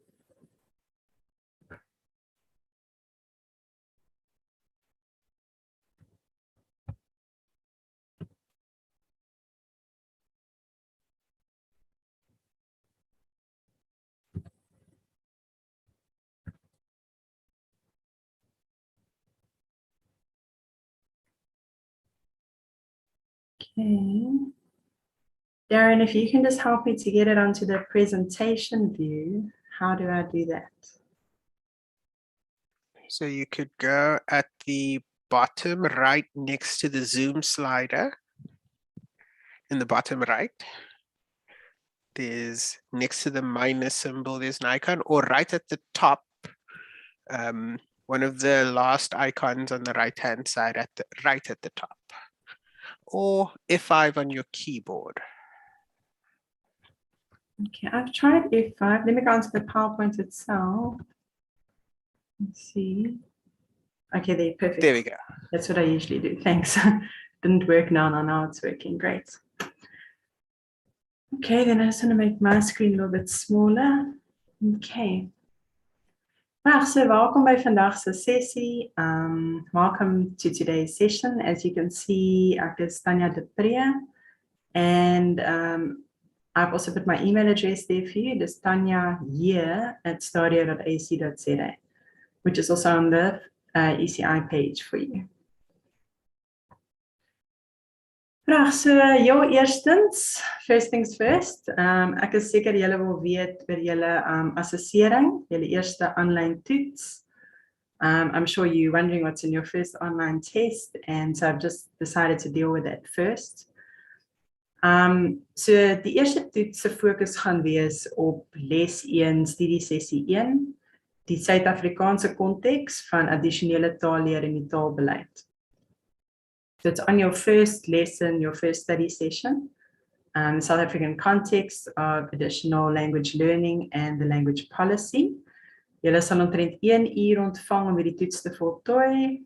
You will receive 1 hour to complete the test. Die toets tel uit 50 punte, it's out of 50 marks.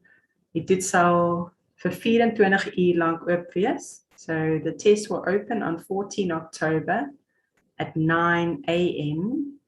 in the morning, and it will close on the 15th of October at 9 a.m. in the morning. But once you've logged in, you will only have 1 chance and you will only have 1 hour. So you get 1 chance to complete the test, so make sure you are doing it when you are ready. En dan baie sterkte met die toets, and we wish you all of the best in this first online test. So vir vandag se sessie, in voorbereiding vir die toets, het ek besluit om te fokus op les 1, studie sessie 1. So I thought it would be a good idea to focus today's DL session on this first lesson and study session, on the South African context of additional language learning and the language policy. So in broad, breedvoerig, wat moet jy alles weet? Jy moet weet wat is die taalsituasie in die grondslagfase in die Suid-Afrikaanse klaskamer. So what is the situation in the South African foundation phase classroom? You need to know what is the language situation in the South African classroom in the foundation phase. Jy moet kan verduidelikings gee rondom moedertaalonderrig. En is dit belangrik of is dit nie belangrik nie? So you need to have some idea around the debates of mother tongue education. Is mother tongue education important or not? Dan moet jy ook weet, hoe akkommodeer jy die aanleer van 'n addisionele taal? So how do you promote and accommodate students learning an additional language in your classroom? En ons het verskeie terminologie wat jy gaan moet ken rondom taalverwerwing en die taallandskap. So you're also going to need to be familiar with and know and understand the meaning of various language terminologies. And those will be unpacked further, and are unpacked further in your study material, but we're also looking at all of these aspects that I'm covering now. We'll look at each of these in more detail in the slides to come. En dan begrip en toepassing van kennis van taalterminologie. So it's actually just repeating what I just said. So I added it to the previous point that you're not just going to need to know these language terminologies. You're going to need to be able to understand them and also apply them to situations that might be given to you. Okay, so let's look at what each of those means in a little bit more detail. And that is basically the study session for today. We're looking at each of these various aspects around lesson 1, study session 1 in a little bit more detail. Okay, so die taalsituasie in die grondslagfase klaskamer in Suid-Afrika. Okay, so that's now the language situation in the foundation phase classroom in South Africa. Okay, wat moet jy hier weet, min of meer? Okay, so I'm giving you a bit of a summary, sort of a bigger picture view. What are the main points you need to be familiar with in terms of the language situation in the foundation phase classroom in South Africa? So eerstens moet julle die Suid-Afrikaanse konteks verstaan. So firstly, obviously, you need to understand our specific context in South Africa. En ons is veeltalig. We are a multilingual country. Ons het 11 offisiële tale. We've got 11 official languages. Ons het 44 ander tale wat gepraat word in die land. 44 other languages spoken, or altogether 44 languages spoken in the country.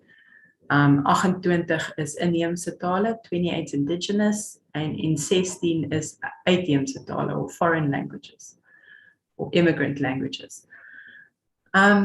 And so it's not just our 11 official languages that are contenders in the classroom. There are also other languages that are not recognized as official languages. And ons is 'n veeltalige samelewing, a multilingual society. En ons is ook 'n samelewing waar die regering en beleid veeltaligheid aanmoedig. We're also a society where our government and our policies are encouraging us to be multilingual and to retain those languages that are our various different mother tongues in this country. So dit is belangrik dat jy dit verstaan. So it's very important that you understand that. And that often, especially in your urban areas, your big cities, you are going to have children who have various different mother tongues who are in your classroom together. And that creates a complex situation for you as a teacher to deal with. So jy moet ook verstaan dat jy gaan in jou klaskamer, gaan jy verskillende kinders hê met verskillende moedertale. En dit gaan 'n komplekse situasie wees vir jou as onderwyser om te hanteer.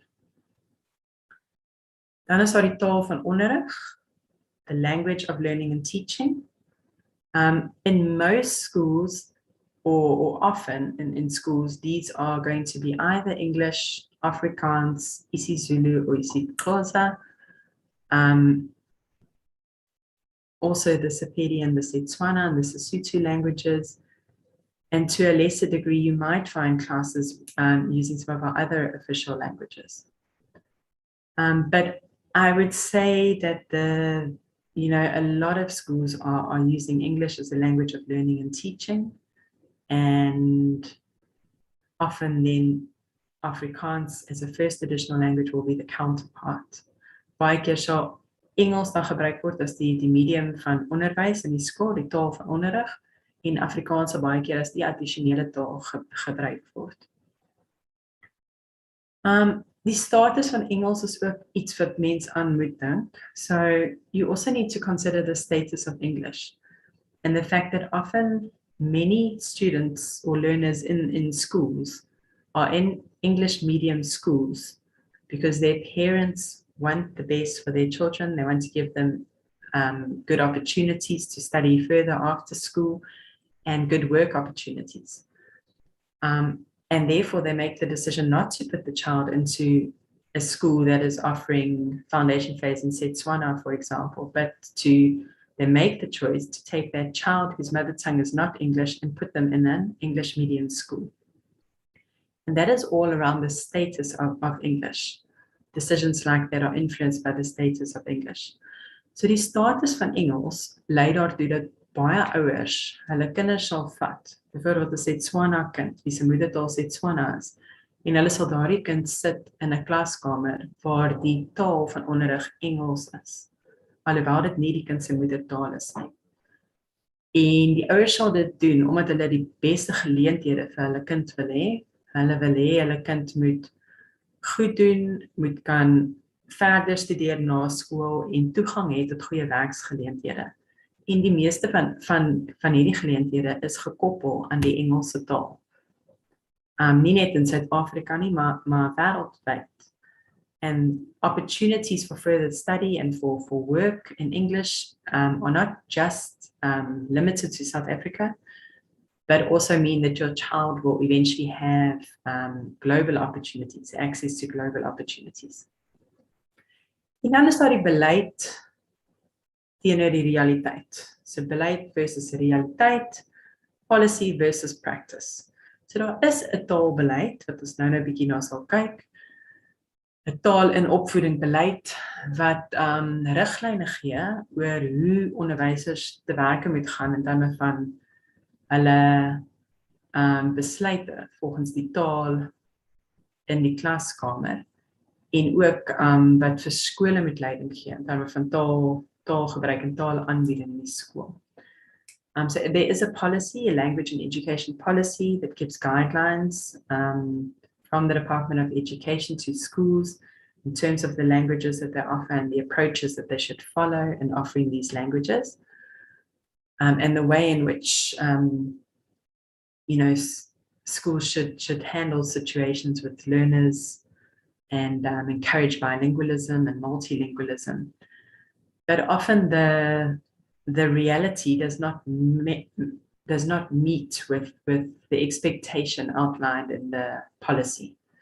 So die realiteit is baie keer baie anders as dit wat in die beleid uiteengesit is, en dit maak dit moeilik partykeer vir die onderwyser in die klaskamer. And that provides challenges to the teacher in the classroom.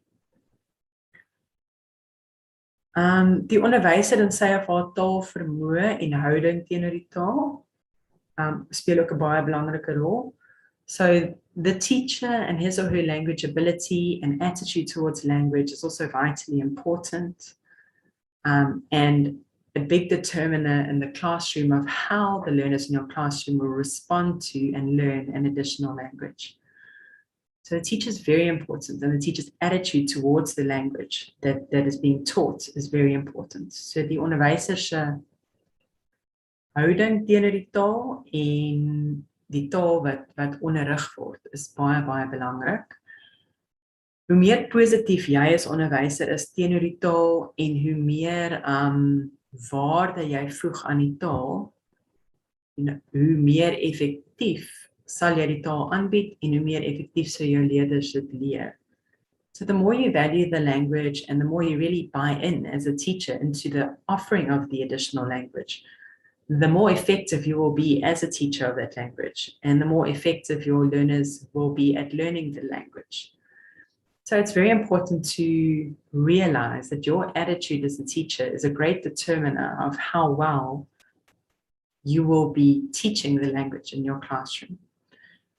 Daar's meer hieroor in die Moodle lesing in julle kursus leesbundel. There's more around this in the Moodle reading taken from the Moodle text in your course reader. And you can read a bit more widely around that. Daar's ook 'n video wat een van julle skakels is, where English additional language learners, wat in die Verenigde Koninkryke geskied is, wat ook baie oulike idees gee en wys hoe belangrik die onderwysers se houding is teenoor 'n ander taal. So there's also a video, that's one of the links that is recommended or prescribed, and that you can click on. It's a video shot in the United Kingdom, and it's a project with English additional language learners. And this video also showcases how important the attitude of the teacher is in directing the learning process in the additional language classroom. Dan wat ook baie belangrik is die motivering van die kind, the motivation of the child. So this is also a very, very important factor in the learning of an additional language, is how motivated is the learner to learn the language. So dis ook baie belangrik om te weet hoe gemotiveerd is die leerder om die taal te leer. En baie keer in Suid-Afrika word Afrikaans as addisionele taal geforseer op leerders. Often in South Africa, we find Afrikaans as an additional language is forced on students or learners, and that the motivation is therefore quite low, in fact, to learn the language. So it's important for you as a teacher to also realize and to gauge for yourself in your classroom, do these learners want to learn this first additional language? You know, do you as a teacher need to work on motivating them in the first place to learn the language? And, you know, then subsequent to that, or simultaneously also teach the language. So jy as 'n onderwyser moet ook regtig vir jouself dink, jy weet, waar is my kinders? Wil hulle hierdie taal leer? Wil hulle Afrikaans leer as addisionele taal? En as hulle nie wil nie, meeste van hulle of van hulle, dan moet jy werk aan motiveringsstrategieë in jou klaskamer. En jy moet dink, hoe kan ek hierdie kinders motiveer om hierdie taal te wil leer? And that is a great factor and a very much a determining factor in how well the children will learn the language, whether they are motivated to learn it or not. Okay, so of hulle nou gemotiveer is of nie, gaan 'n groot rol speel en of hulle die taal goed gaan leer of nie in jou klaskamer. En dan baie keer julle is onderwysstudente in 'n breë sin ook. Baie kere werk die kind in die klas nie vir die vak nie, maar hulle werk vir die juffrou of vir die meneer, omdat hulle soveel hou van die juffrou of van die meneer.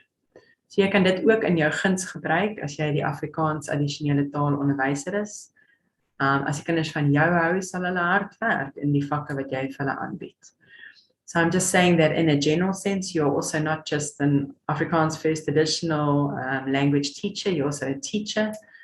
And learners work for teachers. They often don't work for the subject, but they work for the teacher. And if they like you, and they like the way that you treat them in the class, and the way that you engage with them, and the way that you make lessons fun for them, they will work for you in this subject. And you can learn that, use that to your advantage as well. Wat sê die taal- en opvoedingbeleid? What does the language and education policy say about Afrikaans as a first additional language? Wel, enige addisionele taal moet volgens die beleid aangebied word in 'n manier dat dit bou op die moedertaal. So, according to the language and education policy, any additional language that is offered, especially in the foundation phase, needs to build on the foundation that is already established in the mother tongue. So,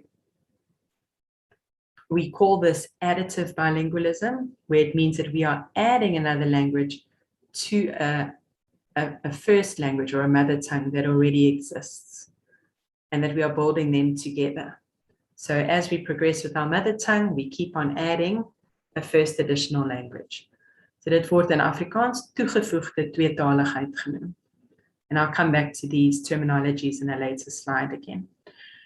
So die taal- en opvoedingbeleid is ten gunste van toegevoegde tweetaligheid. So the language and education policy promotes additive bilingualism. We don't want to leave the mother tongue behind. We want to continue building that foundation, a strong foundation in the mother tongue, and then on top of that, building an additional language that the learner learns. Now, I'm not going to go too much into this direction, but I just want to add here what makes it complicated in our situation in South Africa. It's complicated when we get learners who are in a school where the medium of instruction is English, and that is in fact not the learner's mother tongue. And then we are building an additional language and knowledge of the additional language onto what we would hope is a solid foundation in the home language.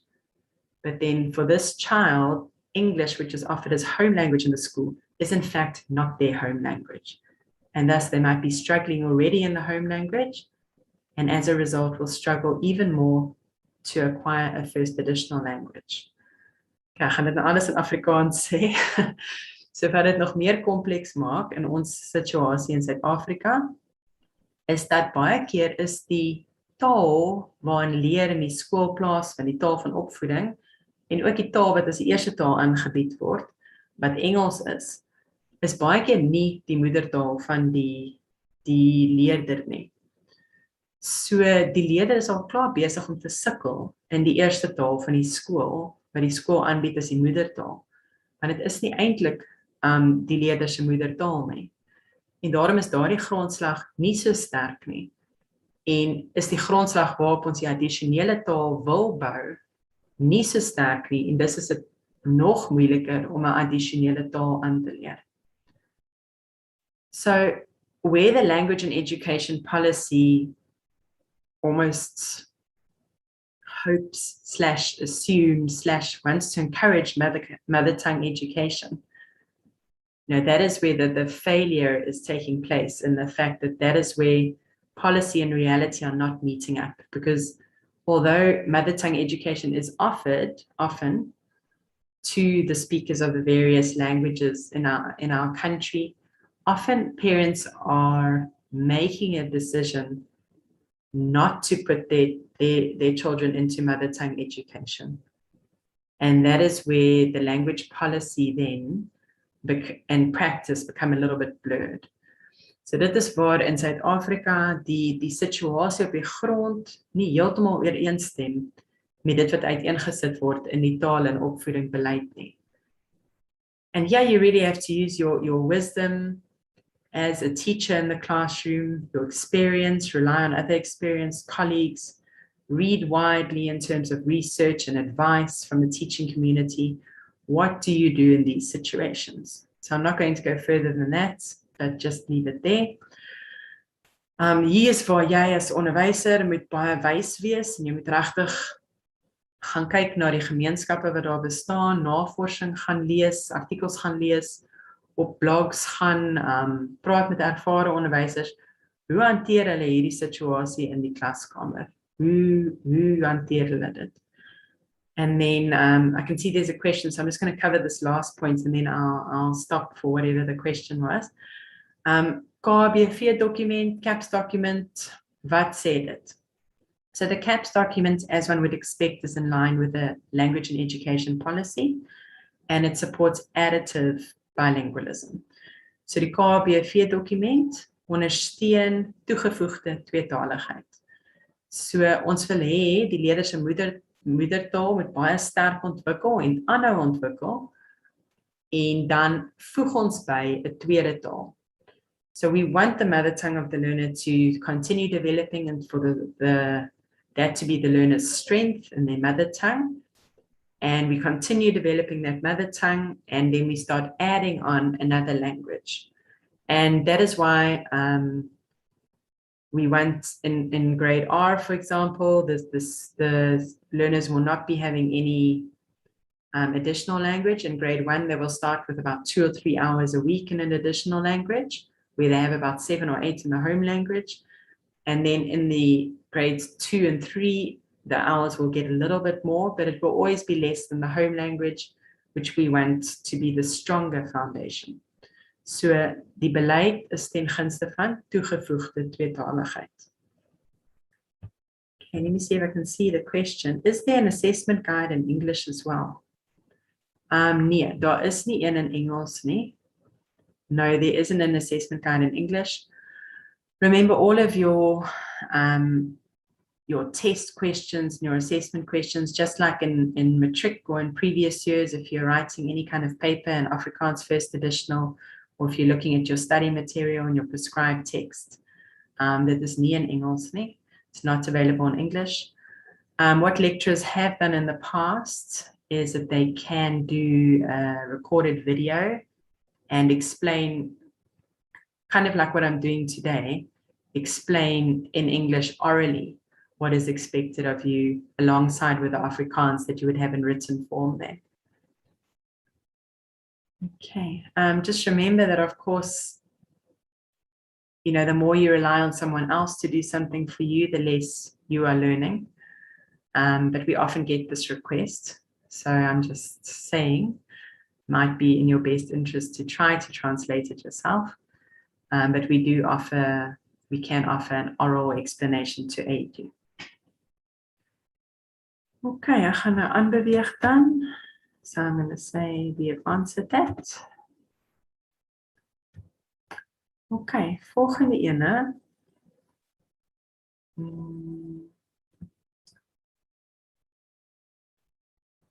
I just want to see. Okay, that's it. Okay, so posisies rondom moedertaalonderrig. So the next, die volgende ding wat belangrik is om na te kyk in hierdie eenheid of hierdie studiesessie of hierdie les is posisies rondom moedertaalonderrig. So the next important point is to know what are the debates around mother tongue education. What does the research say? In navorsing ondersteun moedertaalonderrig, there is plenty of research, a mountain of research that supports mother tongue education and that says mother tongue education is best and that proves it, in fact. So dit is eintlik nie dit is eintlik amper nie argumenteerbaar nie. Maar tog is daar mense wat vir moedertaalonderrig is en mense wat teen moedertaalonderrig is. So it's almost not arguable to argue against, you know, to argue and to say, no, you shouldn't be educated in your mother tongue. But yet there are some arguments for that, and we will look at those now, but overwhelmingly the arguments are in favor of mother tongue education. So, jy kan net dink as jy in 'n klaskamer sit en jy moet nou vir die eerste keer leer oor hoe om op te tel. En hier in wiskunde praat hulle baie keer van verdubbeling of halvering. En as jy nie die taal verstaan nie, hoe gaan jy dan nog daardie tipe abstrakte konsepte verstaan?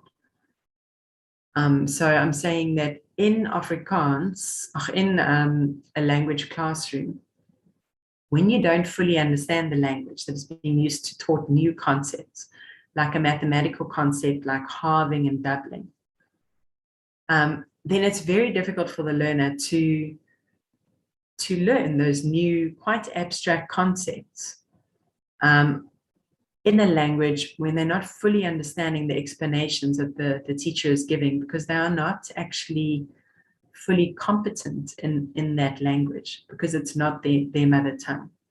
Whereas if it is your mother tongue, you have the best chance of succeeding in understanding all of these abstract new concepts and ideas.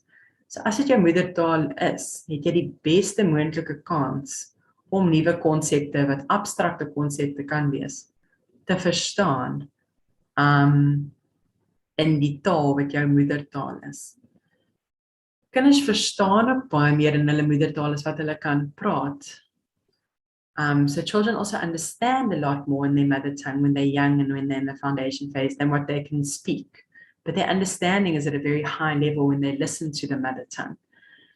Whereas you can imagine if it's not the mother tongue, that, you know, that faculty is not there, it's not developed yet in the learner, and that they then fall behind in the subject. Dan as dit nie die moedertaal is nie, het die kind nie daai vermoë om so goed te verstaan nie, en hulle raak maklik agter in die vak. And they also get really demotivated then. Hulle raak gedemotiveerd, want hulle doen nie goed nie. En hulle is nie besig om sukses te ervaar nie. Hulle voel eerder dat hulle die hele tyd misluk. So they also don't experience success in the new material. They just experience failure, and that is very demotivating. Moedertaalonderrig behou die identiteit van die kind en die kultuur word bevestig. So mother tongue education, of course, confirms the identity of the learner and values the culture of the learner. In dit lei tot 'n positiewe selfbeeld that also leads to a positive self-image and to confidence and a confident learner. So 'n baie selfversekerde leerder en iemand wat goed voel oor homself en oor sy identiteit en sy kultuur. A learner who feels good about himself and about his identity and his culture. 'n goeie grondslag in die moedertaal vergemaklik die aanleer van ander tale. So a solid foundation in the mother tongue supports learning of other languages. And so it's actually beneficial for the learning of other languages to have mother tongue education. So that is another benefit of mother tongue education, that actually facilitates and enables easier learning of other languages. Because the foundation in the mother tongue is strong, and those skills learned in the mother tongue can sometimes often be transferred to the learning of another language. So goeie grondslag in die moedertaal help om ander tale aan te leer. En dit is 'n groot pluspunt, 'n voordeel. Okay, teen moedertaalonderrig, so against mother tongue education, and here I've made it specific for English because most of the arguments that we would look at in the South African context are looking at why would you not educate your child in isiZulu, for example, but rather in English. If isiZulu is the mother tongue, why are parents choosing, for example, to put their children in English medium schools, where often the first additional language is Afrikaans? So teen moedertaalonderrig. So hoekom sal 'n ouer hulle kind dan nou nie in 'n Zulu skool sit wat Zulu gebruik as die onderrigtaal nie? As daardie kind se moedertaal Zulu is, hoekom sal hulle die kind eerder in 'n Engelse skool sit? En hier kyk ons nou die Suid-Afrikaanse konteks. Engelse dominansie in die besigheidswêreld, en dit is in Suid-Afrika en wye. So English's dominance in the business world in South Africa and other parts of the world plays a role in why people choose not to put their children into mother tongue education, but rather into English home language schools. They want their children to learn English, to be proficient in English, to have good job opportunities and good futures, not just in South Africa, but in the other parts of the world. So die ouers wil regtig hê dat hulle kinders geleenthede moet hê na skool om te werk in industrieë waar Engels dominant is. En dit is in Suid-Afrika en wêreldwyd die geval, dat Engels is die dominante besigheidstaal in Suid-Afrika. So ouers wil hê hulle kinders moet suksesvol wees, en hulle koop nie regtig die moedertaal onderrig argument nie.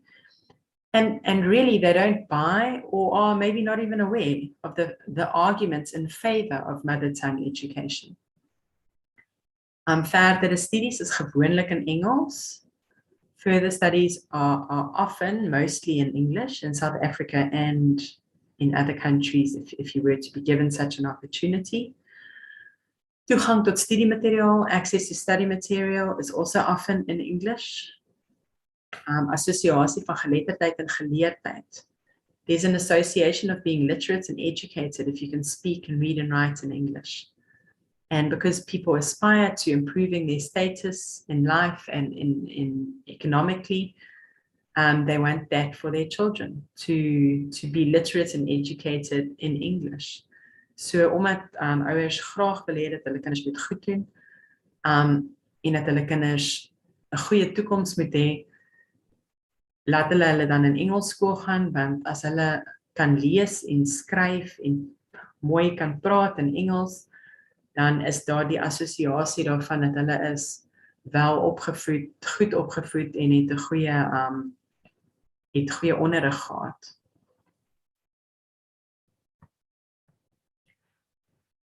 Okay, hoe akkommodeer jy die aanleer van 'n addisionele taal? So how do you accommodate the learning of an additional language as a teacher? Just watching the time, and I'm going to have to go a little bit faster. So jy moet baie luister en praat geleenthede skep. Lots of listening and speaking opportunities. And in fact, the CAPS document says in grade 1, they must just do reading and listening. Speaking and listening. They must just speak and listen, and the focus must be on that. En eers hierna begin hulle lees en skryf. So jy moet hulle eers kry om te praat, om gemaklik te wees om die taal te praat, om te luister na die taal, om die taal te verstaan, om nie skaam te wees om iets te sê in die klas nie, om hulle self uit te druk in die taal.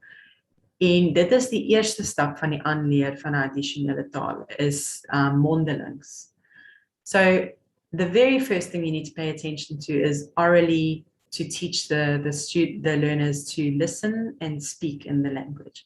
And that's very, very important, that they build their confidence there, that they get a sense of the language, they understand the language, and only after that come the more formal activities of reading and writing. Dit is ook baie belangrik om autentieke situasies te skep, so it's also really important to create authentic situations. So lees vir hulle 'n storie, miskien 'n groot boek, en vra vir hulle oor die storie of praat oor die karakters, oor wat gebeur het. Laat hulle 'n rolspel doen na die storie waar hulle die karakters naaap. Of lees die storie 'n paar keer op verskillende dae en laat hulle die storie vir jou oorvertel. So I'm saying, for example, for an authentic situation, you can read a big book to them and afterwards get them to speak about some of the things that happened. Or at the very, very beginning, you can read the book on consecutive days for about 3 days or so, consecutively read the same story so that they really get a good understanding of it. And then by the 4th day, ask them, okay, can you tell me now what happened in the story? Or can you do a role play for me, or something like that? And that's an authentic situation then. Bou voort op die grondslag van die leerder se moedertaal. So build on the foundation of the learner's mother tongue. And again, here the CAPS gives great ideas, CAPS document, die KBV document.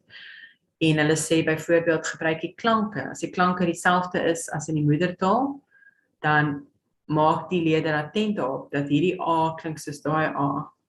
So for example, if the sounds correspond, some of the sounds in Afrikaans correspond to some of the sounds in the mother tongue, build on that to make the learner aware of making those links. Say this A sounds the same as it sounds in English, for example. Vat die stress weg en maak dit pret. So this is very important. The learners must feel it's a non-threatening environment in the classroom. It's fun to learn the additional language. They don't feel like they're going to be corrected if they made mistakes, or embarrassed, made to feel embarrassed if they made a mistake. Dit is baie, baie belangrik. En gebruik 'n handpop of storieboeke met prente. This is also something that they mention in the CAPS and that I've read elsewhere as well. Use a hand puppet or stories with pictures. Work speletjies, liedjies, danse, mimiek. You can also use games, songs, dancing, mimicry, where they're mimicking something. Enige van hierdie tipe goed, ook 'n speletjie soos Simon Says, wat jy in Afrikaans vertaal, waar hulle hele liggaam gebruik om te leer, en moet opstaan, moet bewegings uitvoer, en moet identifiseer die verskillende dele van die liggaam. Dit werk ook baie goed. Also games like Simon Says, we're actually using your whole body and responding to the activity. These also work really well and help learners to learn an additional language. Demonstreer hoe om die taal te praat. Model the language. You as a teacher are vitally important in modeling the language for the learner. So you need to really work on your language ability in Afrikaans and become a confident speaker, be quite comfortable with your pronunciation, that you are more or less on the right track, make an effort to learn the language, make an effort to listen to TV programs in the language or radio programs, read a magazine in the language, for example. You are their main role model of the language. So you need to do that quite well. Demonstreer hoe om die taal te praat. Jy as onderwyser, jy moet programme kyk in die taal, radioprogramme luister. Jy moet selfversekerd Afrikaans kan praat in die klaskamer en redelik gemaklik voel oor hoe jy woorde uitspreek en moeite doen om die taal te leer. It takes effort and commitment to learn a language. And so if you want to be the best possible teacher of a language, you need to be committed to learning it quite well yourself. Google Translate offers a little speaker that can pronounce the word for you. It's also very useful. If you can find a mother tongue speaker of the language, that is your best resource to be able to ask that person questions and just to have a guide and a go-to person. As jy 'n moedertaalspreker kan vind in Afrikaans om jou te help en by te staan, is dit eerste plek. Want hulle sal regtig vir jou baie hulp kan gee en vir jou net leiding kan gee wanneer jy dit nodig het. En dan die laaste punt, jy moet die moedertaal en die identiteit van die leerlinge in jou klaskamer erken en waardeer. It's vitally important that you acknowledge and value the mother tongue and the identity of the learners in your classroom. So if you're teaching in a city, there might be multiple mother tongues. If you're in a smaller town, there might be a specific other mother tongue, just one other language that's represented in the class. En dit is belangrik dat jy daardie taal hoogag en waardeer en respekteer. It's always important to respect that language and to allow your learners in that language, if they want to in the first additional language classroom, switch to that language to quickly understand something or explain something to another person or with you. You should, I think, allow that and have that little support net for your learners. And you should be respectful of the language and of the culture of those learners with other mother tongues in your classroom. And that is how you will get the most buy-in from them to learn this additional language as well, if you respect in the first place their mother tongue and their home language. So jy sal ook jou leerders kry om in te koop in die idee van die addisionele taal te leer en die moeite te doen en die werk in te sit, as jy genoegsame respek toon vir hulle moedertaal en vir hulle kultuur. Okay, terminologie van taalverwerwing. So partykeer, ek het agtergekom toe ek nou al die leeswerk doen in voorbereiding vir die lesing, dat baie keer praat een teks van moedertaal, ander een praat van eerste taal, ander een praat van huistaal, en eintlik is dit alles dieselfde ding. So I'm just saying, in preparation for this lecture, I noticed, because we've got lots of materials from different sources in your course reader, and then we've also got our own study guide.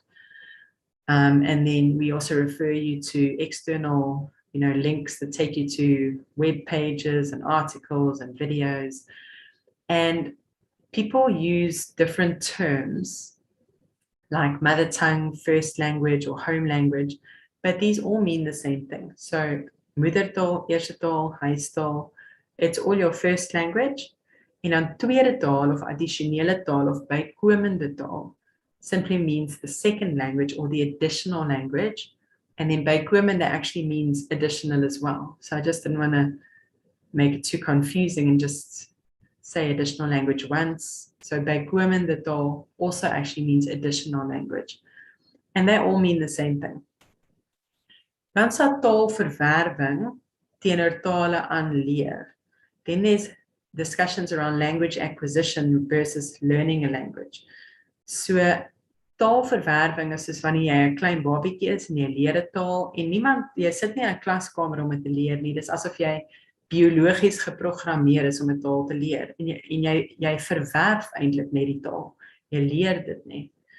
So language acquisition is when you are a little baby and you learn a language and no one is actually formally teaching you. You just naturally, it's like you biologically programmed to learn a language. And that is called language acquisition. Whereas when you formally study to learn a language in a classroom with a teacher and you are working and committed and trying to learn a language and studying it, that is learning a language, or that is taal aanleer. So it's different when we very naturally learn a language like we do when we are very young and do it effortlessly. In fact, dit is, as jy klein is dit geen moeite om 'n taal te leer nie. En as jy ouer is dit jou wat moeite om 'n taal te leer.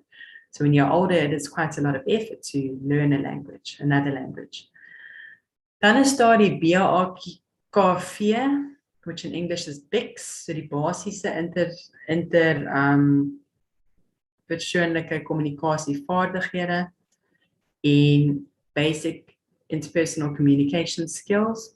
Die KATV wat die kognitiewe akademiese taalvaardighede is, the cognitive academic language proficiency, en die OGV, which is the onderliggende gemeenskaplike vaardighede, or the common underlying proficiency.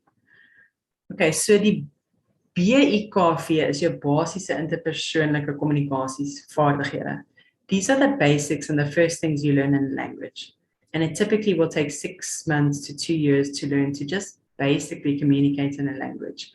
Go to the shop and buy something, have a very friendly, informal chat over WhatsApp with someone, that type of basic interpersonal communication.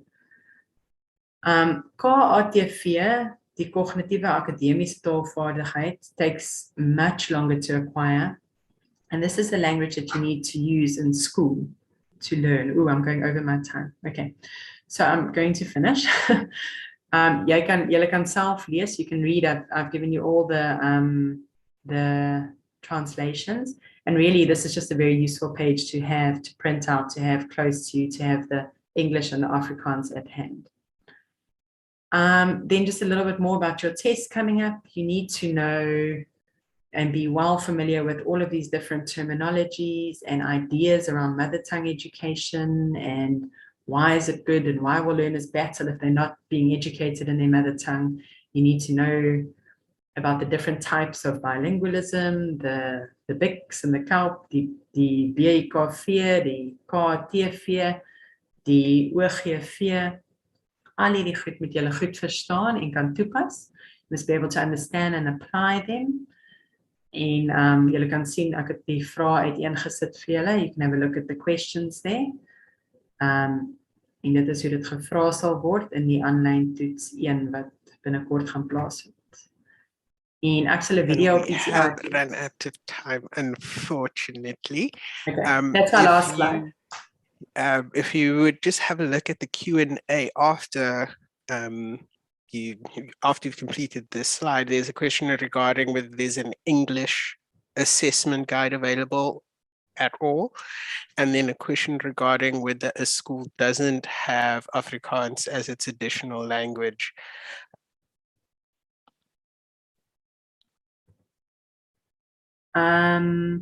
I've looked at the question. So basically the school will look at who's in their employ. And let's say you've done English and isiZulu first additional language, as we offer to some of our students, and if they have a teacher in the school like that, then they will ask that teacher to offer the isiZulu or the Setswana or the Sepedi first additional language. And generally the first additional language will be the first additional language of the area of the school, or Afrikaans. So if it's the first additional language of the area in which the school is placed, then they should definitely have a teacher who is able to teach that language. Ek hoop dit beantwoord jou vraag. Okay, baie dankie almal. Ek sal ook I'll also put the PowerPoint up on the ECI page so that you can have a look at that as well. Okay, baie dankie. Dankie Darren vir al jou hulp. Enjoy the rest of your afternoon. Thanks, bye-bye. So the next session will start in About a minute, it will be EPS 102 with Ms. Trevlyn DeVette. Good afternoon, Trevlyn. How are you? Good afternoon, Darren. Yeah, I'm very well, thank you. It's a bit of a strange day in Durban. It was really beautiful this morning, really sunny. I went for a nice beach walk, and now it seems to have clouded over again. But I'm still well despite the strange weather. It's warmer than it was last week, so I'm okay with this. This is true. I think last week it was snowing throughout KZN, so much better to have the warmer weather. Yes, I agree.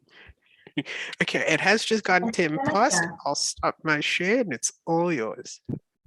Excellent. Thank you so much. I see that there is a good afternoon. Siapati, I hope I'm pronouncing that correctly. Good afternoon. Thank you, students, for tuning in today. Let me just quickly share my screen and then we can get started. Students, I hope you have looked through the announcements that I sent yesterday. I believe that it should be connecting to your emails. So please have that case study that we're going to be looking at of Tator. Please have that case study handy because we are going to be I'm going to be requiring you to kind of reflect on theory. So what we're going to be doing in today's session is very much like the last few sessions we had.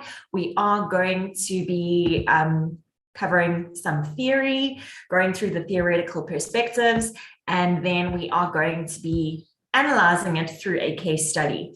So obviously, I'm sure we all are aware now that your assignment focuses on a case study. And in your online test, you will also be required to apply theory to specific case studies.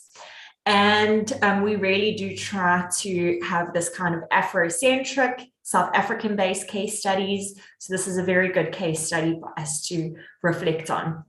And we're going to be going through the skills of analyzing the case study. So looking at the issues that you are finding. And then essentially what we're then going to be doing is taking that general kind of observations that you make, and then we're going to be understanding it through theory. So please feel free to participate today. The more you participate, the more I can guide you in the right direction. And please have that case study and the questions on hand, because those of you who have come prepared, you've jotted down notes, I'd really encourage you to share that feedback with me. Then the session becomes really interactive. Okay, thank you. And I think we've had really great interactive sessions, so I do hope to have an interactive session today. Also, just a reminder that this is a space for us to connect. And also it's a space for me to make sure that you become acquainted with the material. There was a wonderful metaphor that a student used on the forums, saying that she feels like she really needs to start befriending the textbooks, and I really love that. So I don't know if you can see in the background, I've actually named the one textbook Ross, our friend one, and our course reader at the top there. I've actually named that one Monica as well. So I'm hoping we get the reference, but take this time to make friends with your material. The more you make friends with them, the more it becomes this enriching relationship.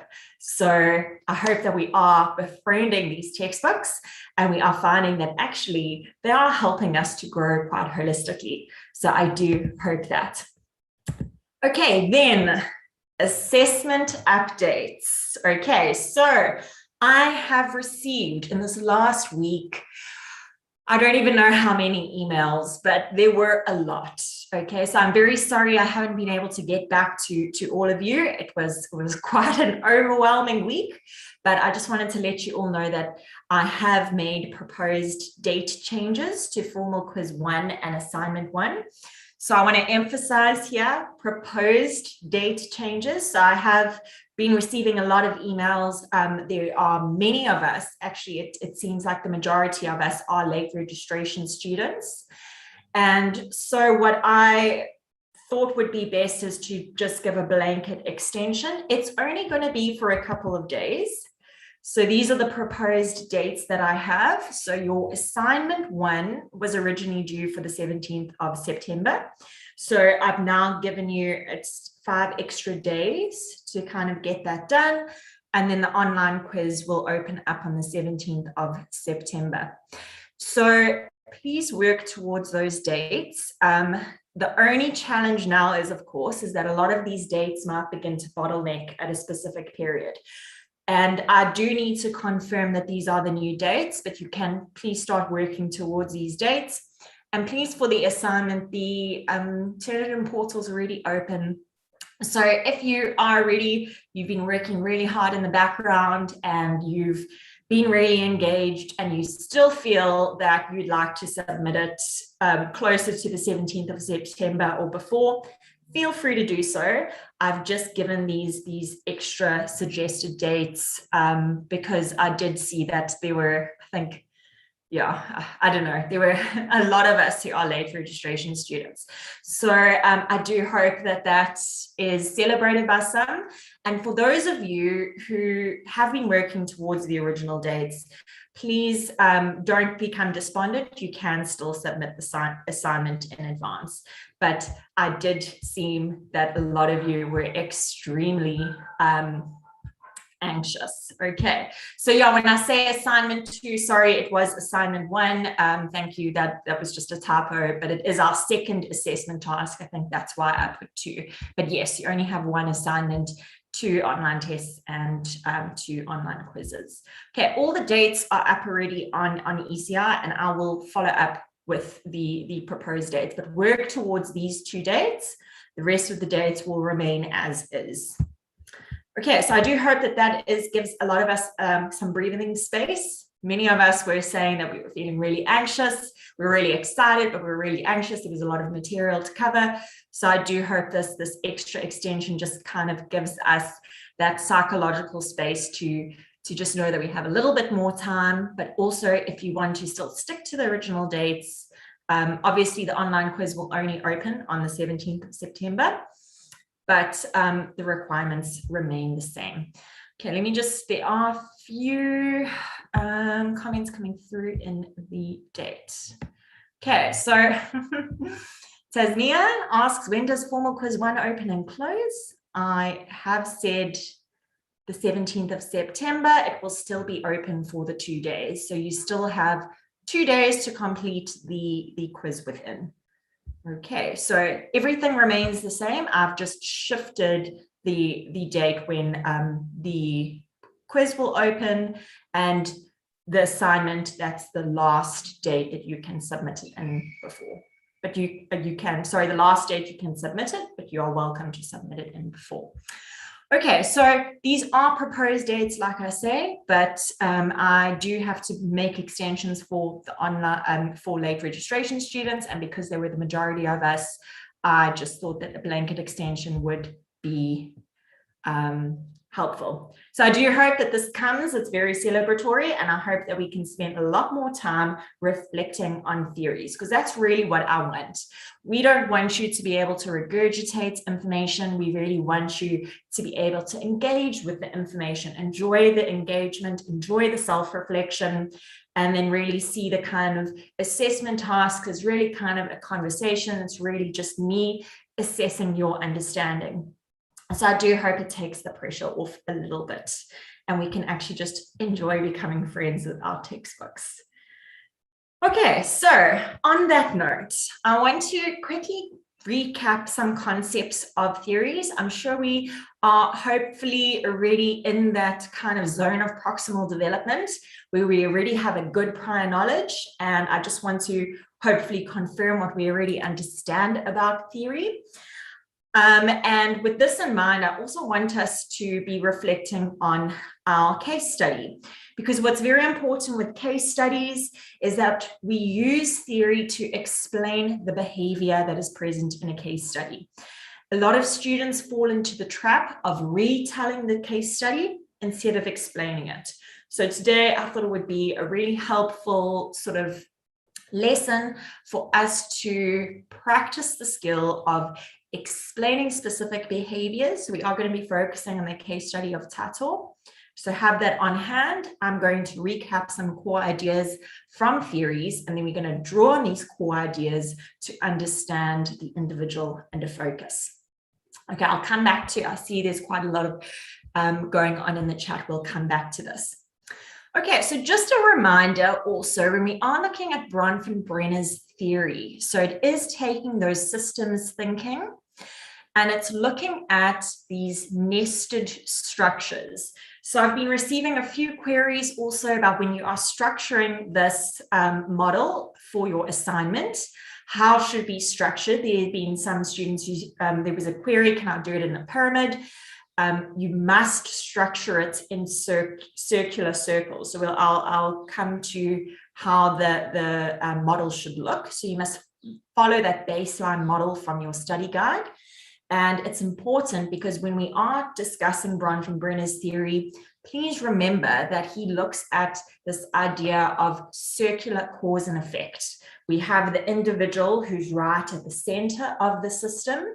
The individual is shaped by all these different systems that surround them, but the individual also shapes the system. So it's very important to structure them in circles. It actually lends itself to the theory and a focus. So the four systems, and I'm hoping that we are aware of this, is the macro system, exosystem, mesosystem, and of course the micro system. And please, students often forget about this chronosystem. This chronosystem, of course, refers to time and development. And I received quite an interesting question from a student. I think it was actually a contact learning student, but I did respond. I sent the query and the feedback on our forums. But the student asked, she said she was really struggling with the assignment because she knows Bronfenbrenner's theory focuses on childhood development. And a lot of these, the two case studies, well, the two case studies are developing adults. And my response was, we need to look at it from a chronosystem. So you're looking at the time and development of this individual over their current lifespan. And you are looking at all the factors and forces that have influenced them positively, that have influenced them negatively, that can be explained how they have both become successful in their own rights. So we did choose these case studies because they were inspirational stories.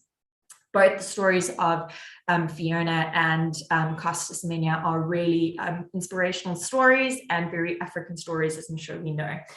So when we are looking at these systems, I want you to think of it as being like Russian dolls. And I think this is a really great analogy because Bronfenbrenner is Russian.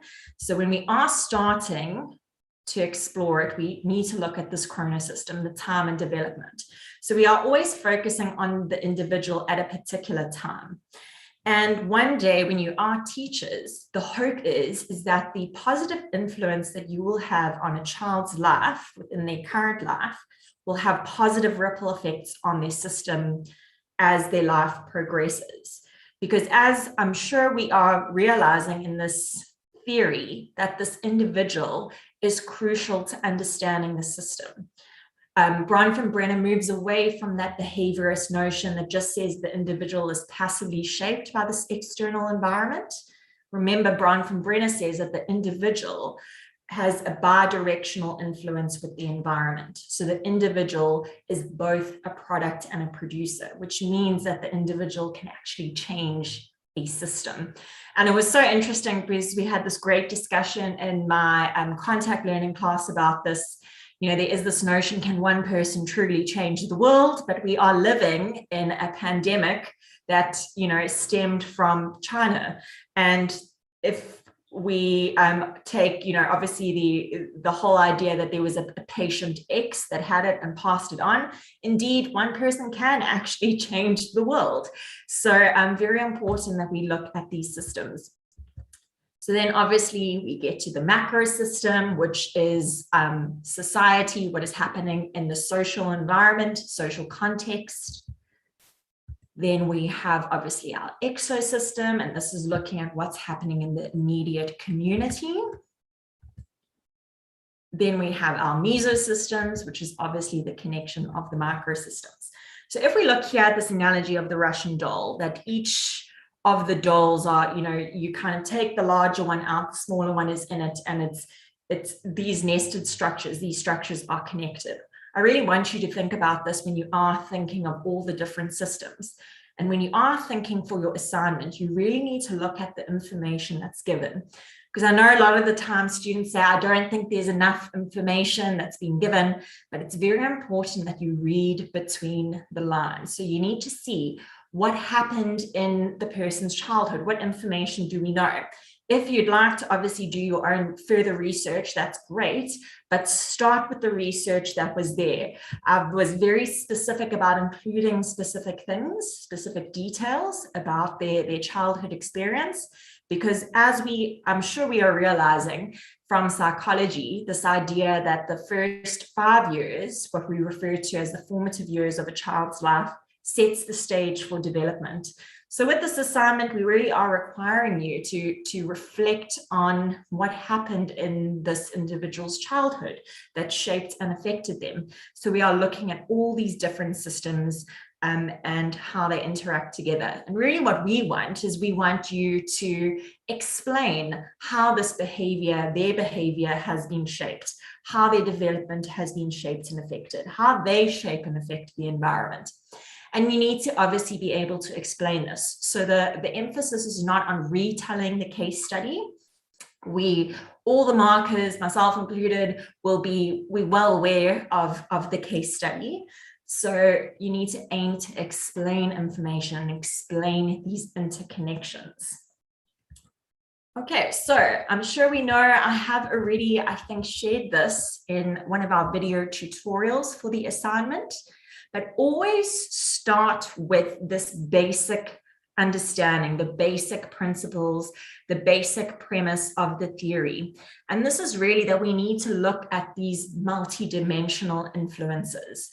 And remember that this is different from that behaviorist notion, which suggests that the individual is just passively shaped by the outside environment. They don't have any choice. They are not active within the environment. They are passively shaped. Bronfman Brenner's kind of contribution to psychology was acknowledging that the individual is shaped by these systems. So you really need to think about that. You need to think that this person is not passive, this person is active. And both of these women are obviously very inspirational figures. There's a lot of, sort of going against social norms. And I don't want to give too much away because I really would love to obviously hear your perception around it, but really take your time, to really understand these very inspirational people that have actually influenced their particular environments that they live in. And I want you to kind of think about this. Obviously, we always focusing on the framework as a teacher, but really what we want you to do, and the whole purpose of this assignment, is to reflect on human development.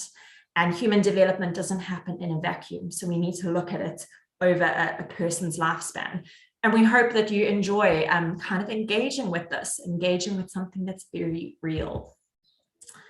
Okay, so this is going to be the baseline model that you need to work from. And I know I've been receiving quite a few queries about how this must be structured. I have, every time I receive a query via email, I then send out the query and the response via the forums.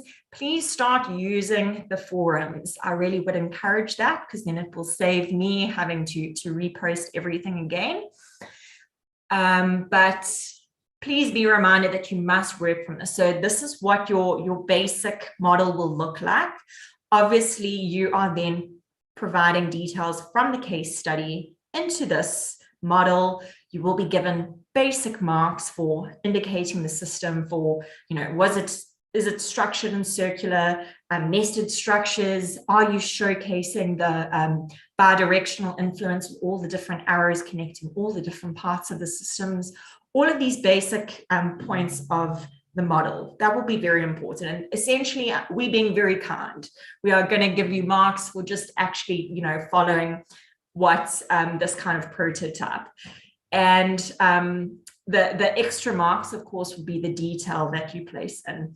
And the whole point why we did this is we really want you to understand this from a very kind of practical way, and also then allows you to be a little bit creative. So we do encourage that creativity as well. We will only be setting about 3 or 5 marks aside for creativity. So if you're anxious and you're thinking, I'm really not creative, do not be anxious. It's only going to be 3 or 5 marks. And really what I just want to see is, you know, because sometimes in the past, some students have really gone over and above. And I just think, wow, this is such a beautiful model. And, you know, they paste pictures and then they do all these wonderful things. And I just thought, you know, I really want to give a little bit extra, but it's not going to be too much extra that if you are thinking, okay, I really just want to do something very basic, you can decide what goal you are setting for yourself. But please follow this baseline model, and please be guided by those video resources that I have shared online. Okay, and I'm sure you could hear the hottie-dahs in the background. Clearly, they want to emphasize this point as well. Okay, so now is my turn to kind of just facilitate and to just listen to what you have to say. So if we're focusing on all these different systems, we are looking at this idea of the individual as being this producer in this environment. We acknowledge that they are shaped by various different forces, various different systems, but they themselves shape systems. Can we then get on to, okay, so I see there's a student's hand raised. Fantastic. Savannah, would you like to share your beautiful voice? Hello. Hello, how are you? Good. It's so great to hear a voice. Sometimes I think I'm just talking to myself. So thank you. Ma'am, I just wanted to ask for the model. Yeah, I watched the videos on the ECR, and I saw that when you were trying to explain with what we have to put on the model, when you highlighted for the macro system, I think you highlighted the economic environment. I think you only did like 3. Do we have to, if I make sense, put everything in the macro system, what it looks like on your diagram here, or only what we're using in the case study? Excellent question, Savannah. Thank you.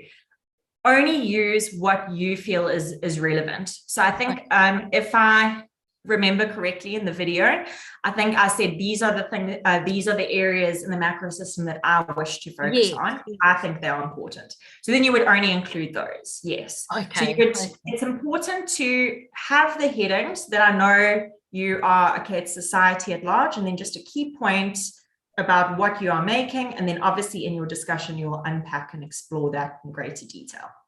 Okay, perfect. And then you said, sorry, just for the creativity part, so we are allowed to add in pictures and...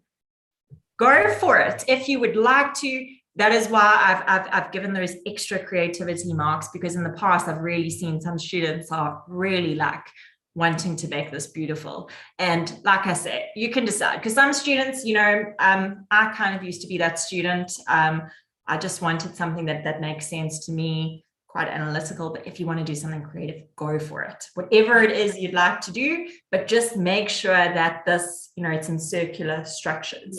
Yes. Okay, thank you so much. Thank you, Savannah. Great to hear a student voice. It was wonderful. Okay, thank you for those questions. Okay, so I'm going to get to the comments in the chat, but now I'd like us to reflect on the case study of Tato. So I do hope you have that case study handy. So what are we seeing?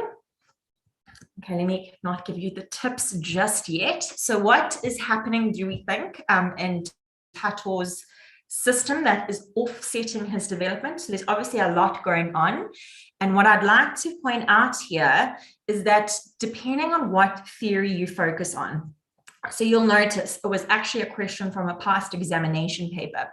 So you have a case study, and I've said you can draw on 2 or more theories to explain these different issues. Every theory that you will look at will have a different explanation for the problem or behavior. And one day as a teacher, I really would like you to be reflecting on various different theories. So that's really what I'm trying to practice in the session today. So the first thing we're going to be looking at is, because Bronfman Brenner's theory should be, you know, in the forefront of our minds, because we're thinking of the assignment. So what is perhaps happening in the microsystem level? And then what might be affecting him at an exosystem level. And the first thing that's very important when you are focusing on this is you need to then firstly identify. So it's always a good idea to maybe define, this is the microsystem, and this is the information that should be placed in the various microsystems. And then you maybe then go on to explain the particular issue. And always remember that the individual is perceived as the microsystem in his or her own right. So that's why we put the individual right at the center of the model. So what do we find is happening at the microsystem level? What is happening at the exosystem level? And here are my tips. So focus on what is happening within his home environment. So what are some of the challenges that he's experiencing, and how might this then relate to Bronfenbrenner's theory? And then we need to provide evidence from the case study. So there's quite a lot to do here, but just to give you a kind of background, when you are perhaps in an online test and you have these kind of questions, I will always kind of give you the little steps to focus. And there will always be some marks set aside for correct identification of theory, but then you need to take that theoretical knowledge and you need to apply it to the case study. Okay, so I'm going to go to the chat now. Okay, no, Tasmia asks, this case study is not from the assignment. No, this is the case study of Tato. I shared it yesterday afternoon with you. It was quite late, but yes, did anybody access the case study? Anybody here today access it? I did send it quite late because I was waiting for responses. Okay, well, let me just quickly share the case study with you because I do have it open somewhere. Let me just, okay. Here was the case study with the questions. Okay, it's quite a lengthy case study. Okay, I'm going to try to read it through very quickly. So it says, Tato is 10 years old and he and his family have recently moved to Durban from Gauteng. His father has recently taken up a position as an isiZulu and English language lecturer at the University of KwaZulu-Natal. Tato has a younger brother, Sepo, aged 5, who was born with multiple sclerosis. Multiple sclerosis is a disabling disease of the brain and spinal cord. Actually, also, as I'm reading through this, if there's anything you'd like to share in the chat, please do so. And as Sepo uses a wheelchair. So Tato and his mother helped to look after him in terms of his everyday needs. Tato often resents being expected to take care of his brother when his mother cannot, and he is extremely active and loves to play outside. He is often jealous of the attention Sepo receives. He then feels guilty for feeling this way, as his mother always reminds him how grateful he should be that God has blessed him with the ability to walk. Tato is always taking great care with regards to his schoolwork, as he desperately wants to make his father proud. His father sets very high standards for Tato and always insists on checking his homework every day. If Tato's work does not meet his sometimes unrealistic expectation, he is sent to the room to study some more. He is often punished by not being allowed to play sports on the weekend. Tato is constantly anxious about disappointing his father and dreads being punished, as he loves all sporting activity. At school, Tato is extremely shy. Sorry, I'm getting ahead of myself. He's an extremely shy boy who sits by himself in the back corner of the classroom. His home language is isiZulu, but he also communicates with his mother in Sotho. Sorry, I said there is, it's in Sotho. And as such, he feels too intimidated to use English, his second additional language within the classroom. Consequently, he never asks questions and often becomes extremely confused and does the incorrect work. Tato has a natural talent for problem solving, but feels too nervous to share his intelligent strategies, as it would mean that he would have to speak English. He's very fearful that everyone will laugh at his accent, and as such, he remains silent in the back of the classroom. The learners and Ms. Gomeri all incorrectly assume that he has a language barrier. language barrier issues. At the end of the first week, his teacher, Ms. Gumedi, is concerned about his transition into the new school environment. She keeps him in after school one day and asks him how he is doing. She is shocked to discover that he has a good command of English and is also fluent in Sotho. He opens up that he misses his life in Gauteng and his old soccer friends and feels that no one in Durban loves and accepts him. Okay, so unfortunately, a little bit of a sad story, but as the theory suggests, the system can always change for the better. Okay, let me just get back to sharing my screen. Okay, so now that we have an overview of Tato, so you also are welcome to download it. You can access it on the page. You should be able to find the link in the announcements section. Okay, so lots of issues going on here. And the theories that I'm going to get us to focus on today, and we'll see how far we get. And if we don't finish, please don't worry, you'll still have a space to engage online and share. But the obvious sort of theories that stand out to me, obviously Bronfenbrenner, because we're seeing a lot of systemic issues that are coming in the home environment that's affecting the school environment. We are also hopefully noticing that there's issues in his self-esteem, which speaks to Carl Rogers' theory. And then also maybe some of us might be thinking of Erikson's theory. So we'll look at what stage he is in. We know he's 10 years old, so that's kind of the giveaway about what stage he should be in and what crisis he is facing. So what do we think? So let's come to some of the comments in the chat. Okay, so I see there's really beautiful feedback here. Thank you, students. Always wonderful to have feedback. So Nicole mentions, okay, so Tato could feel left out as he doesn't get a lot of attention. He could also be feeling overwhelmed with the new move and finds it hard to make new friends.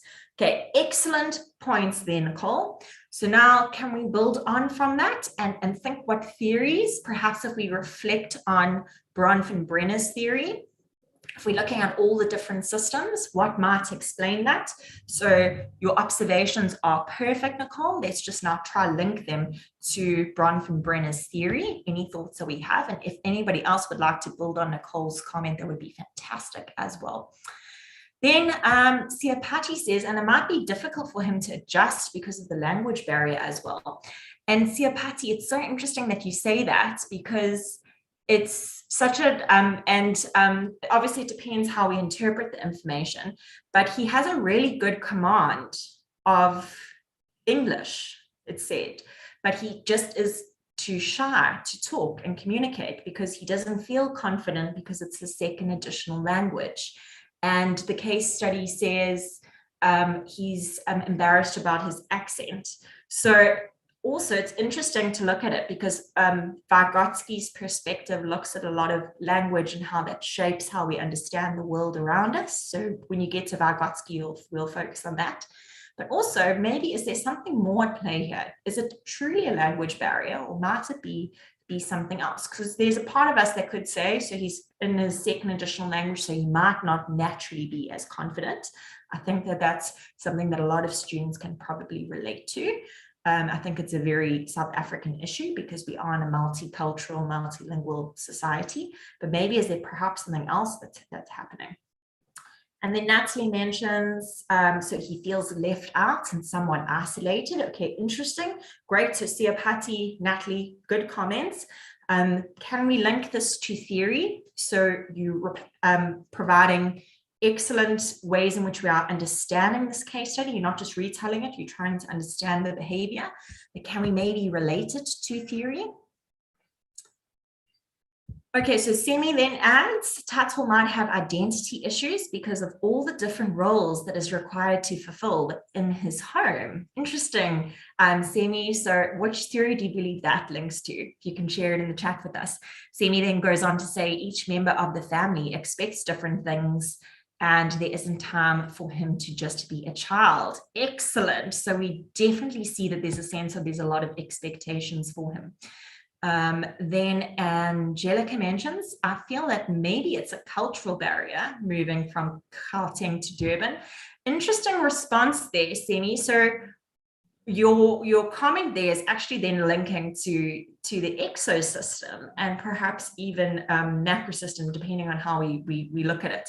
So the exosystem, why I would say that might be an excellent point which you are raising there, is that he's in a new neighborhood, he's in a new school. It's all very new to him.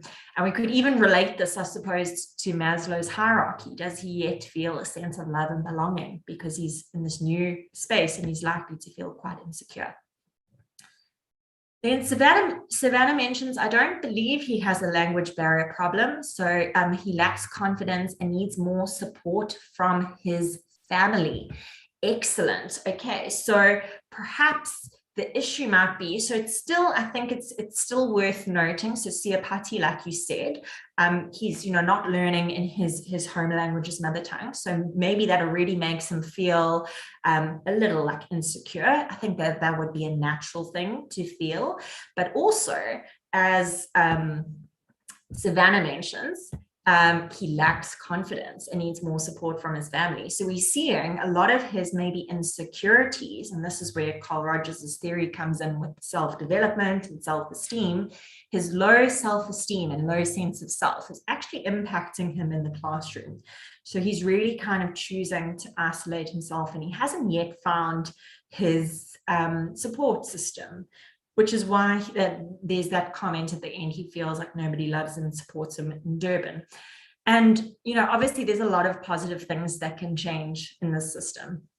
And then Semi mentions Freud. Okay, so earlier when she was mentioning about the identity development, excellent. So I'm also thinking, Semi, of perhaps another theorist who talks about, development. So let's see if anybody else can get that. Then Nicole mentions, okay, actually students, these comments are really great. So Darren, please can we share this chat? I will share it with us and then hopefully we can also build on this. Okay, so Nicole then mentions, okay, she doesn't believe it's a language barrier as the teacher finds out in the end that he can communicate as well. So he could have social issues around people. Yes. So he's feeling maybe a little bit insecure. We can look at various different theories for that. Okay, Liesel mentions, when we look at the exosystem level, I also think his father's job as a literature teacher corresponds to his nervousness about the English language issue. Excellent comment there. So as his father is also very hard on him to be perfect in this and have very good grades, this makes him feel nervous. Excellent, Liesel. I think that's a very valuable point. So you're taking his job, which is at the exosystem level, correct, excellent.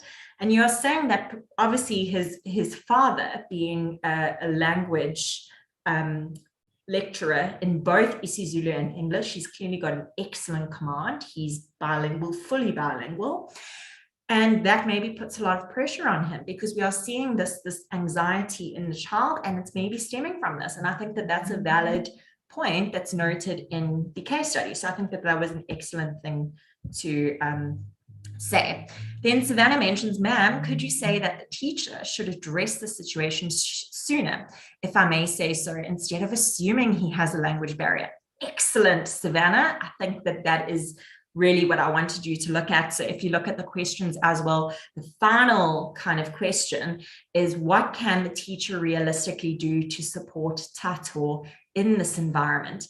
And that is the first thing I think as a teacher, you need to have that open communication with the home environment so you can understand what's going on. And that's why those teacher-parent meetings are so important. And yes, so that the teacher really shouldn't be jumping to assumptions. And obviously this happens, everybody's human. And now the teacher has engaged with him and now she realizes she made an incorrect assumption. So now it's all about, well, what can she do to make him feel, more included in the classroom environment? And there are strategies that I think we can think of and really be very mindful of this. When you ask for strategies as a teacher, you need to focus on a teacher, the power of a teacher. So you are not a psychologist, you are not a counselor. However, you can do things based on your understanding of theory to maybe build and develop the child, make the child feel special, make the child feel that they are included in this environmental space. Also, I was very mindful in when I created this case study of showcasing that he has a lot of strengths and talents. And I often find this a really interesting thing in the South African context, because I think a lot of children have strengths and talents, but they might feel too intimidated because of the language of learning and teaching often is English, not all the time, but I think a lot of the times that does happen at specific schools. And, you know, that they a lot of the times have a lot of intellectual strategies to share, but they just feel, you know, that they are too intimidated. And it's all about, okay, well, how do now I, as a teacher, make them feel that they, you know, that their contribution is valuable, that they are a part of this classroom. And that's something that's, you know, quite a sort of psychological feeling. Okay, so Savannah also mentioned, so she could also try to boost his confidence and try to get his peers to include him. Yes, okay, so one really excellent strategy, and hopefully we've thought about this. So if it mentions at the end he misses his soccer friends, so clearly soccer and sports is what he's also enjoys doing. So being included in kind of sporting activities, you know, introducing them to maybe saying there's these kind of programs at the school might actually be the one thing that can then really boost all those other holistic needs. So sports obviously develops a child physically. It links to their you know, social development. They feel good emotionally because they're doing something. And obviously it's not necessarily just sport. I think it's just that they feel included, that they have people that they can connect to, that they can share their interests with. And that's where you as the teacher obviously comes in. And something as seemingly quite small as that could actually have a positive ripple effect on the entire system because the child is at the center. But also, as we have mentioned, it's important to connect those microsystems. Okay, so thank you for these comments, students. We are going to come back. We're going to look at Erikson's psychosocial theory now. So when earlier we were mentioning I think, Semi, it was you who said about the identity formation. So this does come under Erikson's ego psychosocial theory. And what we are looking at today is the industry versus inferiority crisis. So because this stage, okay, firstly, always look at the child's age. So I haven't put the ages here, but he is 10. So we know by theory that he would be in the industry versus inferiority stage. However, what's really interesting, as hopefully we are aware of with Erikson's theory, is that there are these stages of development. So the child might be his age, he should be in the industry versus inferiority stage. Let me just quickly get my laser pointer. But because of issues in the environment, they may be regressing. There may be regressive behavioral traits, and we might see that the child is in this stage. And it's interesting because he does feel a sense of guilt, but you need to read about initiative versus guilt in context. But I think what we are seeing, I'm sure we can all agree, and a lot of the responses you've already mentioned, is that there's definitely seems to be a bit of an issue with his self-esteem. So any comments that we have to make, if we can like relate to some of those comments that we shared in the chats in the Q&A. If anybody's shared anything in the Q&A, I don't think there has been anything yet. So what stage is Title 1? So I've actually given you that answer. But now, is he successfully overcoming this crisis? And we need to discuss evidence from the case study. So be reminded that with each stage comes a particular crisis, a developmental crisis. The person either overcomes this successfully and develops a personality strength, which is referred to as an ego strength, or basically a deficit. So they aren't able to then progress. So obviously the positive development would be industry. So where they feel a sense of pride, a sense of accomplishment, they can achieve something, versus inferiority, where they feel like they are not good enough, that they can't achieve something. And it's sort of this, it links quite closely to Carl Rogers's theory of, you know, that negative self-esteem, that negative self-perception. And just very quickly, I want to remind us of this table that I have provided. So these are the stages and the ego strength that develops. And if we are looking at industry versus inferiority, the ego strength is competence. And when we're talking about competency, there's obviously academic competency, there's sporting competency, and, you know, this idea of the child believes that they can actually achieve something. They are aware of their skills. They are basically honing their skills. They try new things. They should be encouraged to try new things, and they develop these skill sets.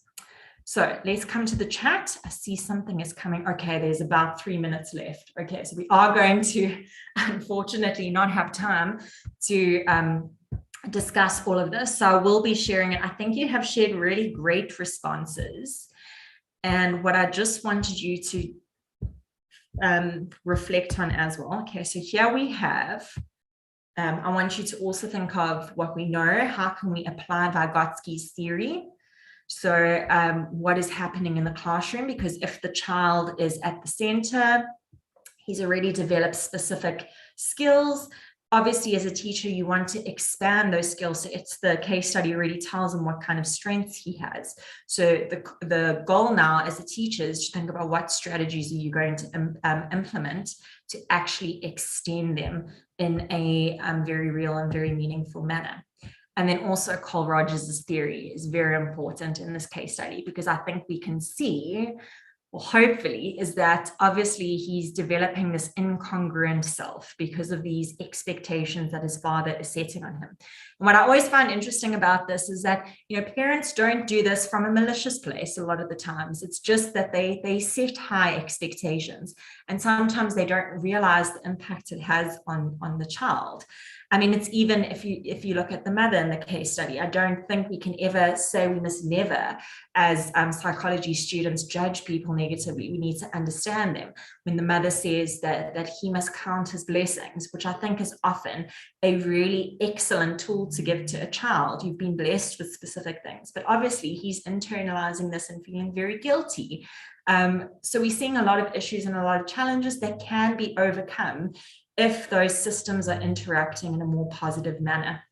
So I want you to kind of reflect on what could the parents realistically do in a kind of perfect world that would improve this child at the center.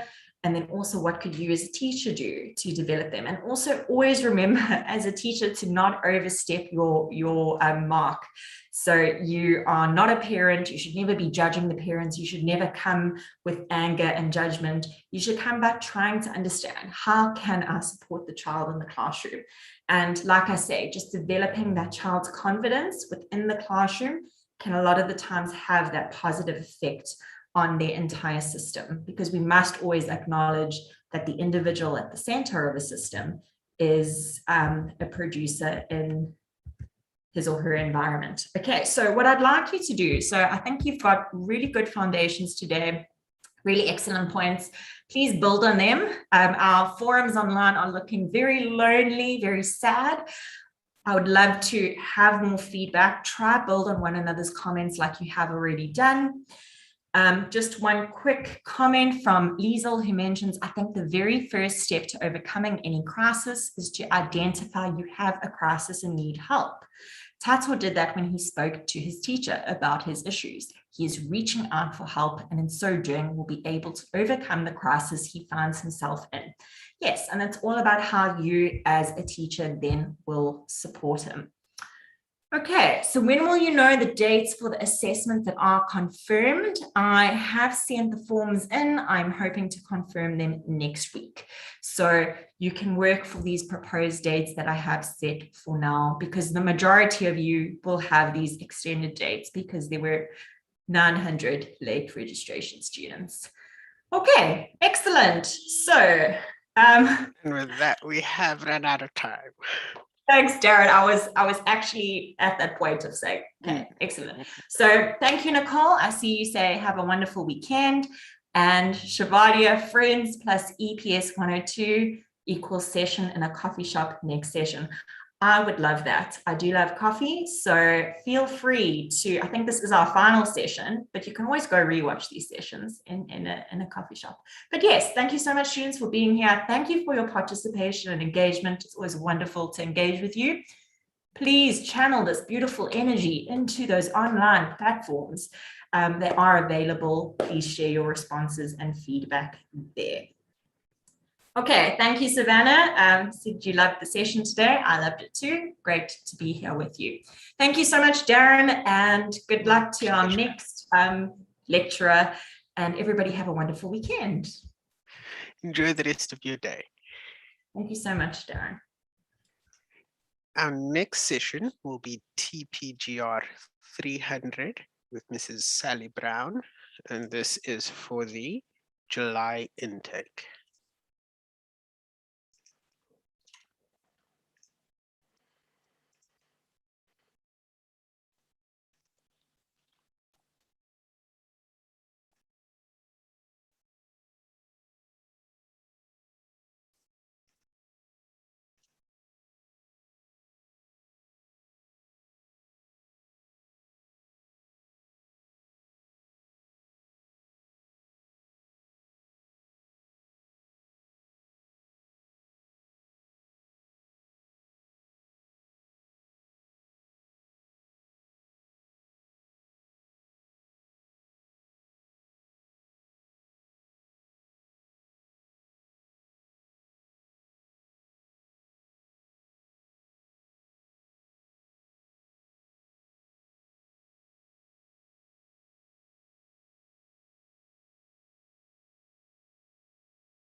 So for those just joining, the next session will be TPGR 300 for the July intake with Mrs. Sally Brown. Good afternoon, Mrs. Darren. Brown. How are you? I'm well, and you? Darren, this lecture was actually cancelled. Cancelled. We did not get that information. Okay, I'll put the slide up for the next lecture. Thank you for letting me know. Sorry, I will be back for the live stream for the YAs, which is going to be in 45 minutes. But this one was actually Yep, and that'll be on channel 2. channel 2, yes. Okay, thank you very All much, right, Mrs. thanks. Have a lovely day. Bye.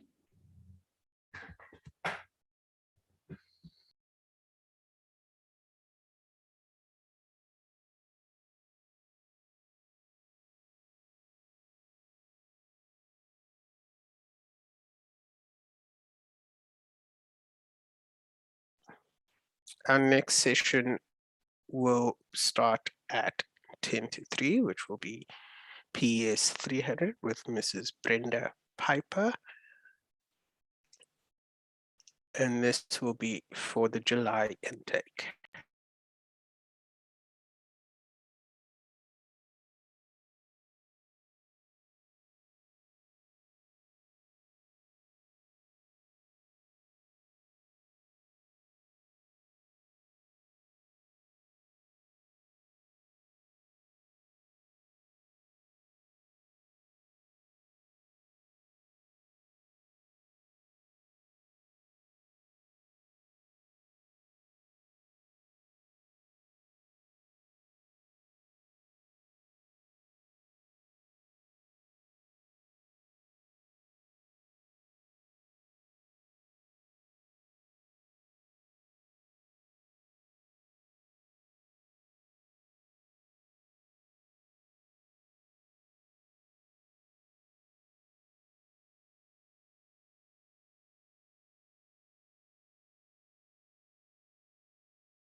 For those just joining, the next session will be PES 300 with Mrs. Brenda Piper. Oh, good afternoon, Brenda. How are you? Still, there we go. How are you today? I'm very good. Thanks, Darren. Yes, I just walked out of Simon's space. So straight into the next one. Yes, hence me being a little bit delayed. But what I do want to do is just I'll stop my share and then just wait a bit. Just wait a bit. Students. Okay. Yes. I just wanted to take my chat here to the side and my Q&A so that I can keep seeing. Keep an eye on it. Keep seeing the students, but yeah, my chat doesn't always want to stay there. Right. And with this lesson then, thank you so much, Darren, students. My pleasure. I'm glad to see quite a few of you because today's session is, yes, you can see out on the field, we're going to be active. I actually wanted to change this one to a different one and I just didn't have enough time. I wanted different learners in the back so that we can chat about them. But nevertheless, the biggest thing that I'd want you to do today is please be involved, use the chat, use the Q&A, preferably the chat because then we can keep communicating. And then also what I'd like you to do is have your study guide ready, also have your course reader ready. It's always nice to come to a session prepared with those because it's so much easier then to ask your questions and to see how the slides are relating to the information that you've got in your course reader and the information and activities that you have in your study guide. Okay, so please do make sure that you come prepared with that. What I am going to do is immediately then share the screen over there.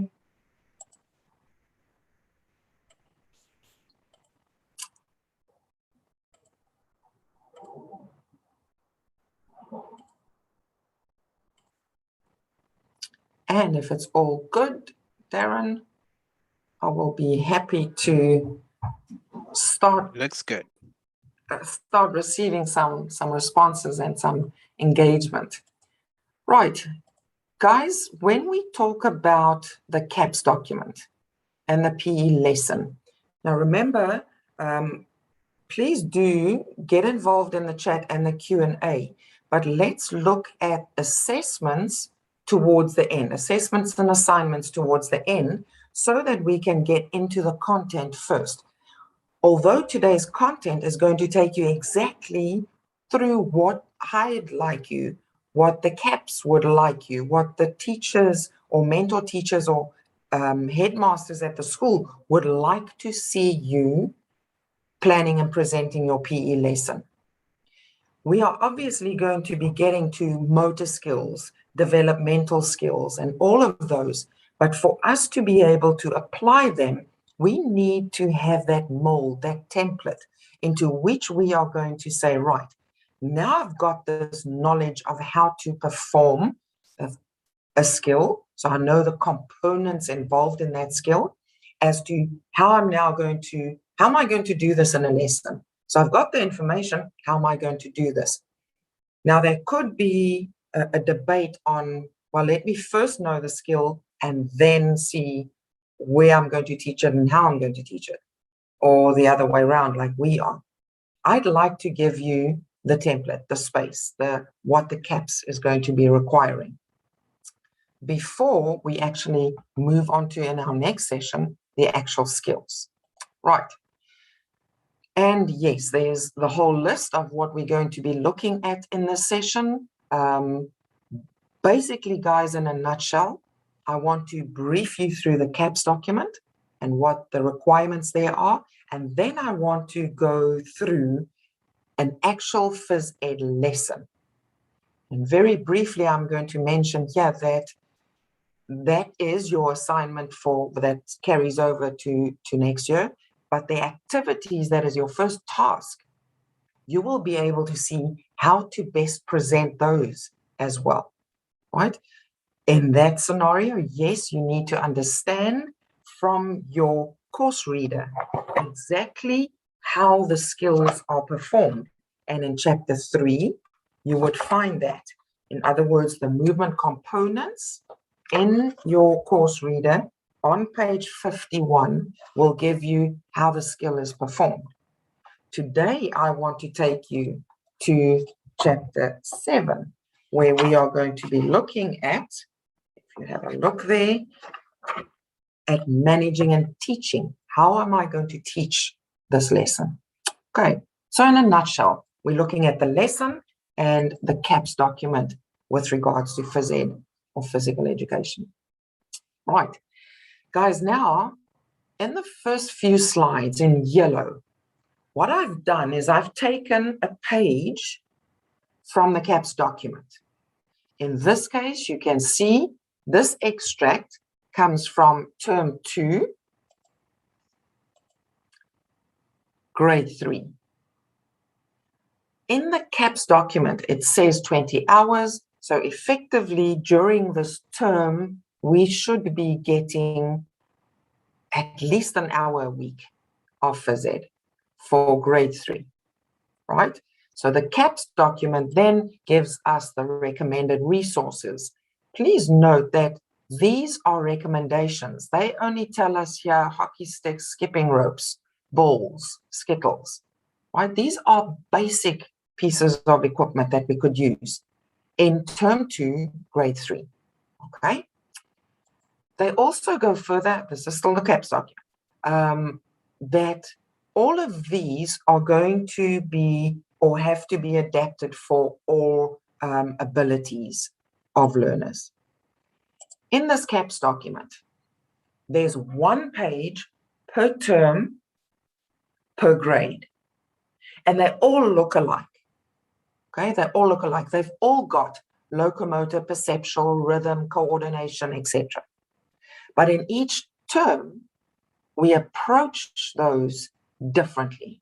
So in this term for grade 3, simulation activities, walk as a duck, jump as a frog, etc. Right? And please note that jump as a frog, because there's a difference between jump and hop. Okay? Still in the CAPS document on 1 page. The second component or topic would be perceptual motor skills. They catch and throw in grade 3, term 2. Rhythm is the next topic. Skipping in groups of 3s, skipping individually with individual leg takeoffs, etc. Also on that same page, we're looking at coordination. Now look at this. They are giving us specific skills in specific sport codes. So in other words, in grade 3, I am molding, preparing the learner for specific sport codes. Still on this page in the CAPS document, the next topic is balance. Look at now wanting to balance on 1 leg. Guys, this is term 2, grade 3. We do not want them to stand on 1 leg with a beanbag on their head, and that's that. By now, you would have developed, and you would, for example, let's do a zigzag running through skittles because they have to balance. But then at the end of that, we could, for example, say we're balancing on 1 leg, but reaching forward to touch the skittles, for example. Okay. But I'm going to be getting to examples in the lesson plan. Let me not get carried away. Remember, pop anything in here with regards in the chat with regards to the CAPS document before we get to the lesson then. Right, we are still in the CAPS document and still on grade 3, term 2. The next topic is spatial orientation. An obstacle course, for example, can be done in term 2 for grade 3. That obstacle course, guys, can then consist of any of the above locomotor, balance, coordination skills. Okay, so you can do those in separate lessons and then you can combine it in your 5th lesson of the term, for example, doing an obstacle course. Then we look at laterality is the next topic on the same page for grade 3. And then lastly, look at this. We're looking at mini games of the sport codes that we had specific skills for. But we also could have indigenous games, right? So that is another topic. Now, if you had to take just a topic, let's say laterality, you would be able to have seven topics, 7 lessons for the term. But we, for goodness sake, don't have to just isolate one of these topics. Say, for example, I would have soccer. I'm not in one lesson going to be playing all these games, mini games. I would have different ones, but within each of those different lessons, I would be paying attention to the individual separate skills required for those sport codes. Okay, that, guys, was the CAPS document page. 1 page, term 2, grade 3. But now look at the definitions. I go into those topics as they appear in your CAPS document on 1 page.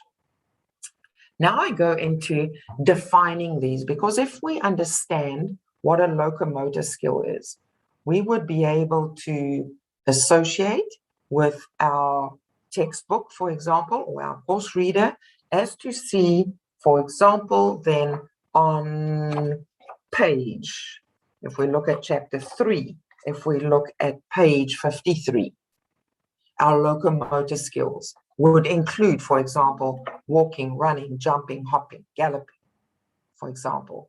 So on the slides, I don't want to stand still too much here because the definitions are very self-explanatory. So I'll put the slides on as well so that you can work through the definitions, because I'd really like to get to the actual lesson plan.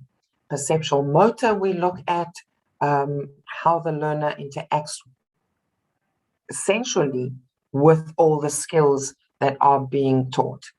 Rhythm, there we immediately can associate a beat with a movement. And please be very cognizant here of, if I had to use a rope and I'm skipping, that is rhythm, because it has to go over my head, skipping with a rope at a certain rhythm. But if I'm skipping without a rope, please make sure that you check your definitions in chapter 3 of how do I skip without a rope? What is the movement? What does that look like? Right, but that is also rhythm, because I have to step and hop, step, hop, step, and hop, right? Also rhythm.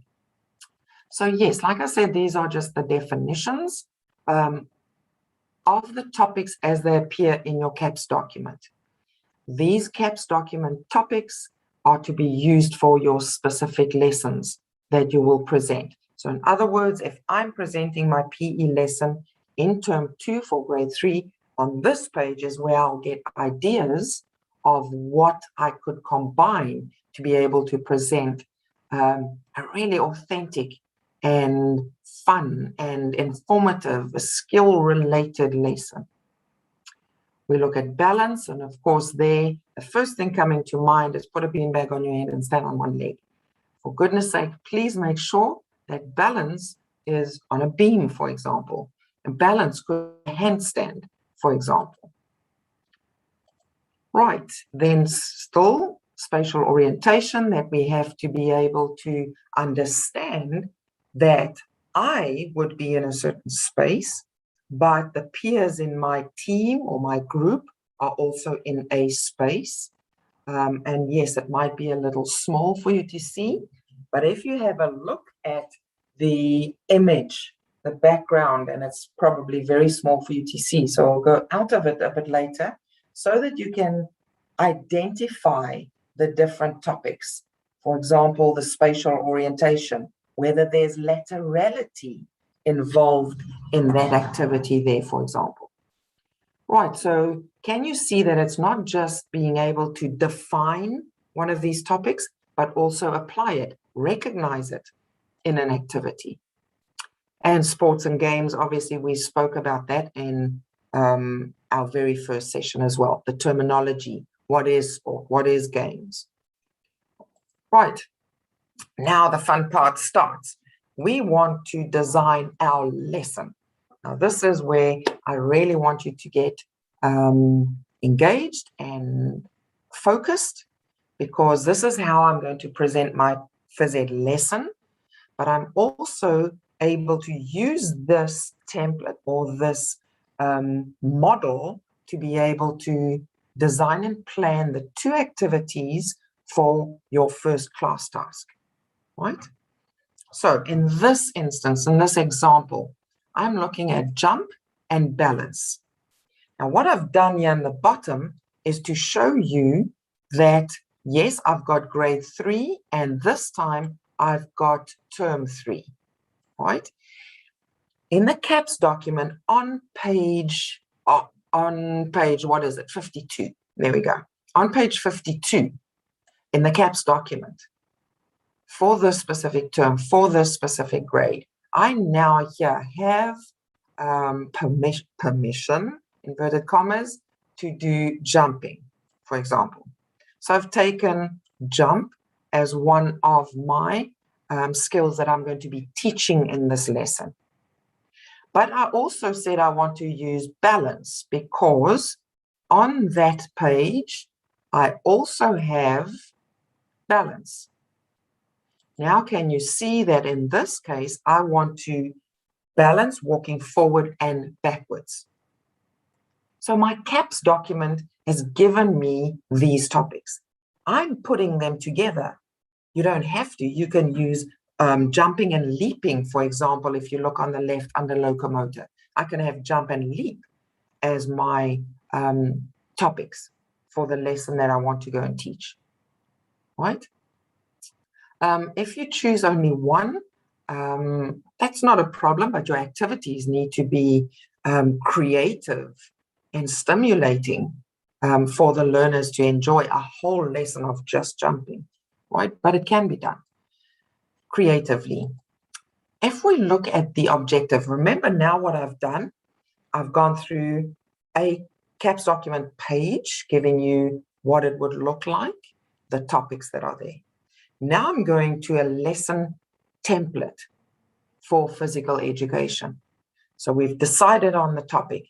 And please remember, my topic, my objective, my rubric, my activities, my warm-up, my cool-down, all of them speak to each other, right? They have to be totally connected. I can't warm up, for example, the upper body only if I'm going to be doing a soccer lesson.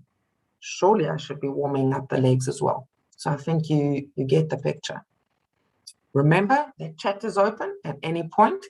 Drop a line if you are stuck. If we have a look at the objectives, by the end of my lesson, what must the learner walk out there with? Have they learned how to jump and balance? Have they learned how to jump and balance? Let's look. In other words, jumping using both legs. I'm not, please be very aware, I'm not giving a summary of all my activities that I'm going to be doing in my lesson. By the end of the lesson, has the learner been able to learn how to jump using both legs? Has the learner learned how to balance on various body parts using a variety of equipment to manipulate? So it's almost a generic of what the learner will walk away with at the end of the lesson. It does not give a summary of the activities to come, because you're going to be explaining the activities in the next sessions, in the next parts of the lesson. Now, you're going to wonder, why do we ask for the rubric directly after?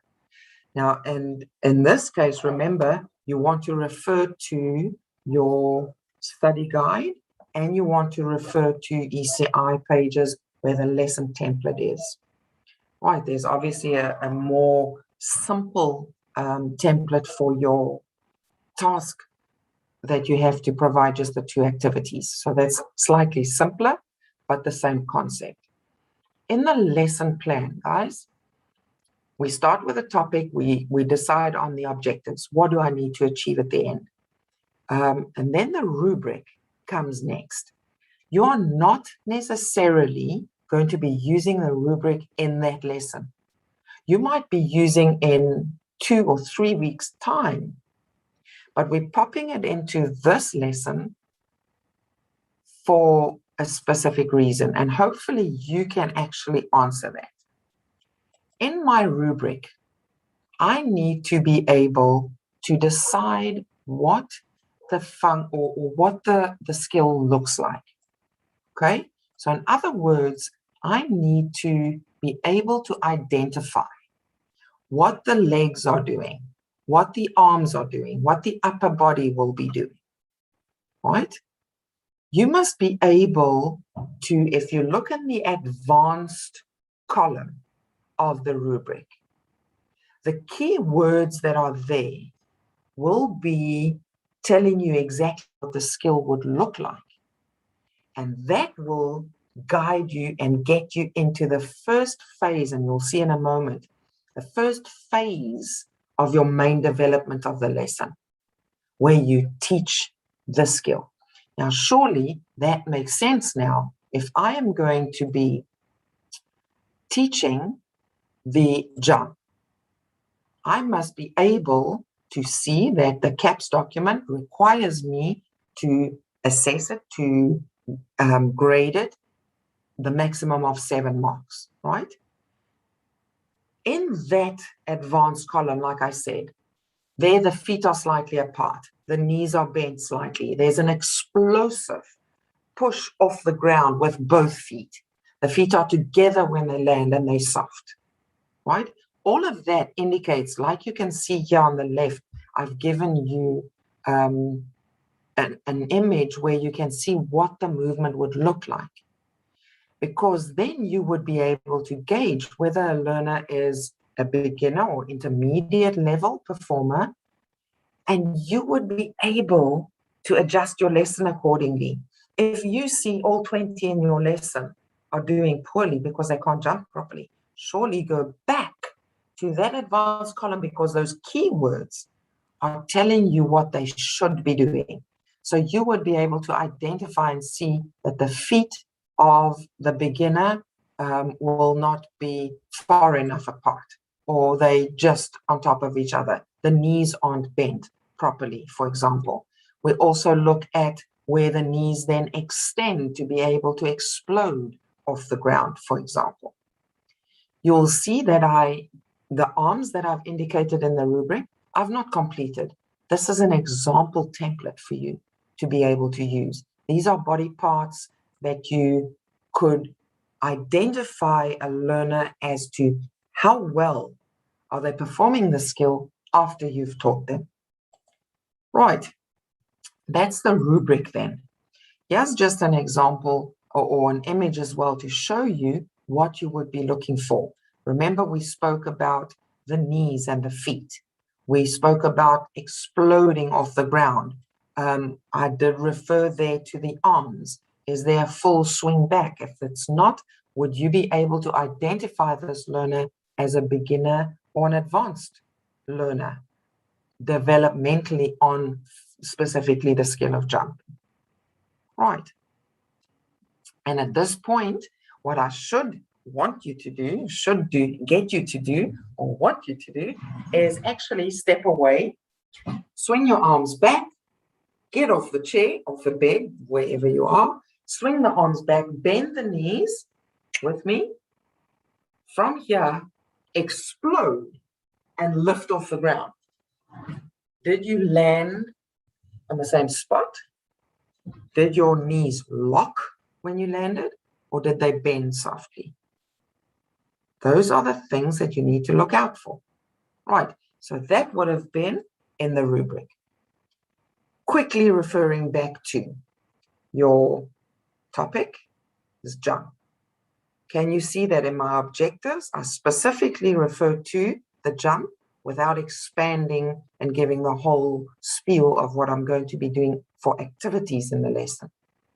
And then I also provide a rubric, because that rubric provides me with keywords that would now teach that specific skill. In my case, my example, jump. Okay, if I'm doing, just quickly looking at that, because the question I was hoping would come up, I've chosen two, jump and balance, but I only did the rubric for jump. You can do exactly the same, because you're not necessarily going to be assessing the balance as well. So just from a practice point of view, just use the one rubric for one skill, I mean.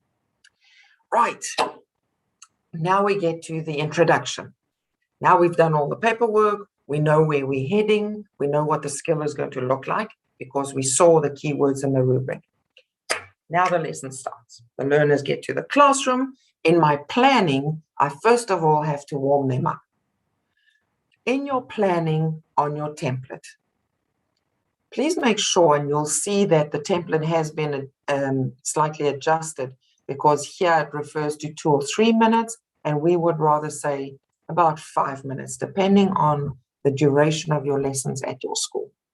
Right. In this instance, I've used, obviously, please make sure that you use references as well. I've used Ringarosies, for example. I need to make sure that I include the lyrics of a song. Make sure that is referenced if you are going to be using these lyrics for, or the song, the music in your class. So with your planning, you put the lyrics in there as well.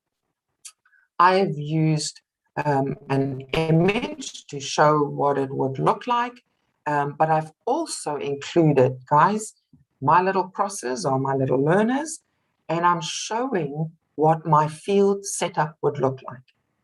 My field setup needs to be explained, but I also use a field plan, my layout, where the teacher would be, what the setup would be of learners. In this case, I have got more than one circle, because it would just mean maximum participation, it affects the safety, etc., etc. Right? So what my whole intention here is to show you that you can use an image to show your activities. On the left, for example, that is what one circle would look like. But my field will be set up with 3 or more circles. If it's only set up with one circle, great. Okay. And yes, obviously I haven't explained all of what's happening in the warm-up. You can go and read that in the slide as well afterwards. In your main development, remember now what I said. In our previous one, we had the warm-up. Great.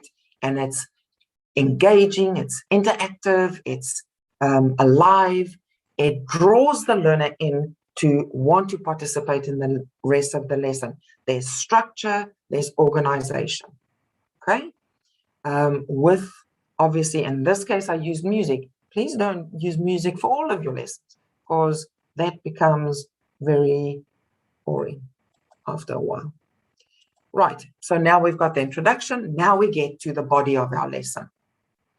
And please bear in mind, at this point, you would have seen that your template looks slightly similar, but very different to your normal TP lesson. In our main development, our first, and I spoke about that just now, our first phase is where we teach the skill, right? So in my case, my example says jump. I will be touching on the balance as well, but balance won't take that much time. It still needs, please remember, it still needs keywords that I have to teach the learners. In this instance, I focused on the jump. Again, look at this. I have to show in my field plan how I've set the learners up. I can, again, use the image that you have at the bottom here to show what the knees are doing, where the feet are, where the arms are, what is happening. But please look at this. I'm still giving an explanation of what will be happening as well, right? And remember, always referencing. So I explain in my teaching phase, this is the main part of my lesson. So I start and I'm going to be teaching them that specific skill. And look at this. I'm actually using this space where they can all see me, where I'm going through the keywords and they all can jump in that space, right? But there's so many varieties. I think I'll put a couple of recordings on where it actually happens as well. I'm busy working on those. And look at how I indicate the resources that I would use as well. Now I've taught the skill. Now I want to get to, and look at that, I've got that field plan.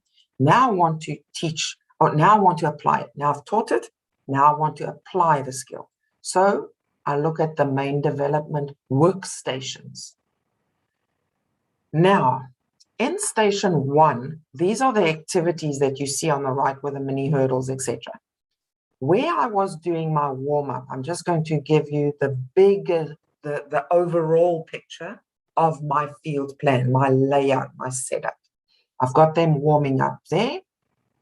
Now I could move, for example, to station 1 that I'm going to be explaining here, and then station 2, and the same with station 3. After station 3, I've now taken all my 20 learners from station A, and I've moved to station B because they are a very ill-disciplined class. I kept them together. Move to station 2 and do the activity that I've planned there because it's already set up. Then move to station 3, do my activities there, then move back to my warm-up area where I can, for example, do the cool down. Right. If I have a great class, they're disciplined and they have had phys ed teachers in the past that sort of created that, that culture, I could say, right, I will have 5 learners over here, 5 here, and 5 at station 3. At the blow of the whistle, my learners from station 1 could move to station 2, 2 to 3, for example, and 3 can move across to station 1. Right, that's a different way of approaching it, of setting up your field before the learners get there. Then, and this is obviously in your rubric what the mentor teacher would be looking out for, according to the rubric that we send with. Right, so if we look at the first station, for example, I have got the learners here indicated in crosses, and learner number 1 will be jumping over the cone, for example, into the hurdle, into the hula hoop, and then step, jump over the hurdle. From here, jump across the 2 skipping ropes and into the hoop again, tag the player on the other side that will repeat that process, going back to learner A's position.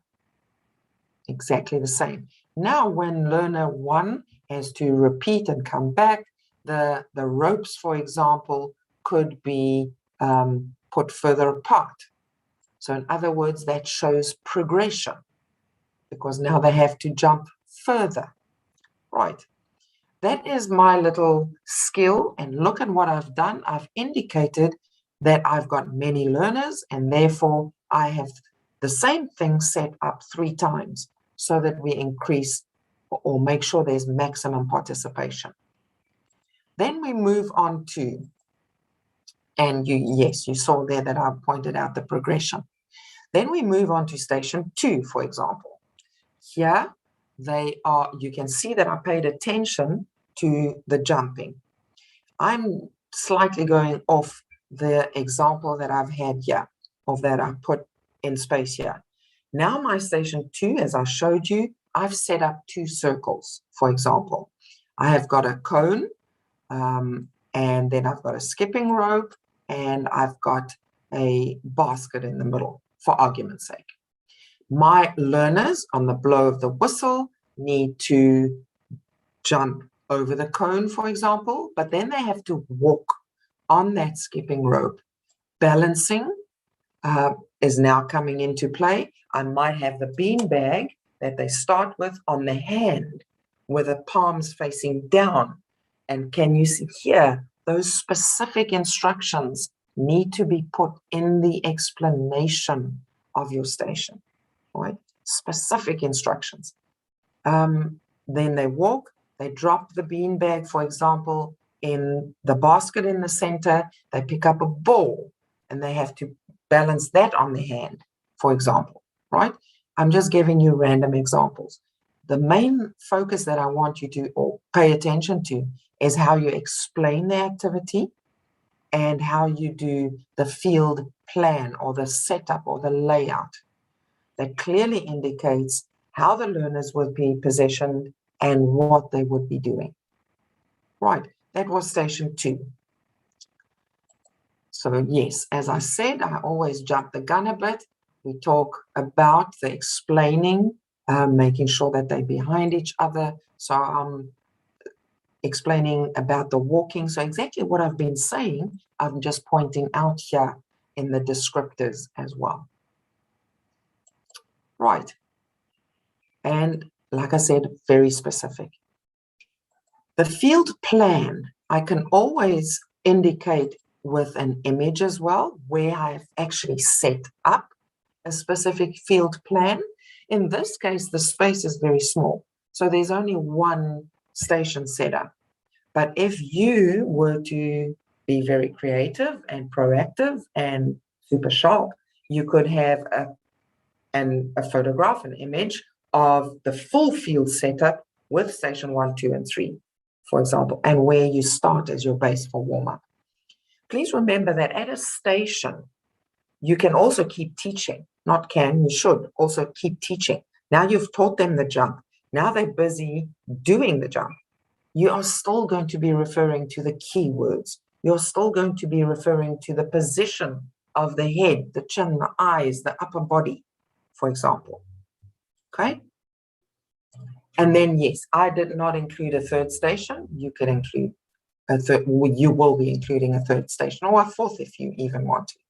Right, depending on the duration that your lesson is.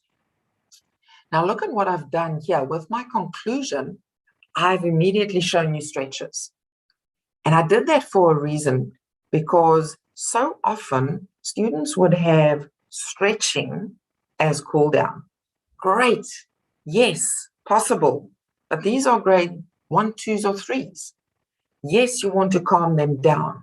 Yes, you need to stretch those muscle groups that have been used when you were jumping. So please make sure, this is what I said in the beginning, all of these interlink. So you want to make sure that the learners will be able to stretch those specific muscle groups, that they will be calmed down because they've been having a very exciting time, to the next lesson of math that they have to go to, for example. Now, in this one, for example, yes, I've shown you the image there that I referenced properly, please remember. And then in my field layout here at the bottom, I'm showing you that those kind of stretches I can now do together. They can, for example, and you'll see again, I have to explain exactly how my activity is going to be taking place. I have got the learners, as you've learned now in the previous stations, holding on to a skipping rope side to side. So they're facing forward, they're holding the rope side to side. Now, if they reach across, they're stretching, but they're doing it in a fun, different way, a dynamic instead of static way, right? So they're holding on, and the whole row will be moving to the left, to the right, and reaching over, because what happens? The upper body was used when we were doing jumping. True? Not true? Right. So that can be the first part. As you can see here at the end of a row, I have got a beanbag, for example, or a soft toy, a soft ball, for example. That now the learners could turn sideways, have that ball or beanbag above the head, reach behind them to pass it to, so if the learner here, for example, would start with the object, they would be facing backwards and passing the ball over to the next partner or team member in that line. And that will be passed on to the next one and to the next one. Can you see that in this one activity, I've already stretched different parts of the body? Jumping we did, so we need to include the legs. So what if they all sit down in the same lines that they've got? They all sit down. They all at the same time have that ball or beanbag.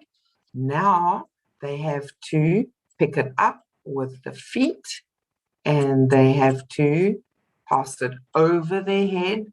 See, fun factor, but they are stretching the legs to the next partner in the line and the next one, for example. All right, can you see that now I've done a cool down that actually is fun, it's flowing, etc. Right. I see we've only got a few minutes left. Any questions? Please remember there in your lesson template, there is self-reflection that you can only do after you've actually taught your lesson to the mentor teacher, to the assessor, for example. And yes, I mentioned the referencing that is crucial as well. Right, any questions on the setup of the lesson plan, the CAPS document? And yes, this is where patients come in and I actually wait and what.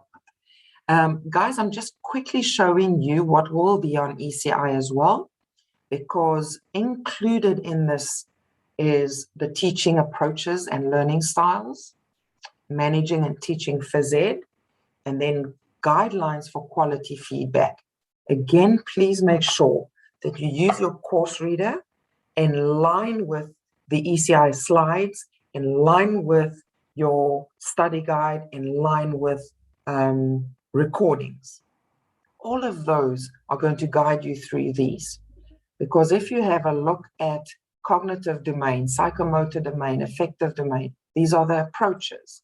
Like I said, all these slides would be on ECI as well. I hate having to rush. There's always so much more to share. Right, so the rest of the slides will be available there as well, because we have to look at how we teach. Do I teach directly or do I teach indirectly? And those definitions will obviously be there as well for you to go through. Please don't just rely on one or the other of your resources. Make sure that they are all together. Right. Any questions?